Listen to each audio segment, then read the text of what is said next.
ਇੰਦਰਜੀਤ ਪਾਲ ਕੌਰ ਦੀ ਪੁਸਤਕ ਕਾਸ਼ਨੀ ਸ਼ਰਾਰੀ ਵਾਲੀ ਕੁੜੀ ਦੀਆਂ ਕਹਾਣੀਆਂ ਸਮਰਪਣ ਹੈ ਇਹਨਾਂ ਕਹਾਣੀਆਂ 'ਚ ਆਈਆਂ ਉਹਨਾਂ ਇਸਤਰੀ ਪਾਤਰਾਂ ਦੇ ਨਾਂ ਜਿਨ੍ਹਾਂ ਦੀ ਜ਼ਿੰਦਗੀ ਦਾ ਮੰਤਵ ਹੈ ਟੂਟ ਤੋ ਸਕਤੇ ਹੈ ਹਮ ਲੇਕਿਨ ਲਚਕ ਸਕਤੇ ਨਹੀਂ। ਪਹਿਲੀ ਕਹਾਣੀ ਤੁਰਨਾ ਮਟਕ ਦੇ ਨਾਲ। ਇਸ ਉਮਰੇ ਵਾਲ ਕਟਵਾ ਲਏ। ਉਹਨੂੰ ਵੇਖ ਕੇ ਮੇਰੀ ਮਿਡਲ ਕਲਾਸ ਮਾਨਸਿਕਤਾ ਨੇ ਕਰਵਟ ਲਈ। ਵਾਲ ਕਟਵਾਉਣ ਨਾਲ ਸ਼ਕਲ ਤਾਂ ਨਹੀਂ ਬਦਲ ਜਾਂਦੀ। ਬੇਸ਼ੱਕ ਮੈਂ ਦੂਜੇ ਸਵਾਲ ਨੂੰ ਵੀ ਬੋਲ ਨਹੀਂ ਸਨ ਦਿੱਤੇ, ਫਿਰ ਵੀ ਮੇਰੀਆਂ ਅੱਖਾਂ 'ਚ ਉੱਭਰੇ ਦੋਵੇਂ ਸਵਾਲ ਉਹਨੇ ਪੜ੍ਹ ਲਏ।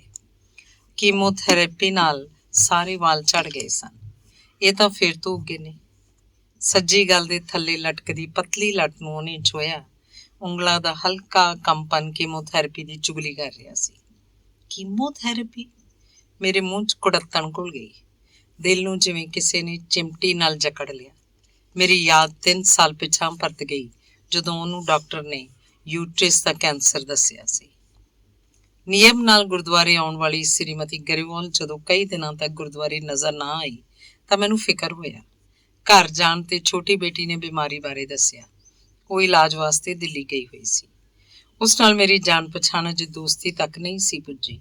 ਦਰਅਸਲ ਉਹ ਬੀਬੀ ਜੀ ਯਾਨੀ ਕਿ ਮੇਰੀ ਸੱਸ ਸਾਹਿਬਾ ਦੇ ਦੂਰ ਦੁਰਾਡੇ ਰਿਸ਼ਤੇ 'ਚੋਂ ਸੀ ਤੇ ਮੈਨੂੰ ਰਿਸ਼ਤੇ ਨਿਭਾਉਣ ਦੀ ਪੁਰਾਣੀ ਬਿਮਾਰੀ ਹੈ।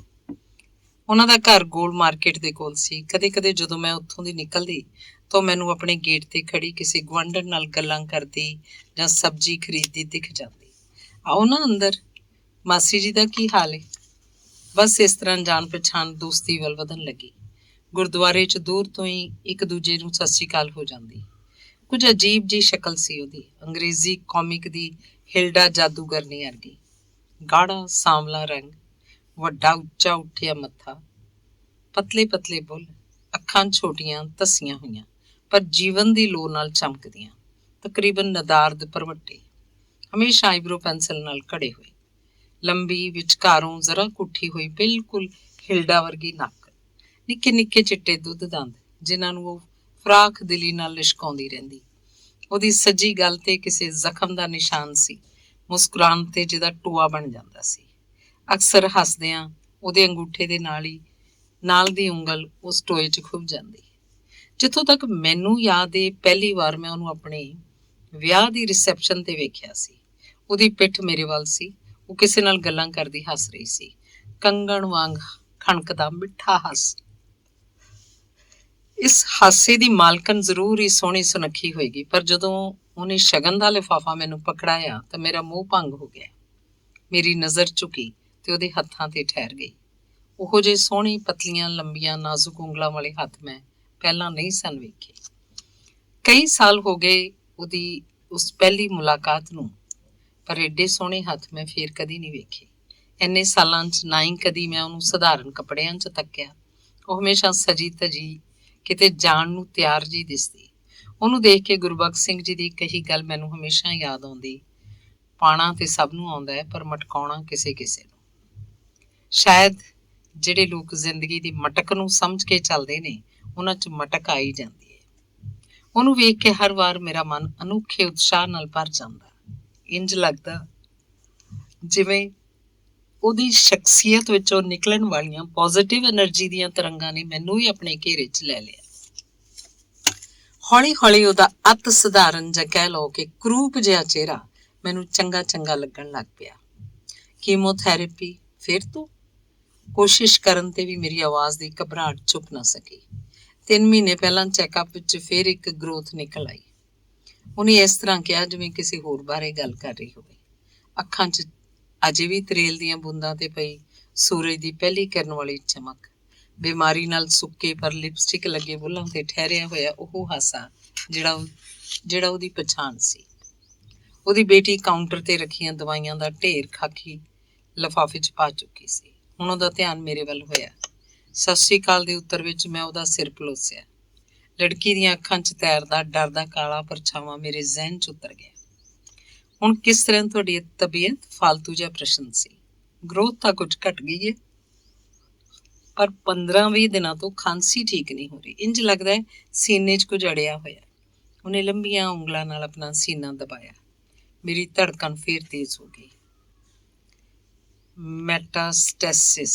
ਕਈ ਸਾਲ ਪਹਿਲਾਂ MSc ਫਾਈਨਲ ਦੇ ਪ੍ਰੈਕਟੀਕਲ ਵੇਲੇ ਬਾਇਫੋਕਲ ਮਾਈਕਰੋਸਕੋਪ ਥੱਲੇ ਰੱਖੇ ਫੇਫੜੇ ਦੀ ਸਲਾਈਡ ਮੇਰੀਆਂ ਅੱਖਾਂ ਸਾਹਮਣੇ ਘੁੰਮ ਗਈ, ਜਿਹਦੇ ਲੇਬਲ ਤੇ ਲਿਖਿਆ ਸੀ ਕਾਰਸੀਨੋਮਾ ਲੰਗਸ। ਮੇਰਾ ਮਨ ਦੁੱਖ ਨਾਲ ਭਰ ਗਿਆ। ਸਾਡਾ ਪੈਰ ਬੇਸ਼ੱਕ ਚੰਦਰਮਾ ਤੇ ਹੈ, ਪਰ ਇੱਕ ਵਿਗੜੀ ਗਰੋਥ ਦੇ ਸਾਹਮਣੇ ਅਸੀਂ ਅੱਜ ਵੀ ਬੇਬਸ ਖੜੇ ਹਾਂ। ਥੋੜੇ ਚਿਰ ਤੋਂ ਤੁਸੀਂ ਘਰ ਨਹੀਂ ਆਏ। ਉਹਦੇ ਪ੍ਰਸ਼ਨ ਨੇ ਮੈਨੂੰ ਸੋਚ ਦੇ ਸਮੁੰਦਰ ਚੋਂ ਬਾਹਰ ਕੱਢਿਆ। ਆਓ ਨਾ ਕਦੇ, ਉਹਨੇ ਮੇਰਾ ਹੱਥ ਫੜ ਕੇ ਆਖਿਆ। ਉਹਦੇ ਮੂੰਹ ਭਰੇ ਬੁਲਾਵੇ ਨਾਲ ਮੇਰਾ ਮਨ ਭਰ ਆਇਆ। ਬੜੀ ਕੋਸ਼ਿਸ਼ ਕਰਕੇ ਆਪਣੇ ਚਿਹਰੇ ਤੇ ਮੁਸਕਾਨ ਲਿਆਉਂਦਿਆਂ ਮੈਂ ਉਹਦੇ ਘਰ ਜਲਦੀ ਆਉਣ ਦਾ ਵਾਅਦਾ ਕੀਤਾ। ਡਿਸਪ੍ਰਿਨ ਦੀਆਂ 10 ਗੋਲੀਆਂ ਦਾ ਛੋਟਾ ਲਿਫਾਫਾ ਕੈਮਿਸਟ ਤੋਂ ਫੜਨ ਲੱਗਿਆ ਮੇਰੀ ਨਜ਼ਰ ਇੱਕ ਵਾਰ ਫੇਰ ਉੱਤੇ ਠਹਿਰੀ। ਅਡੋਲ, ਸ਼ਾਂਤ, ਸਹਿਜ। ਚੰਗੇ ਮਲਾਹ ਤੂਫਾਨਾਂ ਵਿੱਚੋਂ ਵੀ ਕਿਸ਼ਤੀ ਕੱਢ ਕੇ ਲੈ ਜਾਂਦੇ ਨੇ, ਤੇ ਟੋਇਆਂ 'ਚ ਡੁੱਬਣ ਵਾਲਿਆਂ ਦੀ ਗਿਣਤੀ ਵੀ ਘੱਟ ਨਹੀਂ। ਬੜੀ ਦੇਰ ਇਸ ਕੌੜੇ ਖਿਆਲ ਨੇ ਮੇਰੇ ਮਨ ਨੂੰ ਲਪੇਟੀ ਰੱਖਿਆ ਕਿ ਲੰਗਸ ਵਿੱਚ ਮੈਟਾਸਟਾਈਸ ਹੋਈ ਕੈਂਸਰ ਦੇ ਸੈੱਲਾਂ ਨੂੰ ਦੂਜੇ ਅੰਗਾਂ ਤੱਕ ਪਹੁੰਚਣ ਲਈ ਕਿੰਨਾ ਚਿਰ ਲੱਗਦਾ ਹੈ। ਸ਼੍ਰੀਮਤੀ ਗਰੇਵਾਲ ਦਾ ਚਿਹਰਾ ਉਸ ਦਿਨ ਬਾਰ-ਬਾਰ ਮੇਰੀਆਂ ਅੱਖਾਂ ਸਾਹਮਣੇ ਉੱਭਰਦਾ ਰਿਹਾ। ਉਹਦੇ ਚਿਹਰੇ ਦੇ ਭਾਵਾਂ ਤੋਂ ਲੱਗਦਾ ਹੀ ਨਹੀਂ ਸੀ ਕਿ ਉਹਨੂੰ ਕੈਂਸਰ ਵਰਗੀ ਭਿਆਨਕ ਬਿਮਾਰੀ ਹੈ। ਕੁਝ ਦਿਨ ਬਾਅਦ ਮੈਂ ਉਹਨੂੰ ਮਿਲਣ ਗਈ। ਉਹ ਰਸੋਈ 'ਚ ਸੀ। ਸਤਿ ਸ਼੍ਰੀ ਅਕਾਲ ਜੀ, ਤੁਸੀਂ ਰਸੋਈ 'ਚ ਕੀ ਕਰ ਰਹੇ ਹੋ? ਮੇਰੇ ਮੂੰਹੋਂ ਨਿਕਲ ਤਾਂ ਗਿਆ, ਪਰ ਇੱਕਦਮ ਮੈਨੂੰ ਆਪਣੀ ਗਲਤੀ ਦਾ ਅਹਿਸਾਸ ਹੋਇਆ। ਮੇਰੇ ਸਵਾਲ ਤੋਂ ਇੰਝ ਲੱਗਿਆ ਜਿਵੇਂ ਮੈਂ ਕਹਿਣਾ ਚਾਹੁੰਦੀ ਸਾਂ ਕਿ ਤੁਹਾਨੂੰ ਤਾਂ ਬਿਸਤਰੇ ਤੇ ਪਏ ਹਾਏ ਹਾਏ ਕਰਦਾ ਹੋਣਾ ਚਾਹੀਦਾ ਸੀ। ਉਹਨੇ ਖਿੜੇ ਮੱਥੇ ਮੇਰੇ ਵੱਲ ਦੇਖਿਆ, ਫਿਰ ਮੇਰੀ ਕਮਰ 'ਚ ਆਪਣੀ ਕਮਜ਼ੋਰ ਬਾਂਹ ਪਾ ਕੇ ਮੁਸਕਰਾਉਂਦਿਆਂ ਕਿਹਾ, ਆਓ ਆਓ, ਬਸ ਮੈਂ ਜ਼ਰਾ ਗੈਸ ਸਾਫ਼ ਕਰ ਰਹੀ ਸੀ। ਕਿੰਨੀ ਬੇਦਿਲੀ ਤੇ ਬੋਝਲਤਾ ਨਾਲ ਅਸੀਂ ਜਿਉਂਦੇ ਹਾਂ, ਖਾਸ ਕਰਕੇ ਮੱਧ ਵਰਗੀ ਘਰੇਲੂ ਔਰਤਾਂ। ਉਹ ਦਾਲ ਰੋਟੀ ਦਾ ਚੱਕਰ ਸਵੇਰੇ ਸ਼ਾਮ, ਕੋਈ ਰੌਚਕਤਾ ਨਹੀਂ, ਕੋਈ ਨਵੀਨਤਾ ਨਹੀਂ। ਮੈਂ ਸੋਚ ਰਹੀ ਸੀ। ਉਹਨਾਂ ਦਾ ਗੈਸ ਚੁੱਲ੍ਹਾ ਇੰਝ ਚਮਕ ਰਿਹਾ ਸੀ ਜਿਵੇਂ ਬਾਜ਼ਾਰੋਂ ਅੱਜ ਹੀ ਲਿਆਂਦਾ ਹੋਵੇ। ਫਿਰ ਵੀ ਉਹ ਚੁੱਲ੍ਹੇ ਨੂੰ ਸਫੈਦ ਮਲਮਲ ਦੇ ਕੱਪੜੇ ਨਾਲ ਹੋਰ ਚਮਕਾ ਰਹੀ ਸੀ। ਜ਼ਿੰਦਗੀ ਦੇ ਮੂੰਹ ਤੇ ਲੱਗੇ ਧੱਬੇ ਵੀ ਸ਼ਾਇਦ ਉਹ ਇਸੇ ਸ਼ਿੱਦਤ ਨਾਲ ਪੂੰਝ ਦਿੰਦੀ ਹੋਏਗੀ। ਮੇਰੀਆਂ ਅੱਖਾਂ ਦੇ ਸਾਹਮਣੇ ਆਪਣੀ ਰਸੋਈ ਦਾ ਗੈਸ ਦਾ ਚੁੱਲ੍ਹਾ ਘੁੰਮ ਗਿਆ, ਜਿੱਤੇ ਹਮੇਸ਼ਾ ਸਬਜ਼ੀ, ਦਾਲ ਜਾਂ ਉਬਲੀ ਚਾਹ ਦੇ ਨਿਸ਼ਾਨ ਪਏ ਰਹਿੰਦੇ ਸੀ। ਕਿਪਲੂ, ਧੁੱਪ 'ਚ 2 ਕੁਰਸੀਆਂ ਡਾਹ ਦੇ ਬੇਟਾ। ਅੰਦਰੋਂ ਮੇਜ਼ ਵੀ ਕੱਢ ਲਿਆ। ਉਹਨੇ ਛੋਟੀ ਹੈਲਪਰ ਨੂੰ ਆਵਾਜ਼ ਦਿੱਤੀ। ਤੁਸੀਂ ਧੁੱਪੇ ਬੈਠੋ, ਬਸ ਮੈਂ 2 ਮਿੰਟਾਂ 'ਚ ਚਾਹ ਬਣਾ ਕੇ ਲਿਆਉਣੀ ਆ। ਐਡੀ ਬਿਮਾਰੀ ਤੇ ਆ ਹੌਸਲਾ। ਆਪਾਂ ਇਕੱਠੀ ਚੱਲਦੇ ਹਾਂ, ਤੁਸੀਂ ਚਾਹ ਬਣਾ ਲਓ। ਉਹ ਨਿੱਕੀਆਂ ਨਿੱਕੀਆਂ ਗੱਲਾਂ ਕਰਦੀ ਚਾਹ ਬਣਾਉਣ ਲੱਗ ਪਈ। ਮੈਂ ਦੇਖਿਆ ਚੀਜ਼ਾਂ ਚੁੱਕਣ ਲੱਗਿਆ ਉਹਦੇ ਹੱਥ ਮਾੜੇ ਜਿਹੇ ਕੰਬ ਰਹੇ ਸਨ। ਜਦੋਂ ਤੱਕ ਚਾਹ ਦਾ ਪਾਣੀ ਉਬਲਦਾ, ਉਹਨੇ ਅਲਮਾਰੀ 'ਚੋਂ ਸੁਨਹਿਰੇ ਬਾਰਡਰ ਵਾਲੇ ਬੋਨ ਚਾਈਨਾ ਦੇ ਸਫੈਦ ਕੱਪ ਕੱਢ ਲਏ। ਮੇਲ ਖਾਂਦੀਆਂ ਕੁਆਟਰ ਪਲੇਟਾਂ 'ਚ ਖਾਣੇ ਦਾ ਸਮਾਨ ਸਜਾ ਕੇ ਸੁਨਹਿਰੇ ਕਵਰ ਨਾਲ ਢਕੀ ਟਰੇ 'ਚ ਰੱਖ ਦਿੱਤਾ। ਫਿਰ ਉਹ ਅਲਮਾਰੀ 'ਚੋਂ ਕੁਝ ਲੱਭਣ ਲੱਗ ਪਈ। ਪਤਾ ਨਹੀਂ ਲੜਕੀਆਂ ਨੇ ਚਾਹਦਾਨੀ ਦੇ ਨਾਲ ਦਾ ਸ਼ੂਗਰ ਪੌਟ ਕਿੱਥੇ ਰੱਖ ਦਿੱਤਾ ਹੈ। ਮੈਨੂੰ ਖਿਆਲ ਆਇਆ, ਘਰ 'ਚ ਸਭ ਕੁਝ ਹੁੰਦਿਆਂ ਹੋਇਆ ਵੀ ਕੌਲੀ 'ਚ ਖੰਡ ਪਾ ਕੇ ਤਿੜਕੇ ਕੱਪਾਂ 'ਚ ਘੋਲੀ ਜਾਈਦੀ ਹੈ। ਮੈਂ ਟਿਕਟਿਕੀ ਲਗਾ ਕੇ ਉਹਨੂੰ ਚਾਹ ਸਜਾਉਂਦਿਆਂ ਵੇਖਦੀ ਰਹੀ। ਕੈਂਸਰ ਦੀ ਐਡਵਾਂਸ ਸਟੇਜ। ਕੋਈ ਹੋਰ ਹੁੰਦਾ ਸ਼ਾਇਦ ਬਿਸਤਰੇ ਤੇ ਲੇਟਿਆ ਕਰਾ ਰਿਹਾ ਹੁੰਦਾ, ਖਬਰ ਲੈਣ ਆਉਣ ਵਾਲਿਆਂ ਕੋਲੋਂ ਹਮਦਰਦੀ ਦੀ ਉਮੀਦ ਕਰਦਾ, ਹੱਥੋਂ ਫਿਸਲਦੇ ਵਕਤ ਲਈ ਅਥਰੂ ਵਹਾਉਂਦਾ। ਵਕਤ ਤਾਂ ਮੁੱਠੀ 'ਚ ਭਰੀ ਰੇਤ ਵਾਂਗ ਫਿਸਲ ਰਿਹਾ, ਨਿਰੰਤਰ ਚੱਲਦਾ ਪਿਆ, ਜਿਹਨੂੰ ਕੋਈ ਨਹੀਂ ਰੋਕ ਸਕਦਾ। ਪਰ ਅਨਮੋਲ ਪਲਾਂ ਨੂੰ ਕਿਵੇਂ ਸਾਂਭਿਆ ਜਾਂਦਾ ਹੈ, ਇਹ ਤਾਂ ਜੀਵਨ ਦੀ ਖੇਡ ਦਾ ਕੋਈ ਹੰਢਿਆ ਖਿਡਾਰੀ ਜਾਣਦਾ ਹੈ। ਚਾਹ ਬਣਾਉਂਦਿਆਂ 1-2 ਵਾਰ ਉਹਨੂੰ ਖਾਂਸੀ ਆਈ, ਜਿਹਨੂੰ ਉਹਨੇ ਮੂੰਹ ਤੇ ਦੁਪੱਟਾ ਰੱਖ ਕੇ ਦਬਾ ਲਿਆ। ਤੁਸੀਂ ਤਾਂ ਮੈਨੂੰ ਮਹਿਮਾਨ ਹੀ ਬਣਾ ਦਿੱਤਾ। ਚਾਹ ਨਾਲ ਰੱਖੀਆਂ ਚੀਜ਼ਾਂ ਵੇਖ ਕੇ ਮੈਂ ਕਿਹਾ, ਤੇ ਉਹਦੇ ਹੱਥੋਂ ਛੋਟੀ ਟਰੇ ਫੜ ਲਈ, ਜਿਸ ਵਿੱਚ ਸੁਨਹਿਰੀ ਟਿਕੋਜ਼ੀ ਨਾਲ ਢਕੀ ਕੇਤਲੀ ਪਈ ਸੀ। ਇਸ 'ਚ ਮਹਿਮਾਨਾਂ ਵਾਲੀ ਕਿਹੜੀ ਗੱਲ ਹੈ? ਕਿਸੇ ਪਿਆਰੇ ਮਿੱਤਰ ਨਾਲ ਧੁੱਪੇ ਬੈਠ ਕੇ ਚਾਹ ਪੀਣ ਦਾ ਮਜ਼ਾ ਹੀ ਕੁਝ ਹੋਰ ਹੈ। ਹੁਣ ਤਾਂ ਇਹਨਾਂ ਦੇ ਦਫ਼ਤਰ ਤੋਂ ਆਉਣ ਤੱਕ ਵਿਹੜੇ 'ਚ ਧੁੱਪ ਢਲ ਜਾਂਦੀ ਹੈ, ਇਕੱਲਿਆਂ ਹੀ ਚਾਹ ਪੀਣੀ ਪੈਂਦੀ ਹੈ। ਉਹਦੀਆਂ ਅੱਖਾਂ 'ਚ ਚਮਕ ਜਿਹੀ ਉੱਭਰੀ। ਜਿਸ ਸ਼ੂਗਰ ਪੌਟ ਨੂੰ ਉਹ ਲੱਭ ਰਹੀ ਸੀ, ਉਹ ਮਿਲ ਗਿਆ ਸੀ। ਅਕਸਰ ਅਸੀਂ ਪਲਾਂ 'ਚ ਨਹੀਂ, ਮਹੀਨਿਆਂ ਤੇ ਸਾਲਾਂ 'ਚ ਜਿਉਂਦੇ ਹਾਂ, ਕਿਸੇ ਅਨਿਸ਼ਚਿਤ ਸੁਨਹਿਰੇ ਭਵਿੱਖ ਦੀ ਕਲਪਨਾ 'ਚੋਂ ਵਰਤਮਾਨ ਦੇ ਸੁਨਹਿਰੀ ਪਲਾਂ ਨੂੰ ਐਵੇਂ ਫਜ਼ੂਲ ਹੀ ਗਵਾ ਦਿੰਦੇ ਹਾਂ। ਮੈਨੂੰ ਕਿਸੇ ਦੀ ਕਹੀ ਗੱਲ ਯਾਦ ਆ ਗਈ।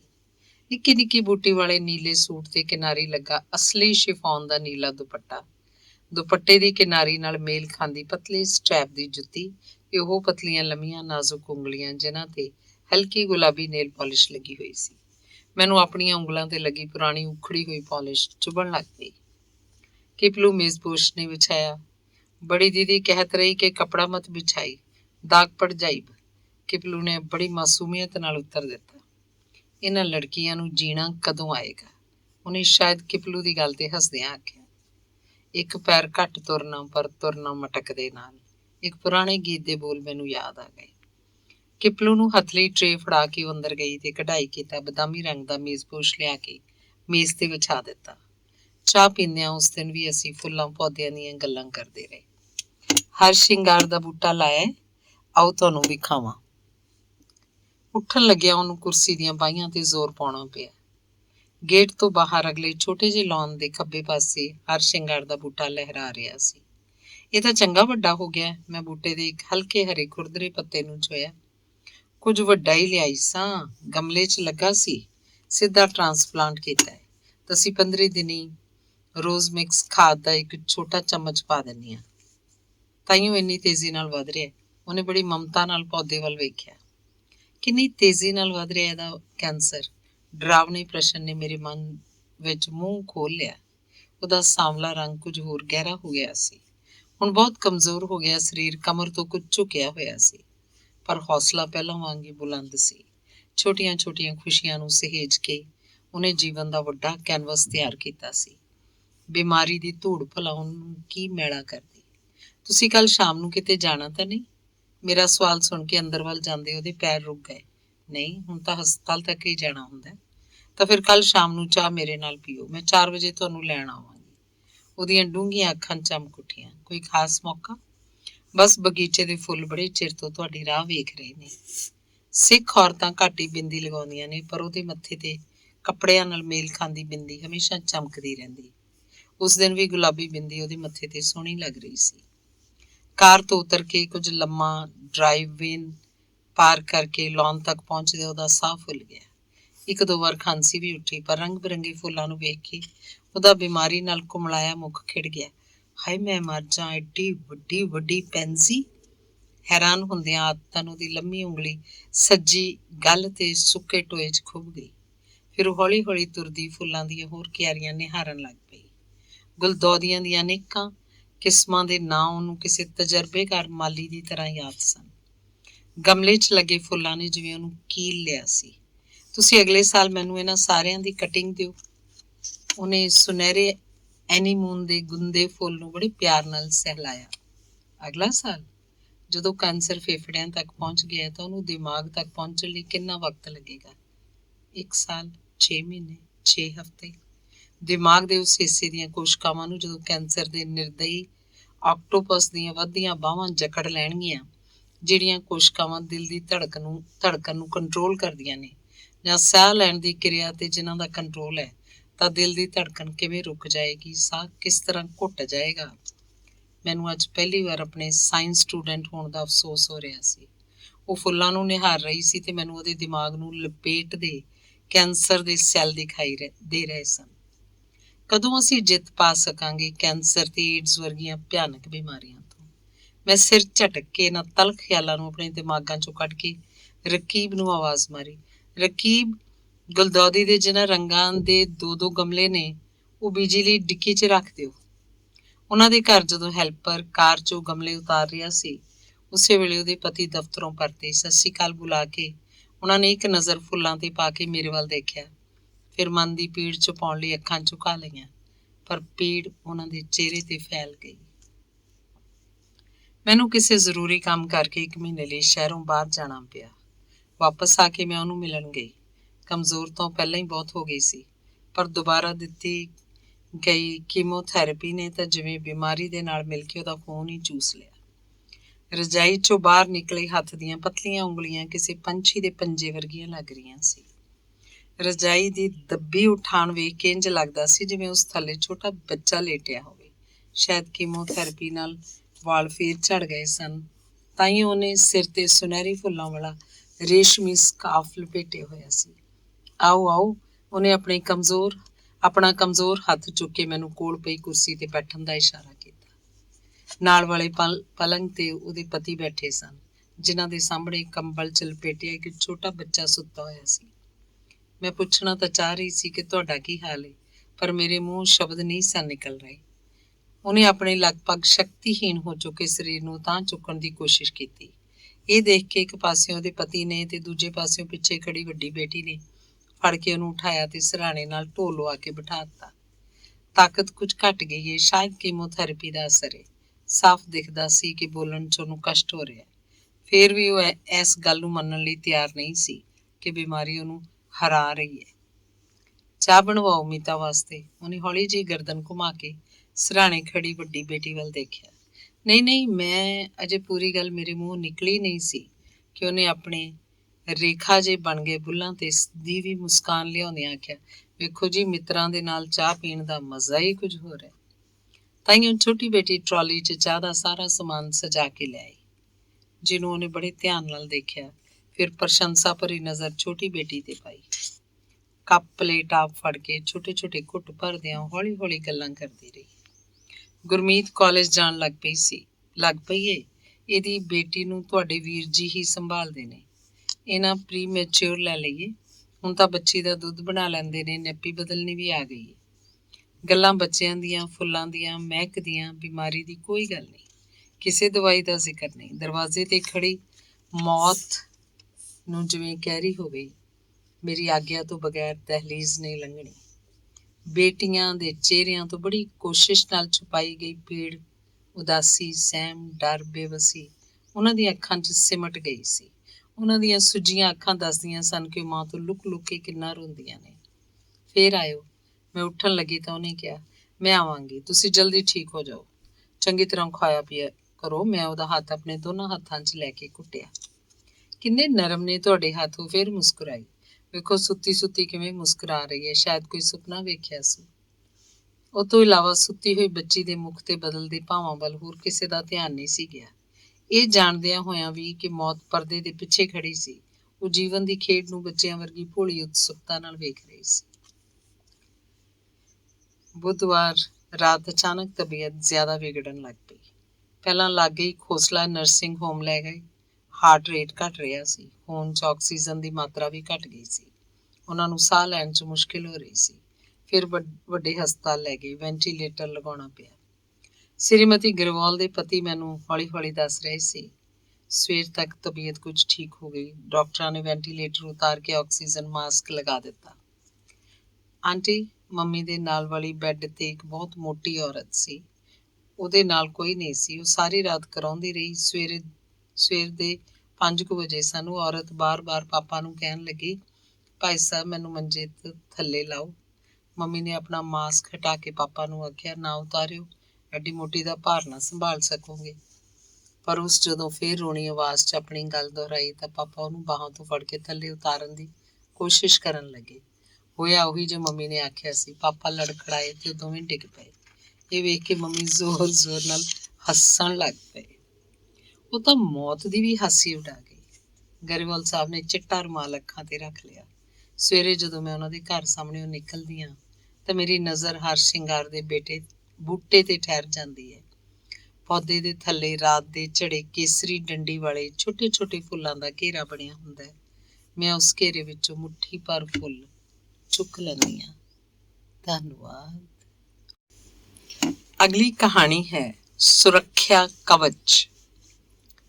ਉਹ ਜਦੋਂ ਸਵੇਰੇ ਉੱਠੀ ਉਦੋਂ ਤੱਕ ਕੁਦਰਤ ਨੇ ਆਪਣੀ ਕਾਲੀ ਰੇਸ਼ਮੀ ਚਾਦਰ ਉਤਾਰੀ ਨਹੀਂ ਸੀ। ਬਿਰਖਾਂ ਦੇ ਸੰਘਣੇ ਸਾਏ ਕਾਲੇ ਭੇਦਾਂ ਦੀਆਂ ਵੱਡੀਆਂ ਵੱਡੀਆਂ ਪੰਡਾਂ ਵਾਂਗ ਮੌਨ ਖਲੋਤੇ ਸਨ। ਪੰਛੀਆਂ ਦਾ ਸੰਗੀਤ ਅਜੇ ਸ਼ੁਰੂ ਨਹੀਂ ਸੀ ਹੋਇਆ। ਉਹਦੇ ਚਾਹ ਬਣਾਉਣ ਤੱਕ ਕੁਦਰਤ ਨੇ ਆਪਣਾ ਲਿਬਾਸ ਬਦਲ ਲਿਆ। ਸੁਰਮਈ ਚਾਦਰ ਦਾ ਕਿਨਾਰਾ ਸਲੇਟੀ ਹੋਣ ਲੱਗ ਪਿਆ। ਤਾਰੇ ਲੋਪ ਹੋ ਗਏ। ਰਹੱਸ ਦੀਆਂ ਗੰਢਾਂ ਹੌਲੀ ਹੌਲੀ ਖੁੱਲਣੀਆਂ ਸ਼ੁਰੂ ਹੋ ਗਈਆਂ।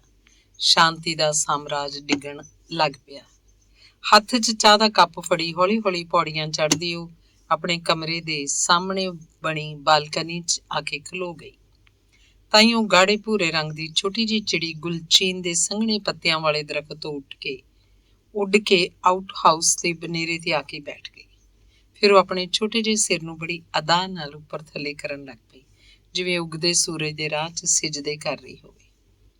ਉਹ ਚਾਹ ਪੀਂਦਿਆਂ ਇਹ ਦ੍ਰਿਸ਼ ਦੇਖਦੀ ਰਹੀ। ਭੂਰੀਆਂ ਚਿੜੀਆਂ ਦਾ ਇਹ ਜੋੜਾ ਉਹਨਾਂ ਦੇ ਆਊਟ ਹਾਊਸ ਦੀ ਚਿਮਨੀ 'ਚ ਰਹਿੰਦਾ ਹੈ। ਇਹ ਛੋਟੇ ਪੰਛੀ ਪੌ ਫਟਾਲੇ ਤੋਂ ਪਹਿਲਾਂ ਉਹਦੇ ਨਾਲ ਹੀ ਜਾਗ ਜਾਂਦੇ ਹਨ, ਫਿਰ ਇੱਧਰ ਉੱਧਰ ਉਡਾਰੀਆਂ ਭਰਦੇ ਉਹਨੂੰ ਇਸ ਗੱਲ ਦਾ ਅਹਿਸਾਸ ਨਹੀਂ ਹੋਣ ਦਿੰਦੇ ਕਿ ਉਹ ਇਕੱਲੀ ਚਾਹ ਪੀ ਰਹੀ ਹੈ। ਆਪਣੇ ਸੁਰੀਲੇ ਸੁਰਾਂ ਨਾਲ ਹਵਾ 'ਚ ਜਾਨ ਫੂਕਦਿਆਂ, ਘਰ ਦੇ ਆਸ-ਪਾਸ ਰਹਿੰਦਿਆਂ, ਇਹ ਲਾਲੜੀਆਂ, ਬੁਲਬੁਲਾਂ, ਕਬੂਤਰ, ਹੈਮਿੰਗ ਬਰਡ ਤੇ ਇਹ ਭੂਰੀਆਂ ਚਿੜੀਆਂ ਹੁਣ ਉਹਨੂੰ ਮਿੱਤਰਾਂ ਵਰਗੀਆਂ ਲੱਗਦੀਆਂ। ਕੁਝ ਦਿਨ ਪਹਿਲਾਂ ਸ਼ਾਮ ਵੇਲੇ ਡਰਾਈਵ-ਇਨ 'ਚ ਟਹਿਲਦਿਆਂ ਹੋਇਆਂ ਉਹਦੀ ਨਜ਼ਰ ਸਾਹਮਣੇ ਲੱਗੀ ਬਿਜਲੀ ਦੀ ਤਾਰ ਤੇ ਪੈ ਗਈ, ਜਿੱਥੇ ਰਾਤੀ ਵਿਸ਼ਰਾਮ ਕਰਨ ਤੋਂ ਪਹਿਲਾਂ ਬਹੁਤ ਸਾਰੇ ਪੰਛੀ ਬੈਠਦੇ ਹਨ। ਉੱਥੇ ਦੂਸਰੇ ਪੰਛੀਆਂ ਦੇ ਨਾਲ ਕੱਟ-ਫੋੜੇ ਦਾ ਜੋੜਾ ਬੈਠਾ ਹੋਇਆ ਸੀ। ਬੜੇ ਚਿਰ ਬਾਅਦ ਉਹਨੂੰ ਇਹ ਪੰਛੀ ਦਿਖਾਈ ਦਿੱਤੇ ਸਨ। ਉਸ ਜੋੜੇ 'ਚੋਂ ਇੱਕ ਪੰਛੀ ਆਪਣੀ ਕਲਗੀ ਚੀਨੀ ਹੱਥ ਪੱਖੇ ਵਾਂਗ ਖੋਲ ਬੰਦ ਕਰ ਰਿਹਾ ਸੀ। ਸ਼ਾਇਦ ਉਹ ਆਪਣੀ ਮਾਦਾ ਦਾ ਧਿਆਨ ਆਪਣੇ ਵੱਲ ਆਕਰਸ਼ਿਤ ਕਰਨ ਦੀ ਕੋਸ਼ਿਸ਼ ਕਰ ਰਿਹਾ ਸੀ। ਕੱਟ-ਫੋੜੇ ਦੀ ਇਹ ਅਦਾ ਉਹਨੂੰ ਇੰਨੀ ਚੰਗੀ ਲੱਗੀ ਕਿ ਉਹ ਕਾਫੀ ਦੇਰ ਤੱਕ ਇੱਕ ਨਜ਼ਰ ਨਾਲ ਉਸ ਪੰਛੀ ਵੱਲ ਵੇਖਦੀ ਰਹੀ। ਸੂਰਜ ਗੁਆਂਢੀਆਂ ਦੇ ਘਰ ਇੱਕ ਪੰਕਤੀ 'ਚ ਲੱਗੇ ਅਸਮਾਨ ਚੁੰਮਦੇ ਅਸ਼ੋਕ ਦੇ ਦਰਖਤਾਂ ਪਿੱਛੇ ਲੁਕ ਗਿਆ। ਸ਼ਾਮ ਦੀ ਸੁਰਮਈ ਚਾਦਰ ਖੁੱਲਣ ਲੱਗ ਪਈ। ਤਾਈਂ ਕਨਫੋੜੇ ਦਾ ਉਹ ਜੋੜਾ ਤਾਰ ਤੋਂ ਉੱਡ ਕੇ ਉਹਨਾਂ ਦੇ ਲੌਨ ਦੇ ਸੱਜੇ ਪਾਸੇ ਉੱਗੇ ਬੋਟਲ ਪਾਮ ਦੇ ਝੂਲ ਦੇ ਪੱਤਿਆਂ ਤੇ ਜਾ ਬੈਠਾ। ਆਪਣੇ ਸਰੀਰ ਤੇ ਬਣੀਆਂ ਕਾਲੀਆਂ ਧਾਰੀਆਂ ਕਰਕੇ ਤੇ ਬੈਠਣ ਦੇ ਅੰਦਾਜ਼ ਨਾਲ ਪੰਛੀ ਪਾਮ ਦੇ ਮਜ਼ਬੂਤ ਵੱਡੇ ਵੱਡੇ ਪੱਤਿਆਂ ਦੇ ਝਾਲਰਾਂ ਵਾਂਗ ਕੱਟੇ ਹੋਏ ਲੀਫਲੈਟ ਨਾਲ ਇਕਸਾਰ ਹੋ ਗਏ। ਜੇ ਉਹਨਾਂ ਪੰਛੀਆਂ ਨੂੰ ਉੱਥੇ ਬੈਠਦਿਆਂ ਨਾ ਦੇਖਦੀ ਤਾਂ ਸ਼ਾਮ ਦੇ ਧੁੰਦਲਕੇ 'ਚ ਉਹਨਾਂ ਨੂੰ ਵੇਖ ਸਕਣਾ ਸੰਭਵ ਨਹੀਂ ਤਾਂ ਮੁਸ਼ਕਿਲ ਜ਼ਰੂਰ ਸੀ। ਕੁਦਰਤ ਹੀ ਸਿਖਾਉਂਦੀ ਹੈ ਜੀਵ ਜੰਤੂਆਂ ਨੂੰ ਇਸ ਤਰ੍ਹਾਂ ਕੈਮੋਫਲੈਜ ਹੋਣਾ। ਇਸ ਖਾਸ ਗੁਣ ਕਰਕੇ ਕਈ ਛੋਟੇ ਜੀਵ ਜੰਤੂ ਵੱਡੇ ਜੀਵਾਂ ਦਾ ਭੋਜਨ ਬਣਨ ਤੋਂ ਬਚ ਜਾਂਦੇ ਹਨ। ਹੌਲੀ ਹੌਲੀ ਕੁਦਰਤ ਤੋਂ ਟੁੱਟ ਕੇ ਇਨਸਾਨ ਹੀ ਸਭ ਤੋਂ ਜ਼ਿਆਦਾ ਵਲਨਰੇਬਲ ਹੋ ਗਿਆ ਹੈ, ਸਰੀਰਕ ਤੇ ਮਾਨਸਿਕ ਦੋਨੋਂ ਹੀ ਤਰ੍ਹਾਂ, ਖਾਸ ਕਰ ਮਾਨਸਿਕ ਤੌਰ ਤੇ। ਕਿੱਥੋਂ ਕਿੱਥੋਂ ਚੱਲਦੇ ਤੀਰ ਮੁੜ ਮੁੜ ਕੇ ਸਹੀ ਨਿਸ਼ਾਨੇ ਤੇ ਲੱਗਦੇ ਰਹਿੰਦੇ ਨੇ ਕਿ ਆਤਮਾ ਲਹੂ ਲੁਹਾਨ ਹੋ ਜਾਏ।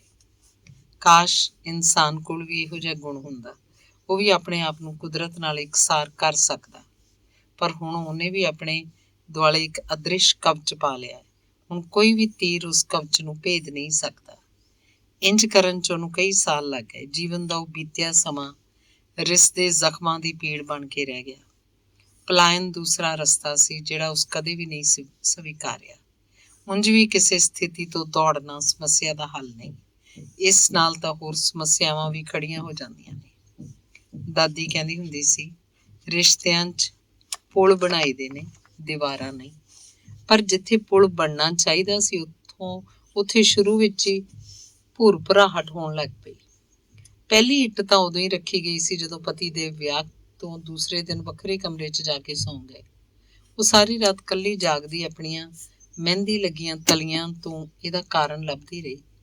ਫਿਰ ਇੱਕ ਇੱਕ ਇੱਟ ਜੁੜਦੀ ਗਈ, ਜਿਹਨੂੰ ਕੰਧ ਬਣਨ 'ਚ ਜ਼ਿਆਦਾ ਦੇਰ ਨਾ ਲੱਗੀ। ਬੜੀ ਵਾਰ ਉਹਨੇ ਉਸ ਦੀਵਾਰ ਤੇ ਸਿਰ ਮਾਰ ਮਾਰ ਕੇ ਉਹਨੂੰ ਡੇਗਣ ਦੀ ਕੋਸ਼ਿਸ਼ ਕੀਤੀ, ਪਰ ਲਹੂ ਲੁਹਾਨ ਹੋਣ ਤੋਂ ਇਲਾਵਾ ਉਹਦੇ ਹੱਥ ਕੁਝ ਨਾ ਲੱਗਾ। ਫਿਰ ਉਹਨੇ ਉਹ ਕਵਚ ਪਹਿਨ ਲਿਆ। ਹੁਣ ਉਸ ਢਾਲ ਨਾਲ ਸਿਰ ਮਾਰ ਮਾਰ ਕੇ ਜ਼ਖਮੀ ਹੁੰਦੇ ਦੰਭ ਨੂੰ ਵੇਖ ਕੇ ਉਹਨੂੰ ਇਸ ਤਰ੍ਹਾਂ ਦੀ ਖੁਸ਼ੀ ਹੁੰਦੀ ਜਿਸ ਤਰ੍ਹਾਂ ਬਿਰਖ ਦੇ ਸੁਰੱਖਿਅਤ ਬੈਠੀ ਬਿੱਲੀ ਨੂੰ ਹੁੰਦੀ ਹੈ ਜਦੋਂ ਥੱਲੇ ਭੌਂਕਦਾ ਜਾਨਵਰ ਦਰਖਤ ਦੇ ਖੁਰਦਰੇ ਤਣੇ ਤੇ ਚੜ੍ਹਨ ਦੀ ਬੇਕਾਰ ਕੋਸ਼ਿਸ਼ ਕਰਦਿਆਂ ਆਪਣੇ ਪੰਜੇ ਜ਼ਖਮੀ ਕਰ ਲੈਂਦਾ ਹੈ। ਹੁਣ ਉਹਨੇ ਆਪਣੀ ਇੱਕ ਅਲੱਗ ਦੁਨੀਆ ਵਸਾ ਲਈ ਹੈ, ਜਿੱਥੇ ਉਹ ਹੈ, ਉਹਦਾ ਕੰਮ ਹੈ। ਪੇੜ ਪੌਦੇ, ਫੁੱਲ ਪੱਤੇ, ਪੰਛੀ ਹਨ। ਇਹਨਾਂ ਸਾਰਿਆਂ ਨੇ, ਖਾਸ ਕਰ ਪੰਛੀਆਂ ਨੇ, ਹਮੇਸ਼ਾ ਉਹਨੂੰ ਟੁੱਟ ਕੇ ਜ਼ਰਾ ਜ਼ਰਾ ਹੋਣ ਤੋਂ ਬਚਾਇਆ ਹੈ। ਉਹਨੂੰ ਯਾਦ ਹੈ ਸ਼ੁਰੂ 'ਚ ਜਦੋਂ ਪਤੀ ਦੇਵ ਵੱਲੋਂ ਮੇਜ਼ ਤੋਂ ਚੁੱਕ ਕੇ ਉਹਦੇ ਵੱਲ ਸੁੱਟੀ ਨਾਸ਼ਤੇ ਦੀ ਥਾਲੀ ਚੁੱਕ ਕੇ ਉਹ ਰਸੋਈ ਵੱਲ ਜਾਂਦੀ ਤਾਂ ਸਾਹਮਣੇ ਨਿੰਮ ਦੇ ਬੂਟੇ ਤੇ ਬੈਠਾ ਬੁਲਬੁਲ ਦਾ ਜੋੜਾ ਉੱਡਦਾ ਨਾ। ਉਹ ਪੰਛੀ ਆਪਣੀ ਸੁਰੀਲੀ ਆਵਾਜ਼ 'ਚ ਜਿਵੇਂ ਉਹਨੂੰ ਸਮਝਾਉਂਦੇ, ਘਬਰਾਈ ਨਾ, ਅਸੀਂ ਤਾਂ ਤੇਰੇ ਨਾਲ ਆ, ਤੇਰੇ ਮਿੱਤਰ। ਤੇ ਉਹ ਸਰੀਰ ਦੇ ਇੱਧਰ ਉੱਧਰ ਉੱਭਰ ਆਏ ਜ਼ਖਮਾਂ ਨੂੰ ਸਹਿਲਾਉਂਦੀ ਉਹਨਾਂ ਪੰਛੀਆਂ ਲਈ ਢੇਰ ਸਾਰਾ ਖਾਣਾ ਪਾ ਦਿੰਦੀ। ਸਵੇਰੇ ਜਦੋਂ ਨਾਸ਼ਤਾ ਬਣਾ ਰਹੀ ਹੁੰਦੀ ਉਦੋਂ ਬੁਲਬੁਲ ਤੇ ਭੂਰੀਆਂ ਚਿੜੀਆਂ ਨਿੰਬੂ ਦੇ ਬੂਟੇ ਤੇ ਆ ਕੇ ਬੈਠ ਜਾਂਦੀਆਂ। ਫਿਰ ਆਪਣੀ ਮਿੱਠੀ ਬੋਲੀ 'ਚ ਗਾ ਗਾ ਕੇ ਉਸ ਕੋਲੋਂ ਭੋਜਨ ਦੀ ਫਰਮਾਇਸ਼ ਕਰਦੀਆਂ। ਉਹਨੂੰ ਚਾਹੇ ਕਾਲਜ ਜਾਣ 'ਚ ਦੇਰ ਹੀ ਕਿਉਂ ਨਾ ਹੋ ਰਹੀ ਹੋਵੇ, ਉਹ ਇਹਨਾਂ ਪੰਛੀਆਂ ਨੂੰ ਬ੍ਰੈਡ ਕ੍ਰੰਬਸ, ਰੋਟੀ ਦੇ ਟੁਕੜੇ ਜਾਂ ਕੋਈ ਫਲ ਪਾਉਣਾ ਨਹੀਂ ਭੁੱਲਦੀ। ਹੁਣ ਕੇਵਲ ਇਹ ਪੰਛੀ ਹੀ ਨੇ ਜਿਹੜੇ ਉਸ ਨਾਲ ਨਾਸ਼ਤਾ ਕਰਦੇ ਨੇ। ਉਹਨੂੰ ਯਾਦ ਆਇਆ ਪਿਤਾ ਦੇ ਘਰ ਖਾਣੇ ਦੀ ਮੇਜ਼ ਤੇ ਤਾਜ਼ੇ ਫੁੱਲਾਂ ਦਾ ਗੁਲਦਸਤਾ ਰੱਖਿਆ ਜਾਣਾ ਇੱਕ ਤਰ੍ਹਾਂ ਦਾ ਨਿਯਮ ਸੀ।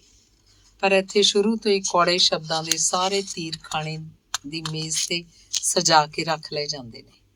ਕਦੇ ਕਦੇ ਤਾਂ ਬੁਰਕੀ ਉਹਦੇ ਗਲ 'ਚ ਫਸਣ ਲੱਗ ਪੈਂਦੀ ਸੀ। ਬੱਚੇ ਇੰਝ ਸਹਿਮੇ ਰਹਿੰਦੇ ਜਿਵੇਂ ਖਾਣਾ ਨਾ ਖਾ ਰਹੇ ਹੋਣ, ਬਲਕਿ ਕੌੜੀ ਦਵਾਈ ਦਾ ਘੁੱਟ ਭਰ ਰਹੇ ਹੋਣ। ਹੁਣ ਤਾਂ ਖੈਰ ਖਾਣੇ ਦੀ ਮੇਜ਼ ਵਿਚਾਰੀ ਰਾਹ ਹੀ ਦੇਖਦੀ ਰਹਿੰਦੀ ਹੈ ਕਿ ਕੋਈ ਉੱਥੇ ਬੈਠ ਕੇ ਖਾਣਾ ਖਾਵੇ। ਰਿਸ਼ਤੇ ਹੁਣ ਖਾਲੀ ਗੁਲਦਾਨਾਂ ਵਾਂਗ ਹੋ ਗਏ ਸਨ, ਫੁੱਲਾਂ ਤੋਂ ਬਿਨਾਂ ਆਪਣੇ ਪੈਡਿਸਟਲ ਤੋਂ ਡਿੱਗੇ ਹੋਏ, ਬਾਹਰੋਂ ਚਮਕਦਾਰ, ਅੰਦਰੋਂ ਖੋਖਲੇ। ਅੱਜ ਐਤਵਾਰ ਹੈ। ਪਹਿਲਾਂ ਉਸ ਸੋਚਿਆ ਗਰਮ ਕੱਪੜੇ ਕੱਢ ਲਏ। ਸਵੇਰੇ ਸ਼ਾਮ ਹਵਾ 'ਚ ਠੰਡ ਘੁਲਣ ਲੱਗ ਪਈ ਹੈ। ਪਰ ਰਸੋਈ ਦੀ ਹਾਲਤ ਵੇਖ ਕੇ ਉਹਨੇ ਵਿਚਾਰ ਬਦਲ ਲਿਆ। ਇਸ ਨਵੀਂ ਕੰਮ ਕਰਨ ਵਾਲੀ ਨੂੰ ਤਾਂ ਢੰਗ ਨਾਲ ਬਰਤਨ ਰੱਖਣੇ ਵੀ ਨਹੀਂ ਆਉਂਦੇ। ਜਿੱਥੇ ਕੌਲੀਆਂ ਰੱਖਣੀਆਂ ਨੇ ਉੱਥੇ ਗਲਾਸ ਰੱਖ ਦਿੰਦੀ ਹੈ, ਤੇ ਗਲਾਸਾਂ ਦੀ ਥਾਂ ਡੋਂਗੇ। ਉਹਨੇ ਕੁਝ ਉੱਚੀ ਗੁੱਸੇ ਭਰੀ ਆਵਾਜ਼ 'ਚ ਕਿਹਾ, ਬੇਜਾਨ ਚੀਜ਼ਾਂ ਦੀ ਜਗ੍ਹਾ ਨੂੰ ਲੈ ਕੇ ਇੰਨੀ ਪਰੇਸ਼ਾਨ ਕਿਉਂ ਹੁੰਦੀ ਹੈ? ਤੇਰੀ ਆਪਣੀ ਕਦੇ ਕੋਈ ਜਗ੍ਹਾ ਹੋਈ ਹੈ ਇੱਥੇ? ਹੁਣ ਉਹਨੂੰ ਆਦਤ ਹੋ ਗਈ ਹੈ ਕਿ ਇਸ ਆਵਾਜ਼ ਨੂੰ ਅਣਸੁਣਿਆ ਕਰਨ ਦੀ। ਸ਼ੁਰੂ 'ਚ ਆਵਾਜ਼ ਇੱਕ ਚੀਕ ਵਾਂਗ ਉੱਗੀ ਰਹਿੰਦੀ ਸੀ ਉਹਦੇ ਅੰਤःਕਰਨ 'ਚ, ਇੱਥੋਂ ਚਲੀ ਜਾ, ਕਿਉਂ ਸਹਿਨੀ ਹੈ ਸਭ ਕੁਝ? ਪਾਪਾ ਦੀ ਇੱਜ਼ਤ ਤੇ ਤੇਰੀ ਆਪਣੀ ਇੱਜ਼ਤ, ਸਮਾਜ, ਮਾਈ ਬਲੱਡੀ ਲੈਫਟ ਫੁੱਟ, ਪੇਟ 'ਚ ਪਲਣ ਵਾਲਾ ਬੱਚਾ, ਅਬੋਰਸ਼ਨ ਕਰਾ ਲੈ। ਉਹਨੇ ਸਾਰੇ ਬਰਤਨ ਸਾਫ਼ ਕਰਵਾ ਕੇ ਸ਼ੈਲਫ ਤੇ ਰਖਵਾ ਦਿੱਤੇ। ਫਿਰ ਗਿਣ ਗਿਣ ਕੇ ਠੀਕ ਜਗ੍ਹਾ ਰੱਖਣੇ ਸ਼ੁਰੂ ਕੀਤੇ। ਸਟੀਲ ਦੀਆਂ ਵੱਡੀਆਂ ਪਲੇਟਾਂ 4, 2 ਘੱਟ, ਕੁਆਟਰ ਪਲੇਟਾਂ 3, 3 ਘੱਟ, ਛੋਟੀਆਂ ਕੌਲੀਆਂ 12, ਵਿੱਚੋਂ 9, ਖਾਣੇ ਦੇ 24 ਚਮਚਿਆਂ 'ਚੋਂ ਸਿਰਫ 11। ਹਰ ਗਾਇਬ ਬਰਤਨ ਦੇ ਨਾਲ ਉਹਦਾ ਗੁੱਸਾ ਬੈਰੋਮੀਟਰ ਦੇ ਪਾਰੇ ਵਾਂਗ ਵਧਣ ਲੱਗ ਪਿਆ। ਕਈ ਦਿਨਾਂ ਤੋਂ ਬਰਤਨ ਕੁਝ ਘੱਟ ਲੱਗ ਰਹੇ ਸਨ, ਪਰ ਉਹ ਸੋਚਦੀ ਛੋਟੀ ਨੂੰਹ ਦੇ ਫਰਿੱਜ 'ਚ ਹੋਣਗੇ, ਕੁਝ ਪਾ ਕੇ ਲੈ ਗਈ ਹੋਏਗੀ। ਪਰ ਅੱਜ ਤਾਂ ਉਹਨੂੰ ਯਕੀਨ ਹੀ ਹੋ ਗਿਆ ਕਿ ਘਰ ਦੀਆਂ ਹੋਰ ਚੀਜ਼ਾਂ ਵੀ ਜ਼ਰੂਰ ਗਾਇਬ ਹੋਈਆਂ ਹੋਣਗੀਆਂ। ਦਰਅਸਲ ਕਾਲਜ ਦਾ ਹੀ ਇੰਨਾ ਕੰਮ ਹੋ ਜਾਂਦਾ ਹੈ ਕਿ ਉਹਨੂੰ ਹੋਰ ਕੁਝ ਕਰਨ ਦਾ ਜ਼ਿਆਦਾ ਵਕਤ ਹੀ ਨਹੀਂ ਮਿਲਦਾ। ਜੇਕਰ ਬਰਤਨ ਸਫਾਈ ਕਰਨ ਵਾਲੀ ਸੁਚਾਰੂ ਢੰਗ ਨਾਲ ਕੰਮ ਕਰਨ ਲੱਗ ਪੈਂਦੀ ਤਾਂ ਫਿਰ ਉਹ ਜ਼ਿਆਦਾ ਦਖਲ ਅੰਦਾਜ਼ੀ ਨਾ ਕਰਦੀ। ਛੋਟੀ ਬਹੂ ਬਹੁਤਾ ਸਮਾਂ ਉੱਪਰ ਆਪਣੇ ਕਮਰੇ 'ਚ ਹੀ ਰਹਿੰਦੀ ਹੈ। ਉਹਦੇ ਅਜੇ ਖਾਣ ਪੀਣ ਦੇ ਦਿਨ ਨੇ, ਬਾਅਦ 'ਚ ਉਹਨੇ ਹੀ ਸਾਰੀ ਜ਼ਿੰਮੇਵਾਰੀ ਚੁੱਕਣੀ ਹੈ। ਵੱਡਾ ਬੇਟਾ ਤੇ ਬਹੂ ਤਾਂ ਵਿਦੇਸ਼ ਤੋਂ ਕਦੇ ਕਦਾਈ ਮਹਿਮਾਨਾਂ ਵਾਂਗ ਆਉਂਦੇ ਨੇ। ਪਿਛਲੇ 2-3 ਸਾਲਾਂ 'ਚ ਕੰਮ ਕਰਕੇ ਗਈਆਂ ਔਰਤਾਂ ਦੇ ਚਿਹਰੇ ਉਹਦੀਆਂ ਅੱਖਾਂ ਸਾਹਮਣੇ ਘੁੰਮਣ ਲੱਗ ਪਏ। ਸਵਿਤਾ, ਰਜਨੀ, ਗੁਰਦਈ, ਕਰਮੀ, ਕੌਣ ਕੀ ਲੈ ਕੇ ਗਈ ਉੱਪਰ ਵਾਲਾ ਹੀ ਜਾਣੇ। ਉਹ ਹੁਣ ਹਰ ਰੋਜ਼ ਲੌਨ 'ਚ ਬੈਠ ਕੇ ਸ਼ਾਮ ਦੀ ਚਾਹ ਪੀਂਦੀਆਂ ਉਸ ਕੱਟ ਫੋੜੇ ਦੇ ਜੋੜੇ ਦੀ ਉਡੀਕ ਕਰਦੀ ਹੈ। ਉਹ ਹੁਣ ਹਰ ਰੋਜ਼ ਲੌਨ 'ਚ ਬੈਠ ਕੇ ਚਾਹ ਪੀਂਦਿਆਂ ਉਸ ਕੱਟ ਫੋੜੇ ਦੇ ਜੋੜੇ ਦੀ ਉਡੀਕ ਕਰਦੀ ਹੈ। ਉਹਦੀ ਚਾਹ ਖਤਮ ਹੋਣ ਤੱਕ ਕੱਟ ਫੋੜੇ ਦਾ ਜੋੜਾ ਆਪਣੇ ਨਿਸ਼ਚਿਤ ਸਥਾਨ ਤੇ ਆ ਕੇ ਬੈਠ ਜਾਂਦਾ ਹੈ। ਉਹਨਾਂ ਪੰਛੀਆਂ ਨੂੰ ਵੇਖ ਕੇ ਉਹਨੂੰ ਇੰਝ ਖੁਸ਼ੀ ਮਹਿਸੂਸ ਹੁੰਦੀ ਹੈ ਜਿਵੇਂ ਸ਼ਾਮੀ ਘਰ ਪਰਤੇ ਬੱਚਿਆਂ ਨੂੰ ਵੇਖ ਕੇ ਮਾਂ ਨੂੰ ਹੁੰਦੀ ਹੈ। ਪਰ ਅੱਜ ਉਹਨੇ ਸ਼ਾਮ ਨੂੰ ਚਾਹ ਰਸੋਈ 'ਚ ਕੰਮ ਕਰਦਿਆਂ ਕਰਦਿਆਂ ਹੀ ਪੀ ਲਈ। ਲੌਨ 'ਚ ਖਾਲੀ ਕੁਰਸੀ ਵੇਖ ਕੇ ਕੱਟ ਫੋੜੇ ਦੇ ਜੋੜੇ ਨੂੰ ਕੁਝ ਹੈਰਾਨੀ ਹੋਈ। ਉਹਨਾਂ ਪੰਛੀਆਂ ਨੇ 1-2 ਵਾਰੀ ਆਪਣੀ ਕਲਗੀ ਖੋਲੀ, ਗਰਦਨ ਉੱਪਰ ਥੱਲੇ ਕੀਤੀ, ਜਿਵੇਂ ਕਿ ਇੱਕ ਦੂਜੇ ਨੂੰ ਪੁੱਛ ਰਹੇ ਹੋਣ, ਅੱਜ ਚਾਹ ਪੀਣ ਨਹੀਂ ਆਈ? ਉਹ ਥੱਕ ਗਈ ਸੀ, ਸਿਰ ਚਕਰਾ ਰਿਹਾ ਸੀ, ਇਸ ਲਈ ਉਹਨੇ ਜਲਦੀ ਖਾਣਾ ਖਾ ਲਿਆ। ਫਿਰ ਬਲੱਡ ਪ੍ਰੈਸ਼ਰ ਦੀ ਗੋਲੀ ਲੈ ਕੇ ਵੱਡੇ ਬੇਟੇ ਦੇ ਕਮਰੇ 'ਚ ਜਾ ਕੇ ਸੌਂ ਗਈ। ਹੌਲੀ ਹੌਲੀ ਘਰ ਦੀਆਂ ਗੁਆਚੀਆਂ ਚੀਜ਼ਾਂ ਇੱਕ ਇੱਕ ਕਰਕੇ ਗੇਟ ਵਿੱਚੋਂ ਅੰਦਰ ਆਉਣ ਲੱਗ ਪਈਆਂ। ਚਮਚੇ, ਗਲਾਸ, ਪਲੇਟਾਂ, ਕਾਲਾ ਬਟੂਆ, ਛਤਰੀ, ਉੱਚੀ ਅੱਡੀ ਦੇ ਚਿੱਟੇ ਸੈਂਡਲ, ਸੁੱਚੇ ਮੋਤੀਆਂ ਦੀ ਮਾਲਾ, ਸਾਰੀਆਂ ਚੀਜ਼ਾਂ ਜੀਵਤ ਹੋ ਕੇ ਤੁਰਦੀਆਂ ਹੋਈਆਂ ਆਪਣੀ ਆਪਣੀ ਜਗ੍ਹਾ ਤੇ ਪਹੁੰਚ ਰਹੀਆਂ ਸਨ। ਸਭ ਤੋਂ ਪਿੱਛੇ ਕੱਪੜੇ ਦੀ ਬਣੀ ਪੁਰਾਣੀ ਜਿਹੀ ਗੁੱਡੀ ਤੁਰੀ ਆਉਂਦੀ ਸੀ, ਜਿਹਦਾ ਘੱਗਰਾ ਤੇ ਚੋਲੀ ਫਟੇ ਹੋਏ ਹਨ। ਹੌਲੀ ਹੌਲੀ ਚੱਲਦੀ ਉਹ ਗੁੱਡੀ ਉਹਦੇ ਕੋਲ ਆ ਕੇ ਖਲੋ ਗਈ। ਇਹੋ ਜਿਹੀ ਮੈਲੀ ਗੁੱਡੀ ਕਿਹਦੀ ਹੈ? ਗੁੱਡੀ ਨਾਲ ਖੇਡਣ ਵਾਲੀ ਬੇਟੀ ਤਾਂ ਉਹਦੇ ਘਰ ਪੈਦਾ ਹੀ ਨਹੀਂ ਹੋਈ। ਉਹਨੂੰ ਲੱਗਿਆ ਜਿਵੇਂ ਉਹ ਗੁੱਡੀ ਸਿਸਕ ਰਹੀ ਹੈ। ਕਿਹਦੀ ਗੁੱਡੀ ਹੈ ਤੂੰ? ਕਿਉਂ ਰੋਨੀ ਹੈ? ਬੀਬੀ ਜੀ, ਮੈਂ ਤੁਹਾਡੀ ਪੁਰਾਣੀ ਨੌਕਰਾਣੀ ਮੰਜੂ ਦੀ ਇੱਜ਼ਤ ਹਾਂ। ਕਿੱਥੇ ਬੈਠਾ? ਉਹਦੀ ਨੀਂਦ ਖੁੱਲ ਗਈ। ਠੰਡ ਵਿੱਚ ਵੀ ਉਹਦੇ ਮੱਥੇ ਤੇ ਪਸੀਨਾ ਆ ਗਿਆ। ਮੰਜੂ?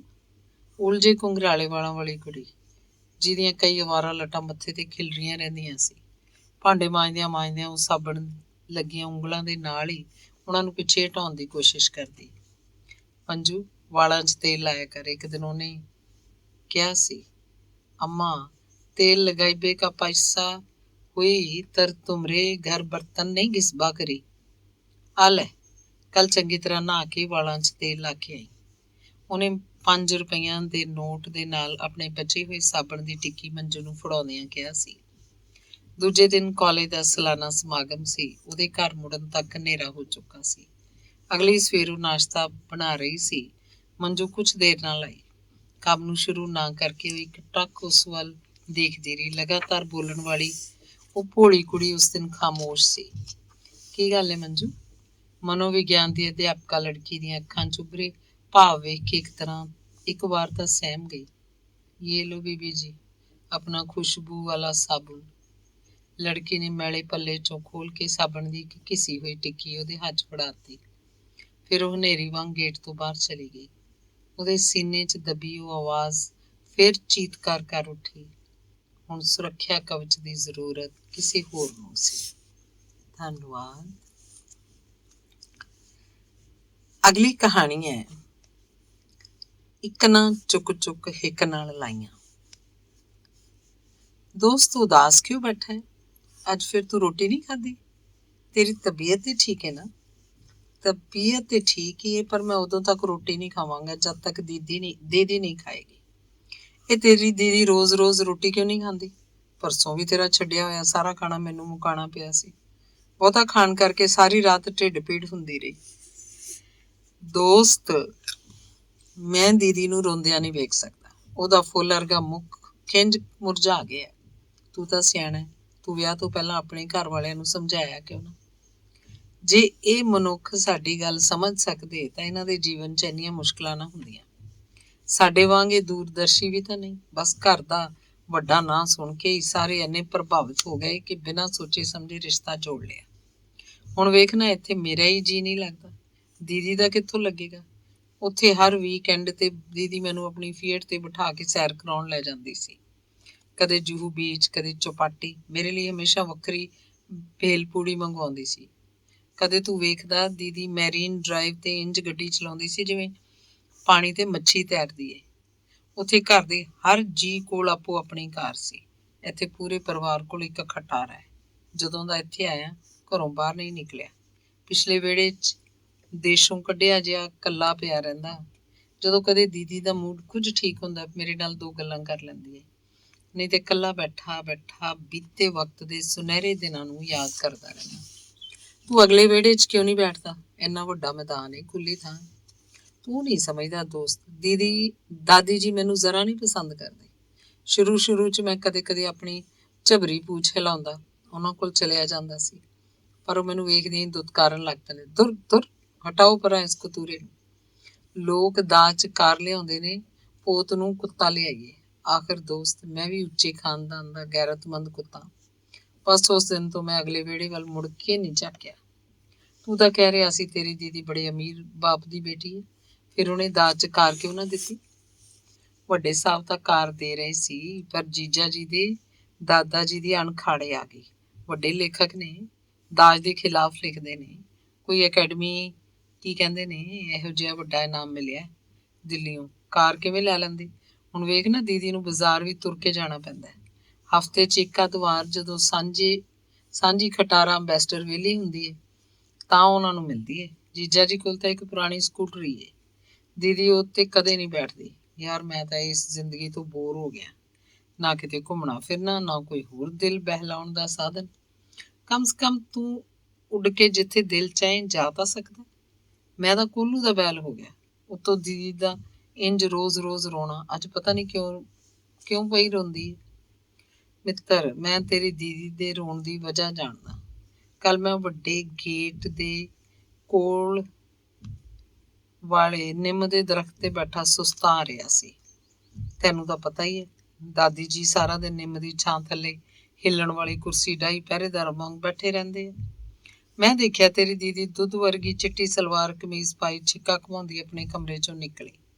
ਅਜੇ ਉਹ ਪੈਰੀਂ ਪੈਨੀਆਂ ਵੀ ਨਹੀਂ ਸੀ ਆਖ ਸਕੀ, ਦਾਦੀ ਜੀ ਦਾ ਪੱਖਾ ਫੇਰਦਾ ਹੱਥ ਇੰਝ ਰੁਕ ਗਿਆ ਜਿਵੇਂ ਉਹਨਾਂ ਨੇ ਕੋਈ ਅਜੂਬਾ ਵੇਖ ਲਿਆ ਹੋਵੇ। ਕਿੱਥੇ ਜਾ ਰਹੀ ਹੈ ਵਹੁਟੀ? ਤੇਰੀ ਦੀਦੀ ਤਾਂ ਉਹਨਾਂ ਦੀ ਉੱਚੀ ਆਵਾਜ਼ ਸੁਣ ਕੇ ਹੀ ਸਹਿਮ ਗਈ, ਜਿਵੇਂ ਸਰੀਰ 'ਚੋਂ ਸਾਹ ਸਾਥੀ ਮੁੱਕ ਗਿਆ ਹੋਵੇ। ਜੀਭ ਤਾਲੂ ਨਾਲ ਜੁੜ ਗਈ। ਤਾਈਓ ਦਾਦੀ ਜੀ ਦੇ ਪੈਰ ਘੁੱਟਦੀ ਲక్ష్ਮੀ ਨੇ ਉਹਨਾਂ ਨੂੰ ਦੱਸਿਆ, ਬਹੂ ਰਾਣੀ ਚਿੜੀ ਛਿੱਕਾ ਖੇਲਣੇ ਕੋ ਜਾਵਤ ਹੈ, ਖੇਡਣ ਚੱਲੀਏ, ਘਰ 'ਚ ਕੋਈ ਕੰਮ ਨਹੀਂ ਰਹਿ ਗਿਆ। ਕੁਲਦੀਪ ਕਿੱਥੇ ਆ ਵੋਟੀਏ? ਦਾਦੀ ਜੀ ਫੇਰ ਗੜਕੇ, ਜੇ ਉਹ ਤੇ ਟੂਰ ਤੇ ਗਏ ਨੇ, ਰਾਤ ਨੂੰ ਪਰਤਣਗੇ। ਤੇਰੀ ਦਾਦੀ ਦੇ ਗਲੇ 'ਚੋਂ ਫਸੀ ਹੋਈ ਹੌਲੀ ਆਵਾਜ਼ ਬੜੀ ਮੁਸ਼ਕਿਲ ਨਾਲ ਨਿਕਲੀ। ਤੇਰੀ ਦੀਦੀ ਦੇ ਗਲੇ 'ਚੋਂ ਫਸੀ ਹੋਈ ਹੌਲੀ ਆਵਾਜ਼ ਬੜੀ ਮੁਸ਼ਕਿਲ ਨਾਲ ਨਿਕਲੀ। ਤੇ ਤੂੰ ਕੱਲੀ ਜਾਏਂਗੀ ਪਰਾਏ ਮਰਦਾਂ ਨਾਲ ਖੇਡਣ? ਵੱਡੇ ਘਰ ਦੀਆਂ ਧੀਆਂ ਧਿਆਣੀਆਂ ਦੇ ਨਹੀਂ ਇਹ ਲੱਛਣ। ਆ ਦੁਪੱਟਾ ਕਿਵੇਂ ਬੰਨਿਆ ਹੋਇਆ? ਠੀਕ ਤਰ੍ਹਾਂ ਖੋਲ ਕੇ ਢੱਕ ਆਪਣੇ ਆਪ ਨੂੰ। ਤੇਰੀ ਦੀਦੀ ਸ਼ਰਮ ਨਾਲ ਪਾਣੀ ਪਾਣੀ ਹੋ ਗਈ ਤੇ ਭੱਜ ਕੇ ਆਪਣੇ ਕਮਰੇ ਵੱਲ ਚਲੀ ਗਈ। ਅੱਛਾ, ਇਹ ਵਜ੍ਹਾ ਹੈ ਦੀਦੀ ਦੇ ਰੋਣ ਦੀ। ਤੈਨੂੰ ਨਹੀਂ ਪਤਾ ਕਾਲੂ, ਮੇਰੀ ਦੀਦੀ ਕਿੰਨਾ ਚੰਗਾ ਟੈਨਿਸ ਖੇਡਦੀ ਹੈ, ਚੈਂਪੀਅਨ ਹੈ ਚੈਂਪੀਅਨ। ਜਦੋਂ ਵੱਡੇ ਸਾਹਿਬ ਫੋਰਨ ਜਾਂਦੇ ਨੇ ਤਾਂ ਦੀਦੀ ਲਈ ਟੈਨਿਸ ਸ਼ੂ ਰੈਕਟ ਲਿਆਉਣਾ ਨਹੀਂ ਭੁੱਲਦੇ। ਸ਼ਾਰਟਸ ਦੇ ਦੁੱਧ ਵਰਗੀ ਚਿੱਟੀ ਸ਼ਰਟ ਪਾਉਂਦੀ ਸੀ ਮੇਰੀ ਦੀਦੀ, ਕਿੰਨੀ ਸਮਾਰਟ ਲੱਗਦੀ ਸੀ ਉਸ ਡਰੈਸ 'ਚ। ਹੁਣ ਤਾਂ ਪੂਰੀ ਧੋਬਣ ਲੱਗਦੀ ਹੈ ਸਲਵਾਰ ਕਮੀਜ਼ 'ਚ। ਕਾਲੂ, ਤੂੰ ਮੇਰੀ ਗੱਲ ਸੁਣਦਾ ਪਿਆ? ਹੁੰਗਾਰਾ ਹੀ ਨਹੀਂ ਭਰਦਾ। ਸੁਣਦਾ ਦੋਸਤ, ਪਰ ਇਹ ਜਿਹੜੇ ਵਿਲਾਇਤੀ ਸ਼ਬਦ ਤੂੰ ਵਰਤਦਾ ਹੈ ਨਾ, ਇਹ ਮੈਨੂੰ ਸਮਝ ਨਹੀਂ ਆਉਂਦੀ। ਤੂੰ ਰਹੇਂਗਾ ਹਮੇਸ਼ਾ ਗਵਾਰ ਦਾ ਗਵਾਰ। ਭਾਈ ਨਵੇਂ ਨਵੇਂ ਸ਼ਬਦ ਸਿੱਖਣੇ ਚਾਹੀਦੇ ਨੇ। ਵੇਖ, ਮੈਂ ਇੱਥੇ ਆ ਕੇ ਕਿੰਨੇ ਨਵੇਂ ਸ਼ਬਦ ਸਿੱਖ ਲਏ ਨੇ। ਨਾਮੁਰਾਦ, ਖਸਮਾਂ ਨੂੰ ਖਾਣੀ, ਗਮਜ਼ਾਤ। ਹੇ ਰਾਮ, ਤੂੰ ਇਹ ਸ਼ਬਦ ਕਿੱਥੋਂ ਸਿੱਖੇ ਨੇ? ਪਰਸੋਂ ਮੈਂ ਆਪਣੇ ਦਰਵਾਜ਼ੇ 'ਚੋਂ ਝਾਤੀ ਮਾਰੀ, ਬੁੜੀ ਜਮਾਦਾਰਨੀ ਬੰਦ ਤੋਂ ਕੁਝ ਲੇਟ ਹੋ ਗਈ ਸੀ। ਮੈਂ ਵੇਖਿਆ ਉਹ ਕੂੜੇ ਨਾਲ ਭਰਿਆ ਟੋਕਰਾ ਚੁੱਕੀ ਕੱਚ ਥੱਲੇ ਝਾੜੂ ਦਬਾਈ ਦਾਦੀ ਦੀ ਕੁਰਸੀ ਤੋਂ ਦੂਰ ਦੂਰ ਹਟਦੀ ਇੰਜ ਨਿਕਲ ਰਹੀ ਸੀ ਜਿਵੇਂ ਉਹਨੂੰ ਕੋਈ ਛੂਤ ਦੀ ਬਿਮਾਰੀ ਲੱਗੀ ਹੋਵੇ। ਪਰ ਫਿਰ ਦਾਦੀ ਜੀ ਨੇ ਵੇਖ ਲਿਆ ਤੇ ਬੰਤ ਉਹਨੂੰ ਉੱਚੀ ਉੱਚੀ ਝਿੜਕਣ ਲੱਗ ਪਏ। ਖਸਮਾਂ ਨੂੰ ਖਾਣੀ, ਨਾ ਮੁਰਾਦ, ਕਮਜ਼ਾਤ। ਪਰਛਾਵਾਂ ਪਾ ਗਈ। ਹੁਣ ਫੇਰ ਨਹਾਣਾ ਪੈਸੀ ਮੈਨੂੰ। ਵਿਚਾਰੀ ਬੁੱਢੀ ਕੰਬਦੀ ਦੀਵਾਰ ਨਾਲ ਚਿਪਕਦੀ ਗੇਟ ਤੇ ਬਾਹਰ ਨਿਕਲ ਗਈ। ਚੰਗਾ ਦੋਸਤ, ਮੈਂ ਹੁਣ ਚੱਲਦਾ। ਤੇਰੀ ਭਰਜਾਈ ਵਾਪਸ ਆ ਗਈ ਹੋਣੀ ਹੈ। ਅੱਜ ਰੋਜ਼ ਗਾਰਡਨ 'ਚ ਕੌਣੀਆਂ ਦੀ ਕਿੱਟੀ ਪਾਰਟੀ ਸੀ। ਕੱਲ ਸ਼ਾਮ ਉੱਥੇ ਸੇਠ ਫਕੀਰ ਚੰਦ ਦਾ ਪਰਿਵਾਰ ਪਿਕਨਿਕ ਮਨਾਉਣ ਆਇਆ ਸੀ। ਸਾਰਾ ਬਚਿਆ ਖੁਚਿਆ ਖਾਣਾ ਉੱਥੇ ਹੀ ਖਿਲਾਰ ਗਏ ਨੇ। ਮੌਕੇ ਦਾ ਫਾਇਦਾ ਉਠਾ ਕੇ ਸਾਡੀਆਂ ਘਰ ਵਾਲੀਆਂ ਨੇ ਉੱਥੇ ਕਿੱਟੀ ਪਾਰਟੀ ਰੱਖ ਲਈ। ਉਹਨਾਂ ਦੀ ਪਾਰਟੀ ਹੋ ਗਈ ਤੇ ਬਾਗ ਸਾਫ਼ ਹੋ ਗਿਆ। ਇੱਕ ਪੰਥ ਦੋ ਕਾਜ, ਨਹੀਂ ਤਾਂ ਕਈ ਦਿਨ ਉੱਥੇ ਗੰਦ ਖਿਲ ਰਿਹਾ ਰਹਿਣਾ ਸੀ। ਉੱਥੋਂ ਦੇ ਮਾਲੀ ਜਮਾਦਾਰ ਤਾਂ ਸਾਹਿਬਾਂ ਦੇ ਬਗੀਚਿਆਂ 'ਚ ਹੀ ਲੱਗੇ ਰਹਿੰਦੇ ਆ। ਚੰਗਾ ਦੋਸਤ, ਚੱਲਦਾ। ਕਾਂ ਕਾਂ ਕਾਂ ਆ ਗਿਆ ਹੈ ਕਾਲੇ ਮੂੰਹ ਵਾਲਿਆ। ਭਾਈ ਪਿਸਤੇ, ਇਹੋ ਜਿਹੀ ਕੋਈ ਗੱਲ ਨਹੀਂ ਕਹਿਣੀ ਚਾਹੀਦੀ ਜਿਸ ਨਾਲ ਦੋਸਤ ਦੇ ਦਿਲ ਤੇ ਚੋਟ ਲੱਗੇ। ਹੁਣ ਮੈਂ ਕੀ ਕਹਿ ਦਿੱਤਾ? ਦਾਦੀ ਜੀ ਵੀ ਤੇ ਤੈਨੂੰ ਕਲਮੂੰਹਾਂ ਆਖਦੇ ਨੇ। ਉਹ ਤਾਂ ਕਦੇ ਕਦੇ ਦੀਦੀ ਨੂੰ ਵੀ ਕਾਲੇ ਮੂੰਹ ਵਾਲੀ ਆਖ ਦਿੰਦੇ ਨੇ। ਬੜੀ ਮਾੜੀ ਗੱਲ ਹੈ। ਇਹ ਤਾਂ ਗਾਲ ਹੈ, ਮਤਲਬ ਕਿ ਤੇਰਾ ਮੂੰਹ ਕਾਲਾ ਜਿਵੇਂ ਮਰਨ ਤੋਂ ਬਾਅਦ ਬੰਦੇ ਦਾ ਹੋ ਜਾਂਦਾ ਹੈ। ਪਰ ਮੇਰੀ ਦੀਦੀ ਦਾ ਰੰਗ ਤਾਂ ਬੇਦਾਗ ਸਾਂਵਲਾ ਹੈ, ਕ੍ਰਿਸ਼ਨ ਜੀ ਦੇ ਰੰਗ ਵਰਗਾ। ਇੱਥੇ ਸਾਰੇ ਜੀ ਬੜੇ ਗੋਰੇ ਨੇ ਤੇ ਫਿਰ ਕੀ ਹੋਇਆ? ਨੈਣ ਨਕਸ਼ ਵੇਖੇ ਨੇ? ਪਕੌੜੇ ਵਰਗਾ ਨੱਕ, ਮਿਚੀਆਂ ਅੱਖਾਂ। ਮੇਰੀ ਦੀਦੀ ਦੇ ਫੀਚਰ ਤਾਂ ਰੱਬ ਨੇ ਵਿਹਲੇ ਬਹਿ ਕੇ ਬਣਾਏ ਲੱਗਦੇ ਨੇ। ਤਿੱਖਾ ਨੱਕ, ਵੱਡੀਆਂ ਵੱਡੀਆਂ ਅੱਖਾਂ, ਤਰਾਸ਼ੀਆਂ ਹੋਈਆਂ ਭਵਾਂ, ਬਿਨਾਂ ਟੂਥਪੇਸਟ ਦੀ ਮਸ਼ਹੂਰੀ ਵਰਗੇ ਦੰਦ। ਜਦੋਂ ਹੱਸਦੀ ਏ ਜਿਵੇਂ ਮੋਤੀਏ ਦੇ ਫੁੱਲ ਖਿੜਦੇ ਨੇ। ਇੰਝ ਲੱਗਦਾ ਅੱਜ ਤੇਰੀ ਦੀਦੀ ਦਾ ਮੂਡ ਠੀਕ ਏ, ਤਾਈਓ ਤੇ ਅੱਜ ਖਾਣੇ ਵਾਲਾ ਭਾਂਡਾ ਮਾਂਜ ਦਿੱਤਾ। ਦੋਸਤ, ਅੱਜ ਮੈਂ ਬੜਾ ਖੁਸ਼ ਹਾਂ, ਤਾਈ ਖੁੱਲ ਕੇ ਭੁੱਖ ਲੱਗੀ ਹੈ। ਮੈਂ ਸਾਰਾ ਖਾਣਾ ਖਾ ਲਿਆ, ਤੇਰੇ ਲਈ ਕੁਝ ਛੱਡਣਾ ਹੀ ਭੁੱਲ ਗਿਆ। ਕਾਲੂ, ਇਹ ਮੇਰੀ ਖੁਸ਼ਕਿਸਮਤੀ ਹੈ ਕਿ ਮੈਨੂੰ ਤੇਰੇ ਵਰਗਾ ਦੋਸਤ ਮਿਲ ਗਿਆ। ਤੇਰੇ ਨਾਲ ਹੀ ਗੱਲਾਂ ਕਰਕੇ ਮਨ ਹਲਕਾ ਹੋ ਜਾਂਦਾ ਹੈ। ਹਾਂ ਪਿਸਤਾ ਭਰਾ, ਇੱਕ ਅੱਧ ਦੋਸਤ ਹੋਣਾ ਬੜਾ ਜ਼ਰੂਰੀ ਹੈ, ਨਹੀਂ ਤਾਂ ਬੰਦਾ ਆਪਣੇ ਦੁੱਖ ਸੁੱਖ ਦੀ ਗੱਲ ਕਿਸ ਨਾਲ ਕਰੇ। ਦੋਸਤ, ਇੱਥੇ ਤਾਂ ਮੇਰੀ ਦੀਦੀ ਦੇ ਆਂਢ ਗੁਆਂਢ 'ਚ ਜਾਣ ਤੇ ਵੀ ਪਾਬੰਦੀ ਹੈ। ਹੁਣ ਤੱਕ ਇਹਦੀ ਇੱਕ ਵੀ ਸਹੇਲੀ ਨਹੀਂ ਬਣੀ। ਬੰਬਈ ਤਾਂ ਉਹਦੀਆਂ ਸਹੇਲੀਆਂ ਨਾਲ ਘਰ ਭਰਿਆ ਰਹਿੰਦਾ ਸੀ। ਸਾਰਾ ਦਿਨ ਗਹਿਮਾ ਗਹਿਮੀ ਰਹਿੰਦੀ ਸੀ। ਮੰਜੂ, ਸੁਸ਼ਮਾ, ਅਨੀਤਾ, ਰੇਵਾ, ਰੀਤਾ, ਬੀਨਾ, ਬਸ ਇੰਨੀਆਂ ਕਾਫੀ ਨੇ। ਹਾਲੇ ਤੇਰੀ ਦੀਦੀ ਨਵੀਂ ਆਈ ਏ, ਕੁਝ ਚਿਰ ਬਾਅਦ ਉਹਦੀਆਂ ਵੀ ਸਹੇਲੀਆਂ ਬਣ ਜਾਣੀਆਂ। ਚੰਗਾ ਪਿਸਤੇ, ਹੁਣ ਮੈਂ ਉੱਠਦਾ, ਇੱਕ ਬੜਾ ਜ਼ਰੂਰੀ ਕੰਮ ਹੈ। ਮੈਂ ਅੱਜ ਤੇਰੇ ਕੋਲ ਬਸ ਨਾਸ਼ਤਾ ਕਰਨ ਹੀ ਆਇਆ ਸੀ। ਕੀ ਕੰਮ ਹੈ ਦੋਸਤ? ਕੁਝ ਚਿਰ ਹੋਰ ਰੁਕ ਜਾ, ਤੇਰੇ ਨਾਲ ਦੋ ਗੱਲਾਂ ਕਰਕੇ ਮੇਰਾ ਮਨ ਹਲਕਾ ਹੋ ਜਾਂਦਾ ਹੈ। ਇੱਥੇ ਤੇਰੇ ਤੇ ਦੀਦੀ ਦੇ ਸਿਵਾ ਹੋਰ ਕੌਣ ਹੈ ਮੇਰਾ ਦੋਸਤ? ਅੱਜ ਜਲਦੀ ਜਾਣਾ ਹੈ। ਕੁੱਕੂ ਬੇਟੀ ਵੱਡੀ ਹੋ ਗਈ ਹੈ, ਉਹਦੇ ਲਈ ਵਰ ਦੀ ਖੋਜ 'ਚ ਨਿਕਲਣਾ ਹੈ। ਬੜਾ ਸੋਚ ਸਮਝ ਕੇ ਸਭ ਕੁਝ ਦੇਖਣਾ ਚਾਹੁੰਦਾ। ਉਹਦਾ ਵਰ ਜਿੱਥੇ ਰਹਿੰਦਾ ਹੋਵੇ ਆਸ-ਪਾਸ ਸੰਘਣੇ ਦਰਖਤ ਹੋਣ, ਜੇ ਬਗੀਚਾ ਹੋਵੇ ਤਾਂ ਹੋਰ ਵੀ ਚੰਗਾ, ਜੇ ਕੋਈ ਵੱਡਾ ਹਸਪਤਾਲ ਲਾਗੇ ਹੋਵੇ ਤੇ ਸੋਹਣੇ ਤੇ ਸੁਹਾਗਾ। ਉੱਥੇ ਕਚਰੇ ਚੋਂ ਮੋਟੇ ਮਾਲ ਦੇ ਟੁਕੜੇ ਖਾਣ ਨੂੰ ਮਿਲਦੇ ਨੇ। ਕਦੇ ਕਦੇ ਤਾਂ ਕਚਰੇ ਦੇ ਡੱਬੇ 'ਚ ਅਰਧ ਵਿਕਸਿਤ ਭਰੂਣ ਤੱਕ ਵੀ ਮਿਲ ਜਾਂਦਾ ਹੈ। ਹਾਂ, ਕਾਰਪੋਰੇਸ਼ਨ ਦੀ ਖੁੱਲੀ ਟੈਂਕੀ ਜਾਂ ਕੋਈ ਤਲਾਬ ਲਾਗੇ ਹੋਣਾ ਵੀ ਬੜਾ ਜ਼ਰੂਰੀ ਹੈ। ਕਾਲੂ, ਤੂੰ ਕਿੰਨਾ ਸਮਝਦਾਰ ਹੈ। ਸਾਡੇ ਸਾਹਿਬ ਨੇ ਤਾਂ ਕੁਝ ਵੇਖਿਆ ਹੀ ਨਹੀਂ, ਬਸ ਵੱਡਾ ਨਾਂ ਵੇਖ ਕੇ ਕੁੜੀ ਨੂੰ ਖੂਹ 'ਚ ਧੱਕਾ ਦੇ ਦਿੱਤਾ।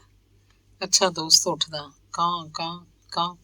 ਚੁੱਪ ਕਰ, ਸ਼ੋਰ ਨਾ ਮਚਾ। ਅਜੇ ਹੁਣੇ ਦੀਦੀ ਦੀ ਅੱਖ ਲੱਗੀ। ਕਿਉਂ, ਕੀ ਗੱਲ? ਅੰਦਰਲੀ ਗੱਲ ਤਾਂ ਮੈਂ ਨਹੀਂ ਜਾਣਦਾ, ਬਸ ਦੀਦੀ ਸਾਰੀ ਰਾਤ ਰੋਂਦੀ ਰਹੀ ਤੇ ਜੀਜਾ ਜੀ ਉਹਨੂੰ ਸਮਝਾਉਂਦੇ ਰਹੇ, ਪਰ ਦੀਦੀ ਕਹਿੰਦੀ ਰਹੀ ਮੈਨੂੰ ਮੁੰਬਈ ਛੱਡ ਆਓ। ਇੰਨੀ ਇਨਸਲਟ ਤਾਂ ਨੌਕਰ ਵੀ ਬਰਦਾਸ਼ਤ ਨਹੀਂ ਕਰਦੇ। ਇਨਸਲਟ ਕੀ ਹੁੰਦੀ ਹੈ? ਯਾਰ ਬੇਇੱਜ਼ਤੀ, ਬੇਵਕੂਫ, ਅਨਪੜ੍ਹ ਕਿਤੋਂ ਦਾ। ਕਿਹਨੇ ਕੀਤੀ ਤੇਰੀ ਦੀਦੀ ਦੀ ਬੇਇੱਜ਼ਤੀ? ਹੋਰ ਕੌਣ ਕਰੇਗਾ? ਉਹੀ ਬੁੱਢੀ ਜੀ ਦੀਆਂ ਕਬਰ 'ਚ ਲੱਤਾਂ ਨੇ, ਪਰ ਜ਼ੁਬਾਨ ਕੈਂਚੀ ਵਾਂਗ ਚੱਲਦੀ ਹੈ। ਯਾਦ ਹੈ ਨਾ ਤੈਨੂੰ ਉਸ ਦਿਨ ਦੀਦੀ ਜਦੋਂ ਟੈਨਿਸ ਖੇਡਣ ਚੱਲੀ ਸੀ ਤਾਂ ਦਾਦੀ ਨੇ ਉਹਨੂੰ ਕਿਵੇਂ ਝਿੜਕਿਆ ਸੀ? ਉਸ ਰਾਤ ਜਦੋਂ ਜੀਜਾ ਜੀ ਟੂਰ ਤੋਂ ਪਰਤੇ ਤਾਂ ਦੀਦੀ ਦੀਆਂ ਅੱਖਾਂ ਸੁੱਜੀਆਂ ਵੇਖ ਕੇ ਸਮਝ ਗਏ ਕਿ ਕੋਈ ਗੱਲ ਜ਼ਰੂਰ ਹੋਈ ਹੈ। ਜੀਜਾ ਜੀ ਨੇ ਉਹਨੂੰ ਪਿਆਰ ਨਾਲ ਸਮਝਾਇਆ, ਡਾਰਲਿੰਗ ਅਖੇ ਪਿਆਰੀ, ਇਹਦੇ 'ਚ ਇੰਨੀ ਪਰੇਸ਼ਾਨ ਹੋਣ ਦੀ ਕੀ ਗੱਲ ਹੈ? ਤੂੰ ਟੈਨਿਸ ਖੇਡਣ ਸਾਹਮਣੇ ਗੇਟ ਤੋਂ ਨਾ ਜਾ ਕੇ ਪਿਛਲੇ ਛੋਟੇ ਗੇਟ ਤੋਂ ਚਲੀ ਜਾਇਆ ਕਰ। ਦਾਦੀ ਮਾਂ ਬਜ਼ੁਰਗ ਨੇ, 2 ਜਨਰੇਸ਼ਨ ਦਾ ਅੰਤਰ ਹੈ, ਸਾਨੂੰ ਹੀ ਸਮਝਦਾਰੀ ਨਾਲ ਕੰਮ ਲੈਣਾ ਚਾਹੀਦਾ। ਖੈਰ, ਗੱਲ ਦੀਦੀ ਦੀ ਸਮਝ ਆ ਗਈ। ਸਵੇਰੇ ਉਹਨੇ ਸੋਚਿਆ ਦਾਦੀ ਕੋਲ ਜਾ ਕੇ ਬੈਠਿਆ ਜਾਏ। ਨਹਾ ਧੋ ਕੇ ਦਾਦੀ ਦੀ ਪਸੰਦ ਦੇ ਜੜਾਊ ਗਹਿਣੇ ਤੇ ਰੇਸ਼ਮੀ ਸੂਟ ਪਾ ਕੇ ਸੱਜ ਸੰਵਰ ਕੇ ਫਲਾਂ ਨਾਲ ਭਰੀ ਟੋਕਰੀ, ਪਲੇਟ ਤੇ ਛੁਰੀ ਲੈ ਕੇ ਦਾਦੀ ਜੀ ਕੋਲ ਪਹੁੰਚੀ ਤੇ ਦਾਦੀ ਜੀ ਧੁੱਪੇ ਮੰਜੇ ਤੇ ਬੈਠੇ ਸੀ। ਲੱਛਮੀ ਦਾਦੀ ਜੀ ਦੇ ਸੰਘਣੇ ਵਾਲਾਂ 'ਚ ਤੇਲ ਝੱਸ ਰਹੀ ਸੀ ਤੇ ਦੀਦੀ ਨੇ ਕੋਲ ਜਾ ਕੇ ਪੈਰੀਂ ਪੈਨੀਆਂ ਕਿਹਾ, ਦੁੱਧਾਂ ਪੁੱਤਾਂ ਵਾਲੀ ਹੋਵੇਂ, ਬੁੱਢ ਸੁਹਾਗਣ ਹੋਵੇਂ। ਦਾਦੀ ਜੀ ਨੇ ਅਸੀਸ ਦਿੱਤੀ, ਪਰ ਨਾਲ ਹੀ ਅਗਲਾ ਵਾਕ ਜੋੜਤਾ, ਲੱਛਮੀ ਜਾ ਛੋਟੇ ਦੀ ਵਹੁਟੀ ਲਈ ਅੰਦਰੋਂ ਪੀੜੀ ਫੜ ਲਿਆ। ਜਦ ਤੱਕ ਦੀਦੀ ਨੂੰ ਕੁਝ ਸਮਝ ਆਉਂਦੀ, ਲੱਛਮੀ ਰੇਸ਼ਮੀ ਪੀੜਾ ਥੱਲੇ ਰੱਖ ਕੇ ਉਹਨੂੰ ਬੈਠਣ ਵਾਸਤੇ ਕਹਿ ਰਹੀ ਸੀ। ਮਾਈ ਗॉड! ਅਚਨਚੇਤ ਹੀ ਦੀਦੀ ਦੇ ਮੂੰਹ ਨਿਕਲ ਗਿਆ। ਉਹ ਫਲਾਂ ਦੀ ਟੋਕਰੀ ਮੰਜੀ ਤੇ ਰੱਖ ਕੇ ਭੱਜਦੀ ਹੋਈ ਆਪਣੇ ਕਮਰੇ ਵੱਲ ਪਰਤ ਗਈ ਤੇ ਫਿਰ ਪਲੰਗ ਤੇ ਮੂਧੀ ਲੇਟ ਕੇ ਬੜਾ ਚਿਰ ਰੋਂਦੀ ਰਹੀ। ਮੈਂ ਦੇਰ ਤੱਕ ਦੁਮ ਹਿਲਾਉਂਦਾ ਰਿਹਾ। 1-2 ਵਾਰ ਮੈਂ ਉਹਦੇ ਰੇਸ਼ਮੀ ਦੁਪੱਟੇ ਦਾ ਕਿਨਾਰਾ ਵੀ ਖਿੱਚਿਆ, ਪਰ ਉਹਨੇ ਇੱਕ ਵਾਰ ਵੀ ਮੁੜ ਕੇ ਮੇਰੇ ਵੱਲ ਨਾ ਦੇਖਿਆ। ਕਾਸ਼ ਇਹ ਮਨੁੱਖ ਸਾਡੀ ਗੱਲ ਸਮਝ ਸਕਦੇ ਤਾਂ ਮੈਂ ਜੀਜਾ ਜੀ ਦੇ ਆਉਣ ਤੋਂ ਪਹਿਲਾਂ ਹੀ ਦੁਬਾਰਾ ਦੀਦੀ ਨੂੰ ਜਨਰੇਸ਼ਨ ਗੈਪ ਸਮਝਾ ਦਿੰਦਾ। ਪਿਸਤਾ ਭਰਾ, ਇਹ ਤਾਂ ਬੜੀ ਫਿਕਰ ਵਾਲੀ ਗੱਲ ਹੈ। ਹੁਣ ਕੀ ਹੋਏਗਾ? ਹੁਣ ਦੀਦੀ ਕਹਿੰਦੀ ਹੈ, I will not stay in this house even for a day. I want to go to home. ਉਹ ਹੁਣ ਆ ਕਿਹੜੀ ਭਾਸ਼ਾ ਬੋਲ ਰਿਹਾ ਪਿਸਤਿਆ? ਅੰਗਰੇਜ਼ੀ ਹੈ, ਅੰਗਰੇਜ਼ੀ, ਪੜ੍ਹਿਆਂ ਲਿਖਿਆਂ ਦੀ ਬੋਲੀ। ਆਪਣੇ ਦੇਸ਼ 'ਚ ਇਸ ਭਾਸ਼ਾ ਨੂੰ ਨਾ ਜਾਣਨ ਵਾਲੇ ਨੂੰ ਅਨਪੜ੍ਹ ਗਵਾਰ ਸਮਝਿਆ ਜਾਂਦਾ, ਤੇਰੇ ਵਾਂਗ। ਮੈਨੂੰ ਗਵਾਰ ਆਖਿਆ ਹੀ? ਤੇਰਾ ਬੇੜਾ ਡੁੱਬ ਜੇ ਕੁੱਤਿਆ। ਓਏ ਕਾਂ ਦੀ ਔਲਾਦ, ਮੇਰੇ ਨਾਲ ਨਾ ਖੈਬੜੀ। ਅੱਜ ਵੈਸੇ ਹੀ ਮੇਰਾ ਮੂਡ ਬੜਾ ਖਰਾਬ ਹੈ, ਜੇ ਲਾਗੇ ਆਇਆ ਤਾਂ ਸਾਰੇ ਖੰਭ ਨੋਚ ਲਵਾਂਗਾ। ਭੌਂ ਭੌਂ ਭੌਂ। ਇੱਕ ਨਾ ਕਦਮਾਂ ਹੇਠ ਰੁਲਾਈਆਂ, ਅੰਬੜੀਏ ਧੀਆਂ ਕਿਉਂ ਜਾਈਆਂ। ਧੰਨਵਾਦ। ਅਗਲੀ ਕਹਾਣੀ ਹੈ ਕਾਸ਼ਨੀ ਸ਼ਰਾਰੇ ਵਾਲੀ ਕੁੜੀ। ਰਮਜ਼ਾਨ ਦਾ ਸ਼ੁਭ ਮਹੀਨਾ ਸ਼ੁਰੂ ਹੋ ਚੁੱਕਾ ਹੈ। ਸ਼ੁੱਕਰਵਾਰ ਦਾ ਦਿਨ, 13 ਸਾਲ ਦੇ ਅਫਜ਼ਲ ਦਾ ਪਹਿਲਾ ਰੋਜ਼ਾ। ਅੰਮੀ ਨੇ ਉਹਨੂੰ ਵੀ ਪੌ ਫੁੱਟਣ ਤੋਂ ਪਹਿਲਾਂ ਜਗਾ ਦਿੱਤਾ। ਜਦੋਂ ਤੱਕ ਉਹ ਵਜ਼ੂ ਕਰਕੇ ਕੱਪੜੇ ਬਦਲ ਕੇ ਆਇਆ, ਅੰਮੀ ਤੇ ਦਾਦੀ ਜਾਨ ਨੇ ਸਰਗੀ ਦਾ ਸਾਰਾ ਸਮਾਨ ਮੇਜ਼ ਤੇ ਲਗਵਾ ਦਿੱਤਾ, ਜਿਸ 'ਚ ਅਫਜ਼ਲ ਦੀ ਪਸੰਦ ਦੀਆਂ ਕਈ ਚੀਜ਼ਾਂ ਸਨ। ਘਰ ਦੇ ਵੱਡਿਆਂ ਦੇ ਨਾਲ ਅਫਜ਼ਲ ਨੇ ਵੀ ਫਜ਼ਰ ਦੀ ਨਮਾਜ਼ ਪੜ੍ਹੀ। ਐਨੇ ਸਵਖਤੇ ਕੁਝ ਖਾਣ ਲਈ ਚਿੱਤ ਨਾ ਹੋਣ ਤੇ ਵੀ ਜਦੋਂ ਦਾਦੀ ਜਾਨ ਦੇ ਕਹਿਣ ਤੇ ਉਹਨੇ ਥੋੜ੍ਹਾ ਬਹੁਤ ਖਾ ਲਿਆ ਤਾਂ ਉਹਨਾਂ ਨੇ ਪੀਸੇ ਹੋਏ ਸੁੱਕੇ ਮੇਵੇ ਮਿਲਿਆ ਦੁੱਧ ਦਾ ਗਲਾਸ ਪੋਤਰੇ ਵੱਲ ਵਧਾਉਂਦਿਆਂ ਆਖਿਆ, ਇਹ ਪੀ ਲਓ, ਇਸ ਨਾਲ ਸਰੀਰ 'ਚ ਤਾਕਤ ਰਹੇਗੀ, ਨੀਂਦ ਚੰਗੀ ਆਏਗੀ। ਨਹੀਂ ਨਹੀਂ ਦਾਦੀ ਜਾਨ, ਮੈਂ ਹੋਰ ਕੁਝ ਨਹੀਂ ਪੀ ਸਕਦਾ। ਅਫਜ਼ਲ ਨੇ ਦੂਜੇ ਪਾਸੇ ਮੂੰਹ ਕਰ ਲਿਆ। 2 ਘੁੱਟ ਭਰ ਕੇ ਦੇਖੋ, ਅਸੀਂ ਆਪਣੇ ਹੱਥਾਂ ਨਾਲ ਬਣਾਇਆ। ਬੇਗਮ ਸਾਇਦਾ ਨੇ ਗਲਾਸ ਪੋਤੇ ਦੇ ਮੂੰਹ ਨੂੰ ਲਾ ਦਿੱਤਾ। ਇੰਨੇ ਇਸ ਵਕਤੇ ਉੱਠਣ ਦੀ ਆਦਤ ਨਾ ਹੋਣ ਕਰਕੇ ਅਫਜ਼ਲ ਦੀਆਂ ਅੱਖਾਂ ਬੰਦ ਹੁੰਦੀਆਂ ਜਾ ਰਹੀਆਂ ਸੀ। ਹੁਣ ਚੰਗੀ ਤਰ੍ਹਾਂ ਕੁਰਲੀ ਕਰ ਲਓ। ਬੇਗਮ ਸਾਇਦਾ ਨੇ ਖਾਲੀ ਗਲਾਸ ਪੋਤਰੇ ਦੇ ਹੱਥੋਂ ਫੜ ਲਿਆ। ਅਫਜ਼ਲ ਅਜੇ ਕੁਰਲੀ ਕਰਕੇ ਆਇਆ ਹੀ ਸੀ ਕਿ ਮਸਜਿਦ ਵਿੱਚੋਂ ਤੋਪ ਚੱਲਣ ਦੀ ਆਵਾਜ਼ ਆਈ, ਜੋ ਇਸ ਗੱਲ ਦਾ ਇਸ਼ਾਰਾ ਸੀ ਕਿ ਸਰਗੀ ਦਾ ਵਕਤ ਖਤਮ ਹੋ ਗਿਆ। ਬਿਸਮਿल्लाह रहमान रहीम ਅਫਜ਼ਲ ਨੂੰ ਪੜ੍ਹਾਇਆ ਗਿਆ।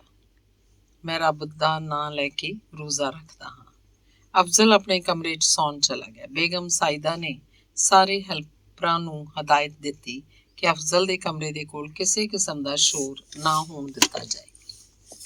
ਮਲੇਰਕੋਟਲੇ ਤੋਂ ਅਫਜ਼ਲ ਦੀ ਵੱਡੀ ਭੂਆ ਦੇ ਨਾਲ ਆਈ ਅੱਲਾ ਰੱਖੀ ਤਸਬੀਹ ਫੇਰਦੀ ਉਹਦੇ ਬੂਹੇ ਸਾਹਮਣੇ ਪਹਿਰੇਦਾਰ ਵਾਂਗ ਬੈਠ ਗਈ। ਕੁਝ ਦਿਨ ਪਹਿਲਾਂ ਹੀ ਸਾਰੇ ਰਿਸ਼ਤੇਦਾਰ ਮਿੱਤਰਾਂ ਨੂੰ ਇਸ ਸ਼ੁਭ ਮੌਕੇ ਤੇ ਆਉਣ ਦਾ ਸੱਦਾ ਭੇਜ ਦਿੱਤਾ ਗਿਆ ਸੀ। ਦੂਰ ਦੇ ਰਿਸ਼ਤੇਦਾਰ ਇੱਕ ਦਿਨ ਪਹਿਲਾਂ ਆਉਣੇ ਸ਼ੁਰੂ ਹੋ ਗਏ ਸੀ। ਘਰ 'ਚ ਗਹਿਮਾ ਗਹਿਮੀ ਸੀ। ਮਾਸ਼ਾ ਅੱਲਾ, ਕਹੀ ਸੋਹਣੀ ਕੱਦ ਕਾਠੀ ਏ। ਸੁਪਾਰੀ ਕੱਟਦਾ ਸਰੋਤਾ ਕਾਸ਼ਨੀ ਸ਼ਰਾਰੇ ਵਾਲੀ ਕੁੜੀ ਨੂੰ ਵੇਖ ਕੇ ਰੁਕ ਗਿਆ। ਗੁਸਤਿਆ ਬੇਗਮ, ਇਹਨੂੰ ਕਹਿੰਦੇ ਨੇ ਸਰੂ ਵਰਗਾ ਕੱਦ। ਹੈ ਕੌਣ? ਕਿਹਦੀ ਸਾਹਿਬਜ਼ਾਦੀ ਏ? ਪਾਨ ਦੇ ਪੱਤੇ ਤੇ ਸੁਪਾਰੀ ਦੇ ਟੁਕੜੇ ਧਰਦਿਆਂ ਗੁਸਤਿਆ ਬੇਗਮ ਨੇ ਮੁੜ ਕੇ ਆਪਣੇ ਪਿੱਛੇ ਬੈਠੀ ਫਹਿਮੀਦਾ ਜਾਨ ਵੱਲ ਤੱਕਿਆ। ਸਾਨੂੰ ਨਹੀਂ ਪਤਾ, ਪਹਿਲੀ ਵਾਰੀ ਦੇਖ ਰਹੇ ਹਾਂ। ਫਹਿਮੀਦਾ ਜਾਨ ਨੇ ਪਾਨ ਦੇ ਕੁਝ ਹੋਰ ਸਾਫ਼ ਕੀਤੇ ਪੱਤੇ ਗੁਸਤਿਆ ਬੇਗਮ ਨੂੰ ਫੜਾ ਦਿੱਤੇ। ਤੈਨੂੰ ਤੇ ਪਤਾ ਹੋਣਾ ਹੈ ਰਾਫੀਆ, ਤੇਰੀ ਉਮਰ ਦੀ ਲੱਗਦੀ ਏ। ਸਵਾਲ ਮਹਿੰਦੀ ਲੱਗੇ ਵਾਲਾਂ ਵਾਲੀ ਭਾਰੀ ਭਰਕਮ ਔਰਤ ਵੱਲੋਂ ਸੀ। ਅਸੀਂ ਨਹੀਂ ਜਾਣਦੇ ਖਾਲਾ ਜਾਨ, ਤੇ ਨਾ ਹੀ ਸਾਡੀ ਉਮਰ ਦੀ ਕਿੰਨੀ ਤੇ ਵੱਡੀ ਲੱਗਦੀ ਪਈ ਏ। ਰਾਫੀਆ ਨੇ ਪਾਨ ਦਾ ਬੀੜਾ ਲਾਣ ਲੱਗਿਆ ਚਾਂਦੀ ਦੇ ਵਰਕ ਨੂੰ ਜ਼ੋਰ ਨਾਲ ਦੱਬ ਦਿੱਤਾ। ਮਿੱਠੇ ਪਾਨ ਚੋਂ ਗੁਲਕੰਦ ਤੇ ਰਸ ਦੀਆਂ ਖੁਸ਼ਬੂਦਾਰ ਬੂੰਦਾਂ ਰਾਫੀਆ ਦੇ ਕੀਮਤੀ ਦੁਪੱਟੇ ਤੇ ਡਿੱਗ ਪਈਆਂ। ਨਹੀਂ ਬਿਆ, ਵੱਡੀ ਕਿੱਥੇ ਲੱਗਦੀ ਏ? ਇਹੋ ਹੀ ਕੋਈ 17-18 ਦੀ ਉਮਰ ਹੋਏਗੀ। ਚਿਹਰੇ ਤੋਂ ਕਿੰਨੀ ਮਾਸੂਮੀਅਤ ਏ, ਜਿਵੇਂ ਬੁਲਬੁਲ ਦਾ ਬੱਚਾ ਹੋਵੇ। ਖਾਲਾ ਜਾਨ ਨੇ ਪਾਨ ਦੇ ਕੁਝ ਬੀੜੇ ਨਕਾਸ਼ੀਦਾਰ ਹੈਦਰਾਬਾਦੀ ਚਾਂਦੀ ਦੇ ਵੱਡੇ ਪਾਨਦਾਨ 'ਚ ਰੱਖਦਿਆਂ ਆਖਿਆ, ਸਾਹਿਬਜ਼ਾਦੀਆਂ ਵਰਗੀ ਚਾਲ ਏ, ਸ਼ਹਿਜ਼ਾਦੀਆਂ ਵਰਗੀ ਚਾਲ ਏ। ਵੱਡੇ ਹਾਲ ਦੇ ਇੱਕ ਪਾਸਿਓਂ ਭਰਵੀਂ ਪ੍ਰਸ਼ੰਸਾ ਹੋਈ। ਮਾਸ਼ਾ ਅੱਲਾ, ਐਡੀ ਲੰਮੀ ਗੁੱਤ ਤਾਂ ਹੁਣ ਸਿਨੇਮਾ ਹਾਲ 'ਚ ਹੀ ਦਿਖਦੀ ਏ। ਵੱਡੀ ਵੀ ਮੈਂ ਤਾਂ ਆਂਦੀ ਆ ਨਕਲੀ ਹੁੱਸੀ। ਅੱਜ ਕੱਲ੍ਹ ਸਭ ਕੁਝ ਮਿਲਦਾ ਨਕਲੀ, ਸਿਰ ਤੋਂ ਲੈ ਕੇ ਪੈਰਾਂ ਤੀਕਣ। ਛੋਟੀ ਬਸ਼ੀਰ ਬੇਗਮ ਦੀ ਬੋਲੀ 'ਚ ਪੁੱਠੋਹਾਰੀ ਖੰਭ ਅਜੇ ਵੀ ਮੌਜੂਦ ਨੇ। ਕੀ ਬਕਵਾਸ ਕਰਦੀ ਏ? ਅਸਾਂ ਵੀ ਵਾਲ ਧੁੱਪੇ ਨਹੀਂ ਚਿੱਟੇ ਕੀਤੇ, ਅਸਲੀ ਨਕਲੀ ਦੀ ਖੂਬ ਪਛਾਣ ਏ ਸਾਨੂੰ। ਵੱਡੀ ਬਸ਼ੀਰ ਬੇਗਮ ਨੇ ਸਾਕਟ ਵਿੱਚੋਂ ਬਾਹਰ ਨਿਕਲਦੇ ਮੋਟੇ-ਮੋਟੇ ਡੇਲੇ ਛੋਟੀ ਬਸ਼ੀਰ ਬੇਗਮ ਦੇ ਸੀਨੇ ਦੇ ਉਭਾਰਾਂ ਤੇ ਗੱਡ ਦਿੱਤੇ। ਝੇਂਪਦਿਆਂ ਹੋਇਆਂ ਛੋਟੀ ਬਸ਼ੀ ਬੇਗਮ ਨੇ ਦੁਪੱਟੇ ਨੂੰ ਠੀਕ ਕੀਤਾ। ਕੁਝ ਛਿਣ ਪਹਿਲਾਂ ਦਮਕਦਾ ਉਹਦਾ ਖੂਬਸੂਰਤ ਮੁਖ ਮੁਰਝਾ ਗਿਆ। ਨਜ਼ਰਾਂ ਝੁਕਾ ਕੇ ਉਹ ਫਿਰ ਸੁਪਾਰੀ ਕੱਟਣ ਲੱਗ ਪਈ। ਵੱਡੇ ਹਾਲ ਦੇ ਫਰਸ਼ ਤੇ ਲੱਗੇ ਗੱਦਿਆਂ ਤੇ ਦੂਧੀਆ ਸਫੈਦ ਚਾਦਰਾਂ ਵਿਛੀਆਂ ਨੇ। ਉਹਨਾਂ ਤੇ ਸਲਵਾਰ ਕਮੀਜ਼, ਗਰਾਰੇ ਸ਼ਰਾਰੇ, ਸਾੜੀਆਂ, ਚੂੜੀਦਾਰ, ਰੇਸ਼ਮੀ ਮਖਮਲੀ, ਸਾਟਨ, ਕਾਟਨ, ਹਰ ਰੰਗ ਤੇ ਹਰ ਸ਼ੇਨ ਦੇ ਲਿਬਾਸ ਖਿਲਰੇ ਪਏ ਨੇ। ਉਹਨਾਂ ਲਿਬਾਸਾਂ 'ਚ ਫਿੱਟ ਨੇ 6 ਤੋਂ ਲੈ ਕੇ 66 ਸਾਲ ਦੀਆਂ ਵੱਡੀਆਂ ਛੋਟੀਆਂ। ਕੁਝ ਬੁਰਕੇ ਵਿਚਾਰੇ ਇੱਕ ਪਾਸੇ ਪਏ ਨੇ, ਉਦਾਸ, ਬੇਜ਼ਾਰ, ਤਿਜੋਰੀਆਂ ਅਲਮਾਰੀਆਂ 'ਚ ਬੰਦ। ਗਹਿਣਿਆਂ ਨੂੰ ਹਵਾ ਲਗਵਾਈ ਗਈ ਹੈ। ਗਹਿਣਿਆਂ ਦੀ ਨੁਮਾਇਸ਼ ਜਿਹੀ ਲੱਗੀ ਹੋਈ ਹੈ। ਕਿਤੇ ਤਿੱਖੇ ਨੱਕ ਵਿੱਚ ਹੀਰੇ ਦਾ ਲੌਂਗ ਲਿਸ਼ਕ ਰਿਹਾ, ਕਿਤੇ ਭਾਰੇ ਝੁਮਕੇ ਗੱਲਾਂ ਨੂੰ ਥਪਥਪਾ ਰਹੇ ਨੇ। ਸਰੋਤੇ ਦੇ ਨਾਲ ਨਾਲ ਚੂੜੀਆਂ ਕੰਗਣ ਛਣਕ ਰਹੇ ਨੇ। ਸਰੌਤੇ ਦੇ ਨਾਲ ਨਾਲ ਚੂੜੀਆਂ ਕੰਗਣ ਛਣਕ ਰਹੇ ਨੇ। ਨਾਜ਼ੁਕ ਉਂਗਲੀਆਂ 'ਚ ਹੀਰੇ, ਪੁਖਰਾਜ, ਨੀਲਮ ਦੀ ਦਮਕੇ, ਕੁੰਦਨ, ਨਵਰਤਨ, ਪੰਨੇ ਜੜੇ, ਹਲਕੇ ਭਾਰੇ ਹਾਰ ਚੁਰਾਈਆਂ ਗਰਦਨਾਂ ਵਿੱਚ ਪਸ਼ੇਮਾਨ ਨੇ। ਸੁਡੌਲ ਸਰਾਈਦਾਰ ਵਿੱਚ ਇਤਰਾ ਰਹੇ ਨੇ। ਸਾਟਨ ਤੇ ਲੱਗੀ ਸ਼ਿਫੋਨ ਦੇ ਭਾਰੇ ਸ਼ਰਾਰੇ ਨੂੰ ਸੰਭਾਲਦੀ ਉਹ ਕੁੜੀ ਖੁਸ਼ਬੂ ਭਰੀ ਹਵਾ ਦੇ ਝੋਂਕੇ ਜਿਹੀ ਵੱਡੇ ਹਾਲ 'ਚੋਂ ਹੁੰਦੀ ਹੋਈ ਕੀ ਗਈ। ਉੱਥੇ ਬੈਠੀਆਂ ਔਰਤਾਂ ਨੂੰ ਗੱਲ ਕਰਨ ਦਾ ਨਵਾਂ ਵਿਸ਼ਾ ਮਿਲ ਗਿਆ। ਵੱਡੇ ਹਾਲ 'ਚੋਂ ਨਿਕਲ ਕੇ ਉਹ ਵਿਹੜੇ 'ਚ ਖੜੀ ਦੋਵਾਂ ਹੱਥਾਂ ਨਾਲ ਪੈਰਾਂ ਵਿੱਚ ਉਲਝਦਾ ਸ਼ਰਾਰਾ ਸੰਭਾਲਦੀ ਮਨ ਹੀ ਮਨ ਬੁੜ-ਬੁੜ ਕਰ ਰਹੀ ਹੈ। ਇਹ ਘਰ ਹੈ ਕਿ ਜੰਤਰ ਮੰਤਰ? ਪਤਾ ਨਹੀਂ ਲੱਗਦਾ ਕਿੱਥੋਂ ਵੜੀਏ ਤੇ ਕਿੱਥੋਂ ਨਿਕਲੀਏ। ਛੋਟੇ ਤਲਾਅ ਦੇ ਕਿਨਾਰੇ ਨਵਾਬ ਬੇਗਮ ਦੇ ਜ਼ਮਾਨੇ ਦਾ ਪੁਰਾਣਾ ਘਰ ਦਾ ਨਕਸ਼ਾ ਕਿਸੇ ਆਰਕੀਟੈਕਟ ਨੇ ਬਣਾਇਆ ਜਾਂ ਜ਼ਰੂਰਤ ਦੇ ਅਨੁਸਾਰ ਇੱਕ ਤੋਂ ਬਾਅਦ ਦੂਜਾ ਕਮਰਾ ਜੁੜਦਾ ਗਿਆ, ਕਹਿ ਨਹੀਂ ਸਕਦੇ। ਥੱਲੇ ਉੱਤੇ ਮਿਲਾ ਕੇ ਕਿੰਨੇ ਕਮਰੇ ਨੇ ਗਿਣਨਾ ਮੁਸ਼ਕਿਲ ਹੈ। 3 ਪਾਸਿਆਂ ਤੋਂ 2 ਮੰਜ਼ਿਲ ਇਮਾਰਤ ਦੇ ਨਾਲ ਘਿਰਿਆ ਸਾਹਮਣਾ ਵੱਡਾ ਵਿਹੜਾ, ਘਰ ਦੇ ਪਿਛਵਾੜੇ ਛੋਟੇ ਵਿਹੜੇ ਦੇ ਸਾਹਮਣੇ ਬਰਾਮਦਾ, ਜਿਹਦੇ ਇੱਕ ਪਾਸੇ ਵੱਡੀ ਸਾਰੀ ਰਸੋਈ ਦੇ ਇਲਾਵਾ ਕੱਚੀ ਥਾਂ ਤੇ ਬਣਾਇਆ 3 ਭੱਠੀਆਂ ਉੱਤੇ ਰਾਤ ਦਾ ਖਾਣਾ ਬਣ ਰਿਹਾ ਹੈ। ਕਿਤੇ ਖੀਰ ਪੱਕ ਰਹੀ ਹੈ, ਕਿਤੇ ਮੀਟ ਭੁੰਨਿਆ ਜਾ ਰਿਹਾ ਹੈ, ਕਿਤੇ ਕਬਾਬ ਤਲੇ ਜਾ ਰਹੇ ਨੇ, ਕਿਤੇ ਪੁਲਾਅ। ਰਾਤ ਦੇ ਖਾਣੇ ਵਿੱਚ ਹੋਰ ਚੀਜ਼ਾਂ ਵੀ ਬਣਨਗੀਆਂ, ਬਿਰਿਆਨੀ, ਮੱਛੀ, ਕੀਮਾ ਵਗੈਰਾ। ਲਾਲ ਗੁਲਾਬੀ ਨੀਲੇ ਪੀਲੇ ਸ਼ਰਾਰੇ ਪਾਈ ਛੋਟੀਆਂ ਬੱਚੀਆਂ ਤਿਤਲੀਆਂ ਵਾਂਗ ਇੱਧਰ ਉੱਧਰ ਮੰਡਰਾ ਰਹੀਆਂ ਨੇ। ਕੁਛ ਇੱਕ ਨੌਜਵਾਨਾਂ ਨੂੰ ਛੱਡ ਕੇ ਜਿਨ੍ਹਾਂ ਨੇ ਰਵਾਇਤੀ ਚੂੜੀਦਾਰ ਸ਼ੇਰਵਾਨੀ ਟੋਪੀ ਪਾਈ ਹੋਈ ਹੈ। ਕਾਲਜ ਵਿੱਚ ਪੜ੍ਹਦੇ ਜਾਂ ਪੜ੍ਹ ਚੁੱਕੇ ਨੌਜਵਾਨ ਲੜਕਿਆਂ ਨੇ ਮਹਿੰਗੇ ਸੂਟ ਤੇ ਚਮਚਮਾਉਂਦੇ ਬੂਟ ਡਟਾ ਰੱਖੇ ਨੇ। ਜਮਾਲ ਭਾਈਜਾਨ, ਧੀਮੀ ਆਵਾਜ਼ ਵਿੱਚ ਫਰਾਜ਼ ਨੇ ਆਪਣੇ ਚਚੇਰੇ ਭਾਈ ਨੂੰ ਬੁਲਾਇਆ। ਜਮਾਲ ਨੂੰ ਐਸੇ ਸਾਲ ਚਰਮ ਰੋਗ ਵਿਸ਼ੇਸ਼ੱਗ ਬਣਨ ਲਈ MD ਵਿੱਚ ਦਾਖਲਾ ਮਿਲਿਆ। ਫਰਾਜ਼ ਦਾ ਇੰਜੀਨੀਅਰਿੰਗ ਦਾ ਪਹਿਲਾ ਸਾਲ ਹੈ। ਕੀ ਗੱਲ ਹੈ, ਬੜਾ ਉਤਾਵਲਾ ਲੱਗਦਾ। ਲੰਬੇ ਕੱਦ ਦਾ ਜਮਾਲ ਆਪਣਾ ਗਰੁੱਪ ਛੱਡ ਕੇ ਫਰਾਜ਼ ਕੋਲ ਆ ਗਿਆ। ਜ਼ਰਾ ਜਲਦੀ ਇੱਧਰ ਆਓ। ਨਵੇਂ ਜਵਾਨ ਹੋਏ ਫਰਾਜ਼ ਦੀ ਆਵਾਜ਼ 'ਚ ਬੇਚੈਨੀ ਹੈ।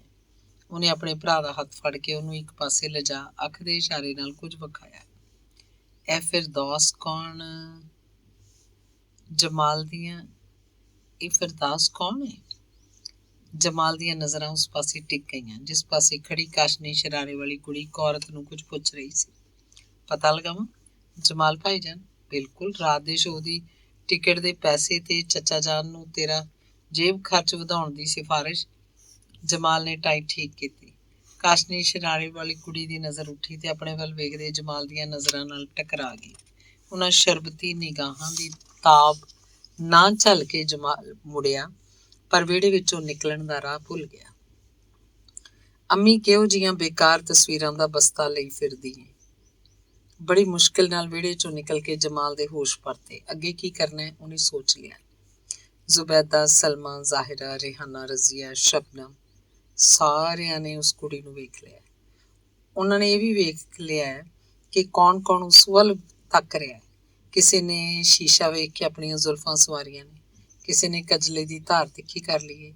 ਇੱਕ ਦੋ ਤੇ ਬਦਲ ਕੇ ਉਸ ਕੁੜੀ ਦੇ ਕੱਪੜਿਆਂ ਨਾਲੋਂ ਵਧੀਆ ਸ਼ਰਾਰਾ ਕੁੜਤਾ ਪਾ ਆਈਆਂ ਨੇ। ਇਰਫਾਨ ਸਾਹਿਬ, ਕੁਝ ਬਣਵਾਵਾਂ ਤੁਹਾਡੇ ਲਈ? ਕਿਸ਼ਵਰ ਨੇ ਇਰਫਾਨ ਨੂੰ ਜਤਲਾ ਦਿੱਤਾ ਹੈ ਕਿ ਉਹਦਾ ਕਿੰਨਾ ਖਿਆਲ ਰੱਖਦੀ ਹੈ। ਤੁਹਾਨੂੰ ਮਾਮੂ ਜਾਨ ਅੰਦਰ ਬੁਲਾ ਰਹੇ ਨੇ। ਸਾਜ਼ੀਆਂ ਨੂੰ ਝੂਠ ਬੋਲਣ 'ਚ ਕੋਈ ਹਿਚਕ ਨਹੀਂ। ਦੁਸ਼ਮਣ ਤਾਕਤਵਰ ਏ, ਸਭ ਨੇ ਮੋਰਚੇ ਸੰਭਾਲ ਲਏ ਨੇ। ਛੋਟੇ ਹਾਲ 'ਚ ਵਾਧੂ ਕੁਰਸੀਆਂ ਲਵਾ ਕੇ ਆਦਮੀਆਂ ਦੇ ਬੈਠਣ ਦਾ ਪ੍ਰਬੰਧ ਕੀਤਾ ਗਿਆ। ਉੱਥੇ ਬੈਠੇ ਸਾਰੇ ਵੱਡੇ ਮੀਆਂ ਨੂੰ ਵੀ ਉਸ ਹੁਸਨ ਬਾਨੋ ਦੀ ਝਲਕ ਪੈ ਗਈ। ਉਹਨਾਂ ਸਾਰਿਆਂ 'ਚ ਇੰਝ ਪੁੱਛਤਾਣ ਹੋ ਰਹੀ ਹੈ ਜਿਵੇਂ ਸਰਸਰੀ ਗੱਲਾਂ ਹੋ ਰਹੀਆਂ ਹੋਣ, ਪਰ ਅੰਦਰੋਂ ਸਾਰੇ ਬਜ਼ੁਰਗ ਉਸ ਪਰੀਜ਼ਾਤ ਬਾਰੇ ਜਾਣਨ ਨੂੰ ਉਤਾਵਲੇ ਨੇ। ਕਿਸੇ ਦਾ ਬੇਟਾ ਜਵਾਨ ਹੈ, ਕਿਸੇ ਦਾ ਭਤੀਜਾ, ਕਿਸੇ ਨੂੰ ਆਪਣੇ ਅਵਾਰਾ ਪੋਤਰੇ ਦਾ ਫਿਕਰ ਹੈ। ਮੈਂ ਹੁਣੇ ਹਾਜ਼ਰ ਹੋਇਆ। ਗਫੂਰ ਭਾਈ ਕਹਿੰਦਿਆਂ ਅਬਦੁਲ ਰਹੀਮ ਚਾਂਦੀ ਦੀ ਮੁੱਠ ਵਾਲੀ ਸੋਟੀ ਟੇਕਦੇ ਛੋਟੇ ਹਾਲ ਵਿੱਚੋਂ ਬਾਹਰ ਨਿਕਲ ਗਏ। ਰਹੀਮ ਸਾਹਿਬ ਨੂੰ ਹਮੇਸ਼ਾ ਪਤਾ ਹੁੰਦਾ ਹੈ ਕਿ ਉਹਨਾਂ ਦੀ ਬੇਗਮ ਕਿੱਥੇ ਬੈਠੀ ਹੈ। ਵੱਡੇ ਹਾਲ 'ਚ ਅਜੇ ਤੱਕ ਉਸ ਨਾਜ਼ਨੀਨ ਦੀ ਚਰਚਾ ਚੱਲ ਰਹੀ ਹੈ। ਰਹੀਮ ਸਾਹਿਬ ਵੱਡੇ ਹਾਲ ਦੇ ਦਰਵਾਜ਼ੇ ਦੇ ਬਾਹਰ ਖੜੋ ਕੇ ਖੰਘੇ। ਬੇਗਮ ਰਹੀਮ ਸਰੋਤਾ ਥੱਲੇ ਰੱਖ ਕੇ ਗੋਡਿਆਂ ਤੇ ਦੋਵੇਂ ਹੱਥ ਰੱਖ ਬੁੜਬੁੜ ਕਰਦੀ ਉੱਠੀ। ਦਰਵਾਜ਼ੇ ਕੋਲ ਪਹੁੰਚ ਕੇ ਬੜੀ ਤਿਲਖੀ ਨਾਲ ਉਹਨੇ ਆਖਿਆ, ਕੀ ਗੱਲ ਹੈ? ਬੇਗਮ, ਤੁਹਾਨੂੰ ਕੁਝ ਕਹਿਣਾ ਸੀ। ਸਿਰ ਤੇ ਨਜ਼ਰਾਂ ਦੋਵੇਂ ਝੁਕਾਈ, ਕੰਨ ਦਰਵਾਜ਼ੇ ਦੇ ਕੋਲ ਕਰਕੇ ਰਹਿਮਾਨ ਸਾਹਿਬ ਨੇ ਇੰਝ ਆਖਿਆ ਜਿਵੇਂ ਕੋਈ ਰਹੱਸ ਉਜਾਗਰ ਕਰਨ ਲੱਗੇ ਹੋਣ। ਹੁਣ ਕਹਿ ਵੀ ਚੁੱਕੇ, ਮੈਂ ਕਦੋਂ ਤੱਕ ਖਲੋਤੀ ਰਹਾਂਗੀ ਬੂਹੇ 'ਚ? ਗੱਲ ਇਹ ਹੈ ਬੇਗਮ ਕਿ ਅਸਾਂ ਜਾਵੇਦ ਲਈ ਲੜਕੀ ਵੇਖ ਲਈਏ। ਉੱਚੇ ਖਾਨਦਾਨ ਦੀ ਇਹ, ਲੱਖਾਂ ਚੇਕੇ, ਤੁਸੀਂ ਵੀ ਇੱਕ ਨਜ਼ਰ ਵੇਖ ਲਓ। ਉਹੀ ਉਹ ਨਾ ਕਾਸ਼ਨੀ ਸ਼ਰਾਰੇ ਵਾਲੀ ਜਿਹਨੇ ਇੱਕ ਗੁੱਤ ਕੀਤੀ ਹੋਈ ਹੈ। ਆਹੋ ਉਹੀ ਵੱਡੀਆਂ ਵੱਡੀਆਂ ਅੱਖਾਂ, ਗੁਲਾਬੀ ਰੰਗਤ, ਭੋਲੀ ਸੂਰਤ। ਅਸੀਂ ਚੰਗੀ ਤਰ੍ਹਾਂ ਦੇਖ ਲਈਏ। ਪਤਨੀ ਵੱਲ ਉੱਠੀਆਂ ਰਹੀਮ ਸਾਹਿਬ ਦੀਆਂ ਨਜ਼ਰਾਂ ਉਹਦੇ ਮੱਥੇ ਤੇ ਉੱਭਰ ਆਈ ਤੂੜੀ ਵੇਖ ਕੇ ਝੁਕ ਗਈਆਂ। ਉਹਦੀ ਜ਼ਬਾਨ ਲੜਖੜਾ ਗਈ। ਅਸੀਂ ਕਹਿਣਾ ਚਾਹੁੰਦੇ ਹਾਂ ਕਿ ਜਾਵੇਦ ਲਈ ਵੇਖੀਏ। ਤੁਸੀਂ ਜ਼ਰਾ ਠੀਕ ਤਰ੍ਹਾਂ ਉਸ ਬਾਰੇ ਪਤਾ ਲਗਾਓ। ਕਈ ਭੂਆ ਤੇ ਚਾਚੀਆਂ ਨੇ ਖਿਆਲਾਂ 'ਚ ਉਸ ਗੁਲਬਦਨ ਦੇ ਲਈ ਕੱਪੜੇ ਤੱਕ ਪਸੰਦ ਕਰ ਲਏ। ਕੁਝ ਮਾਸੀਆਂ ਇਹ ਸੋਚ ਕੇ ਖੁਸ਼ ਹੋ ਰਹੀਆਂ ਸੀ ਕਿ ਜਦੋਂ ਉਹਨਾਂ ਦੇ ਬੇਟੇ ਨਾਲ ਉਹ ਨੂਰੇ ਚਸ਼ਮ ਨਿਕਲੇਗੀ ਤਾਂ ਵੇਖਣ ਵਾਲੇ ਕਿਵੇਂ ਸੜ ਬਲ ਕੇ ਕੋਲਾ ਹੋ ਜਾਣਗੇ। ਕੁਵਾਰੇ ਡਾਕਟਰਾਂ, ਇੰਜੀਨੀਅਰਾਂ, ਮਾਸਟਰਾਂ ਨੇ ਆਪੋ ਆਪਣੀ ਟਾਈ ਦੀ ਗੰਢ ਠੀਕ ਕਰ ਲਈ। ਸਿੱਧੀਆਂ ਟੋਪੀਆਂ ਤਿਰਛੀਆਂ ਹੋ ਗਈਆਂ। ਅੱਗੋਂ ਰੋਜ਼ਾ ਆਇਆ 13ਵਾਂ, ਮੇਰੇ ਪਿਆ ਕਲੇਜੇ ਹੇਰਵਾ, ਮੇਰੇ ਜੁੱਸੇ ਕੁਵਤ ਨਾ ਰਹੀ, मेरी जान लबा तो अड़ रही, मैं बहुत बीमार हूँ कादरा इस जालम घड़ी दोपहर दी। बुढ़ा अल्लाह रखी सुट्टी टीक दी कादर यार दे रोजनामे दियां पंक्तियां गाउंदी बेगम साहिबा दे कमरे वल पहुंची। बेगम साहिबा जोर दी नमाज पढ़ के ठई सन कि अल्लाह रखी ने उन्हां नूं दस्सिया कि अफजल जाग पिया। जान माज अलमारी 'ਚ ਰੱਖ ਕੇ ਬੇਗਮ ਸਾਇਦਾ ਨੇ ਧੀਮੀ ਆਵਾਜ਼ 'ਚ ਅੱਲਾ ਰੱਖੀ ਨੂੰ ਕੁਝ ਸਮਝਾਇਆ। ਅਫਜ਼ਲ ਨੂੰ ਜ਼ੋਰ ਦੀ ਭੁੱਖ ਲੱਗ ਰਹੀ ਸੀ, ਪਰ ਆਪਣੇ ਕਮਰੇ 'ਚ ਦਾਦੀ ਜਾਨ ਨੂੰ ਵੇਖ ਕੇ ਉਹਨੂੰ ਯਾਦ ਆਇਆ ਕਿ ਉਹਨੇ ਵੀ ਰੋਜ਼ਾ ਰੱਖਿਆ। ਹੁਣ ਤੱਕ ਅਫਜ਼ਲ ਦੇ ਕੁਝ ਦੋਸਤ ਵੀ ਆ ਗਏ ਸਨ। ਅਖਬਾਰ ਤੋਹਫੇ ਲਿਆ ਕੇ ਮੇਜ਼ ਤੇ ਰੱਖ ਰਿਹਾ ਸੀ। ਅਬਰਾਰ ਤੋਹਫੇ ਲਿਆ ਕੇ ਮੇਜ਼ ਤੇ ਰੱਖ ਰਿਹਾ ਸੀ। ਦਾਦੀ ਜਾਨ, ਰੋਜ਼ੇ ਕਿਉਂ ਰੱਖੇ ਜਾਂਦੇ ਨੇ? ਤੋਹਫਿਆਂ ਦੇ ਢੇਰ ਤੋਂ ਨਜ਼ਰ ਹਟਾ ਕੇ ਅਫਜ਼ਲ ਨੇ ਬੇਗਮ ਸਾਇਦਾ ਵੱਲ ਦੇਖਿਆ। ਅਸੀਂ ਤੁਹਾਨੂੰ ਰੋਜ਼ੇ ਰੱਖਣ ਦਾ ਮਹੱਤਵ ਦੱਸਣ ਹੀ ਵਾਲੇ ਸਾਂ। ਬੇਗਮ ਸਾਇਦਾ ਨੇ ਪੋਤਰੇ ਦੇ ਖਿਲਰੇ ਵਾਲ ਠੀਕ ਕਰਦਿਆਂ ਆਖਿਆ, ਬੇਟਾ, ਇਸਲਾਮ ਦੇ 5 ਮੁੱਖ ਸਤੰਭਾਂ 'ਚੋਂ ਇੱਕ ਹੈ ਰੋਜ਼ਾ ਰੱਖਣਾ। ਮੁਸਲਮਾਨ ਆਤਮਿਕ ਤੇ ਮਾਨਸਿਕ ਸ਼ੁੱਧਤਾ ਲਈ ਰਮਜ਼ਾਨ ਦਾ ਸਾਰਾ ਮਹੀਨਾ ਰੋਜ਼ੇ ਰੱਖਦੇ ਨੇ। ਰੋਜ਼ੇ ਰੱਖਣ ਨਾਲ ਆਦਮੀ ਮਨ ਤੇ ਸਰੀਰ ਤੇ ਕਾਬੂ ਪਾਉਣਾ ਸਿੱਖਦਾ ਹੈ। ਇਹ ਤੋਂ ਬਿਨਾਂ ਰੋਜ਼ਾ ਰੱਖਣ ਨਾਲ ਤੁਹਾਡੇ 'ਚ ਕਸ਼ਟ ਸਹਿਣ ਦੀ ਤਾਕਤ ਆਉਂਦੀ ਹੈ। ਆਪਣੀ ਮਰਜ਼ੀ ਦੇ ਮੁਤਾਬਕ ਸੰਸਾਰ ਦੀਆਂ ਸੁੱਖ ਸੁਵਿਧਾਵਾਂ ਨੂੰ ਤਿਆਗਣ ਦੀ ਸ਼ਕਤੀ ਆਉਂਦੀ ਹੈ। ਅਬ ਆਤਮ ਬਲ ਵੱਧਦਾ ਹੈ। ਅਫਜ਼ਲ ਤੋਂ ਇਲਾਵਾ ਦੂਸਰੇ ਬੱਚੇ ਵੀ ਬੇਗਮ ਸਾਇਦਾ ਦੀਆਂ ਗੱਲਾਂ ਬੜੇ ਧਿਆਨ ਨਾਲ ਸੁਣ ਰਹੇ ਸਨ।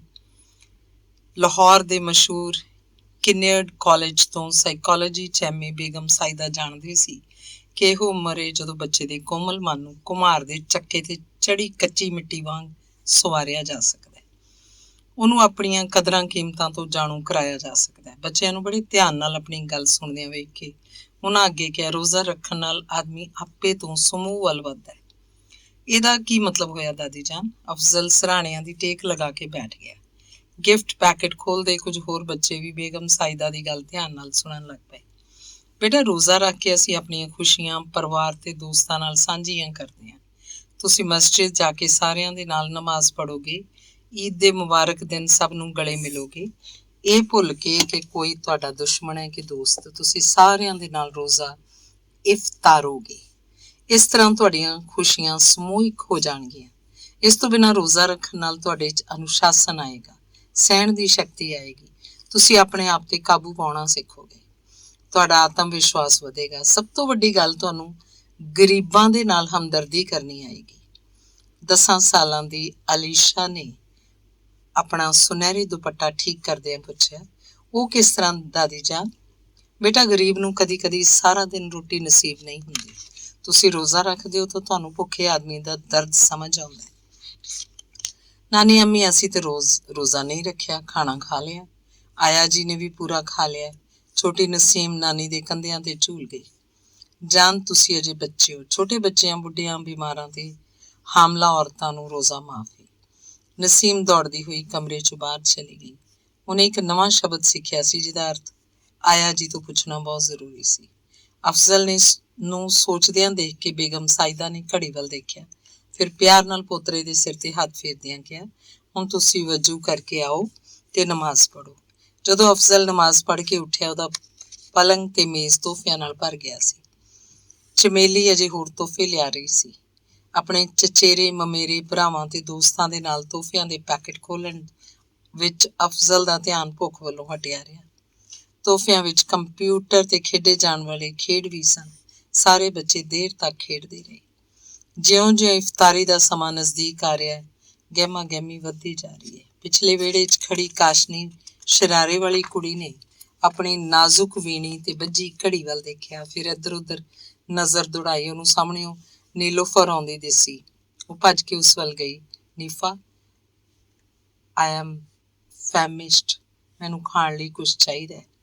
ਨੀਲੋਫਰ ਨੇ ਉਸ ਵੱਲ ਇੰਝ ਦੇਖਿਆ ਜਿਵੇਂ ਕਹਿ ਰਹੀ ਹੋਵੇ, ਹੁਣ ਪਤਾ ਲੱਗਿਆ ਭੁੱਖੇ ਰਹਿਣਾ ਕੀ ਹੁੰਦਾ ਹੈ। ਇੱਥੇ ਸਾਰਿਆਂ ਦੇ ਸਾਹਮਣੇ ਨਹੀਂ, ਛੱਤ ਤੇ ਚੱਲ, ਮੈਂ ਤੇਰੇ ਲਈ ਕੁਝ ਖਾਣ ਲਈ ਲੈ ਕੇ ਆਉਂਦੀ ਹਾਂ। ਛੱਤ ਤੇ ਕਿਧਰੋਂ ਦੀ ਜਾਣਾ? ਕੁੜੀ ਨੇ ਬੜੀ ਮਾਸੂਮੀਅਤ ਨਾਲ ਪੁੱਛਿਆ। ਆ ਸਾਹਮਣੇ ਬਾਵਰਚੀ ਖਾਨੇ ਦੇ ਨਾਲ ਪੌੜੀਆਂ ਨੇ, ਚੜ੍ਹ ਜਾ, ਸਿੱਧੀ ਛੱਤ ਤੇ ਪਹੁੰਚ ਜਾਏਂਗੀ। ਨਵਾਂ ਡਾਕਟਰ ਬਣਿਆ ਨਈਮ ਉਸ ਕੁੜੀ ਨੂੰ ਭੁੱਖਿਆਂ ਵਾਂਗ ਖਾਂਦਿਆਂ ਵੇਖ ਕੇ ਸੋਚ ਰਿਹਾ ਹੈ, ਰੋਜ਼ਾ ਨਹੀਂ ਰੱਖਿਆ ਹੋਣਾ, ਤਾਈਓ ਇਫਤਾਰੀ ਤੋਂ ਪਹਿਲਾਂ ਖਾ ਰਹੀ ਹੈ, ਯਾਨੀ ਕਿ ਕੱਟੜ ਮਜ਼ਬੀ ਨਹੀਂ। ਇਹੋ ਜਿਹੀ ਲੜਕੀ ਪਸੰਦ ਹੈ ਮੈਨੂੰ, ਸੂਰਤ ਪਰੀਜ਼ਾਦ, ਸੀਰਤ ਆਜ਼ਾਦ। ਅੰਮੀ ਜਾਨ ਮੰਨ ਜਾਣਗੇ ਇਹੋ ਜਿਹੀ ਲੜਕੀ ਨਾਲ ਵਿਆਹ ਲਈ, ਜਿਹੜੀ ਰੋਜ਼ੇ ਨਮਾਜ਼ ਦੀ ਵੀ ਪਾਬੰਦ ਨਹੀਂ। ਇਮਾਨ ਸਾਹਿਬ ਦੇ ਦਿਲ ਵਿੱਚ ਵੀ ਇੱਕ ਡਰ ਜਿਹਾ ਘਰ ਕਰ ਗਿਆ। ਯਾਰ ਕਿਵੇਂ ਖਾ ਰਹੀ ਹੈ ਜਿਵੇਂ ਪਹਿਲੀ ਵਾਰ ਕਬਾਬ ਚੱਖੇ ਹੋਣ। ਡਾਕਟਰ ਫਰੂਖ ਨੇ ਆਪਣੇ ਕੋਲ ਖੜੇ ਦੋਸਤ ਨੂੰ ਕੋਣੀ ਮਾਰਦਿਆਂ ਆਖਿਆ। ਆਪਣੇ ਵੱਲ ਤੱਕਦਿਆਂ ਨਜ਼ਰਾਂ ਤੋਂ ਬੇਖਬਰ ਉਸ ਦਿਨ ਫਰੀਬ ਨੇ ਚੰਗਾ ਮਾਲ ਛੱਕ ਕੇ ਤ੍ਰਿਪਤੀ ਦਾ ਲੰਮਾ ਸਾਹ ਲਿਆ। ਹੁਣ ਦੱਸ, ਮੈਂ ਕੋਈ ਕੰਮ ਕਰਾਵਾਂ? ਪੇਪਰ ਨੈਪਕਿਨ ਨਾਲ ਹੱਥ ਪੂੰਝਦਿਆਂ ਉਹਨੇ ਨੀਲੋਫਰ ਨੂੰ ਪੁੱਛਿਆ। ਚੱਲ ਮੇਰੇ ਨਾਲ। ਨੀਲੋਫਰ ਨੇ ਖਾਲੀ ਪਲੇਟ ਚੁੱਕ ਲਈ। ਤੁਸੀਂ ਰੋਜ਼ਾ ਰੱਖਿਆ ਫਾਰੂਕ ਸਾਹਿਬ? ਡਾਕਟਰ ਫਾਰੂਕ ਦੇ ਕੋਲੋਂ ਦੀ ਲੰਘਦਿਆਂ ਨੀਲੋਫਰ ਪਲ ਭਰ ਲਈ ਰੁਕੀ। ਹੁਣ ਤੁਹਾਨੂੰ ਸ਼ੱਕ ਕਿਉਂ ਹੈ? ਡਾਕਟਰ ਫਾਰੂਕ ਦੀਆਂ ਨਿਗਾਹਾਂ ਨੀਲੋਫਰ ਦੇ ਖੂਬਸੂਰਤ ਗੋਲ ਮੁਖੜੇ ਤੇ ਠਹਿਰ ਗਈਆਂ। ਤੁਸੀਂ ਜਾਣਦੇ ਹੋ ਰੋਜ਼ੇ ਨੂੰ 5 ਗੱਲਾਂ ਬੇਅਸਰ ਬਣਾ ਦਿੰਦੀਆਂ ਨੇ। ਝੂਠ ਬੋਲਣਾ, ਨਿੰਦਿਆ ਕਰਨੀ, ਚੁਗਲੀ ਕਰਨਾ, ਝੂਠੀ ਸਹੁੰ ਖਾਣਾ ਤੇ ਸਭ ਤੋਂ ਅਹਿਮ ਕਿਸੇ ਨੂੰ ਬੁਰੀ ਨਜ਼ਰ ਨਾਲ ਦੇਖਣਾ। ਨੀਲੋਫਰ ਦੀਆਂ ਤਾੜਦੀਆਂ ਨਜ਼ਰਾਂ ਕੁਝ ਦੇਰ ਲਈ ਡਾਕਟਰ ਫਾਰੂਕ ਦੇ ਮੂੰਹ ਤੇ ਠਹਿਰੀਆਂ ਰਹੀਆਂ। ਜੇ ਨਜ਼ਰਾਂ ਚੰਗੀਆਂ ਹੋਣ ਤਾਂ ਡਾਕਟਰ ਫਾਰੂਕ ਦੇ ਸਾਂਵਲੇ ਸੋਹਣੇ ਮੂੰਹ ਤੇ ਮਨ ਲੁਭਾਉਣੀ ਸ਼ਰਾਰਤੀ ਮੁਸਕਾਨ ਫੈਲ ਗਈ। ਤਾਂ ਢੱਠੇ ਗੂੰ ਚ ਪਾਓ, ਕਹਿੰਦੀ ਹੋਈ ਨੀਲੋਫਰ ਕਾਸ਼ਨੀ ਸ਼ਰਾਰੇ ਵਾਲੀ ਕੁੜੀ ਦੇ ਨਾਲ ਪੌੜੀਆਂ ਉਤਰ ਗਈ। ਹੱਥ 'ਚ ਗੁਲਗੁਲਿਆਂ ਦਾ ਵੱਡਾ ਥਾਲ ਫੜੀ ਸ਼ੰਨੂ ਬੇਗਮ ਰਸੋਈ 'ਚੋਂ ਨਿਕਲ ਰਹੀ ਸੀ। ਤਾਈਓ ਉਹਦੀ ਨਜ਼ਰ ਪੈਰਾਂ 'ਚ ਲਿਪਟਦਾ ਸ਼ਰਾਰਾ ਫੜ ਕੇ ਸੰਭਲ ਕੇ ਪੌੜੀਆਂ ਉਤਰਦੀ ਉਸ ਕੁੜੀ ਤੇ ਪੈ ਗਈ। ਉਹ ਹੈਰਾਨ ਜੀ ਖੜੀ ਰਹਿ ਗਈ। ਨਹੀਂ, ਆ ਫੜੀ ਤਾਂ ਰਤਾ। ਕੋਲੋਂ ਨਿਕਲਦੀ ਚਮੇਲੀ ਨੂੰ ਥਾਲ ਫੜਾ ਕੇ ਸ਼ੰਨੂ ਬੇਗਮ ਰਸੋਈ ਵੱਲ ਪਰਤ ਗਈ। ਨਹੀਂ ਸਲਮਾ, ਉਰਾਂ ਆਈ। ਛੋਟੀ ਭੈਣ ਦਾ ਹੱਥ ਫੜ ਕੇ ਖਿੱਚਦੀ ਹੋਈ ਸ਼ੰਨੂ ਉਹਨੂੰ ਦਰਵਾਜ਼ੇ ਤੱਕ ਲੈ ਆਈ। ਆ ਵੇਖਦਾ ਇਹ ਕੁੜੀ ਕੌਣ ਹੈ? ਪਹਿਲਾਂ ਤਾਂ ਕਦੇ ਨਹੀਂ ਦੇਖੀ। ਮਾਸ਼ਾ ਅੱਲਾ, ਕੀ ਹੁਸਨ ਹੈ। ਲੜਕੀ ਨੂੰ ਦੇਖ ਕੇ ਭਾਰੀ ਭਰਕਮ ਸਲਮਾ ਦਾ ਮੂੰਹ ਅੱਡਿਆ ਹੀ ਰਹਿ ਗਿਆ। ਆਪੀ ਰੰਗ ਤੇ ਵੇਖੋ, ਫੁੱਫੀ ਦੇ ਗੁਲਾਬ ਸ਼ਰਮਾ ਜਾਣ। ਸਾਰੇ ਰਿਸ਼ਤੇਦਾਰਾਂ ਚੋਂ ਸਿਰਫ ਉਹਨਾਂ ਦੀ ਫੁੱਫੀ ਦੇ ਬਾਗ ਵਿੱਚ ਹੀ ਹੁਣ ਅਸਲੀ ਸੁਗੰਧਤ ਗੁਲਾਬ ਬਚੇ ਸਨ। ਬਾਕੀ ਸਾਰਿਆਂ ਘਰਾਂ ਵਿੱਚ ਤਾਂ ਉਹ ਹਾਈਬ੍ਰਿਡਿਆ ਗਏ ਸਨ, ਨਕਲੀ ਹੁਸਨ ਦੀ ਤਰ੍ਹਾਂ ਸੁਗੰਧਹੀਣ। ਜ਼ਰਾ ਪਤਾ ਲਗਾਓ ਇਹਦੇ ਬਾਰੇ 'ਚ। ਸ਼ੰਨੂ ਬੇਗਮ ਦੀ ਆਵਾਜ਼ ਵੀ ਉਸ ਵਾਂਗ ਰੋਮਾਂਚਿਤ ਹੋ ਗਈ। ਚਾਚੀ ਦੀ ਤਾਂ ਆਦਤ ਹੈ, ਕੋਈ ਸੋਹਣੀ ਕੁੜੀ ਵੇਖੀ ਨਹੀਂ ਕਿ ਉਹਦੇ ਪਿੱਛੇ ਜਸੂਸ ਛੱਡ ਦੇ।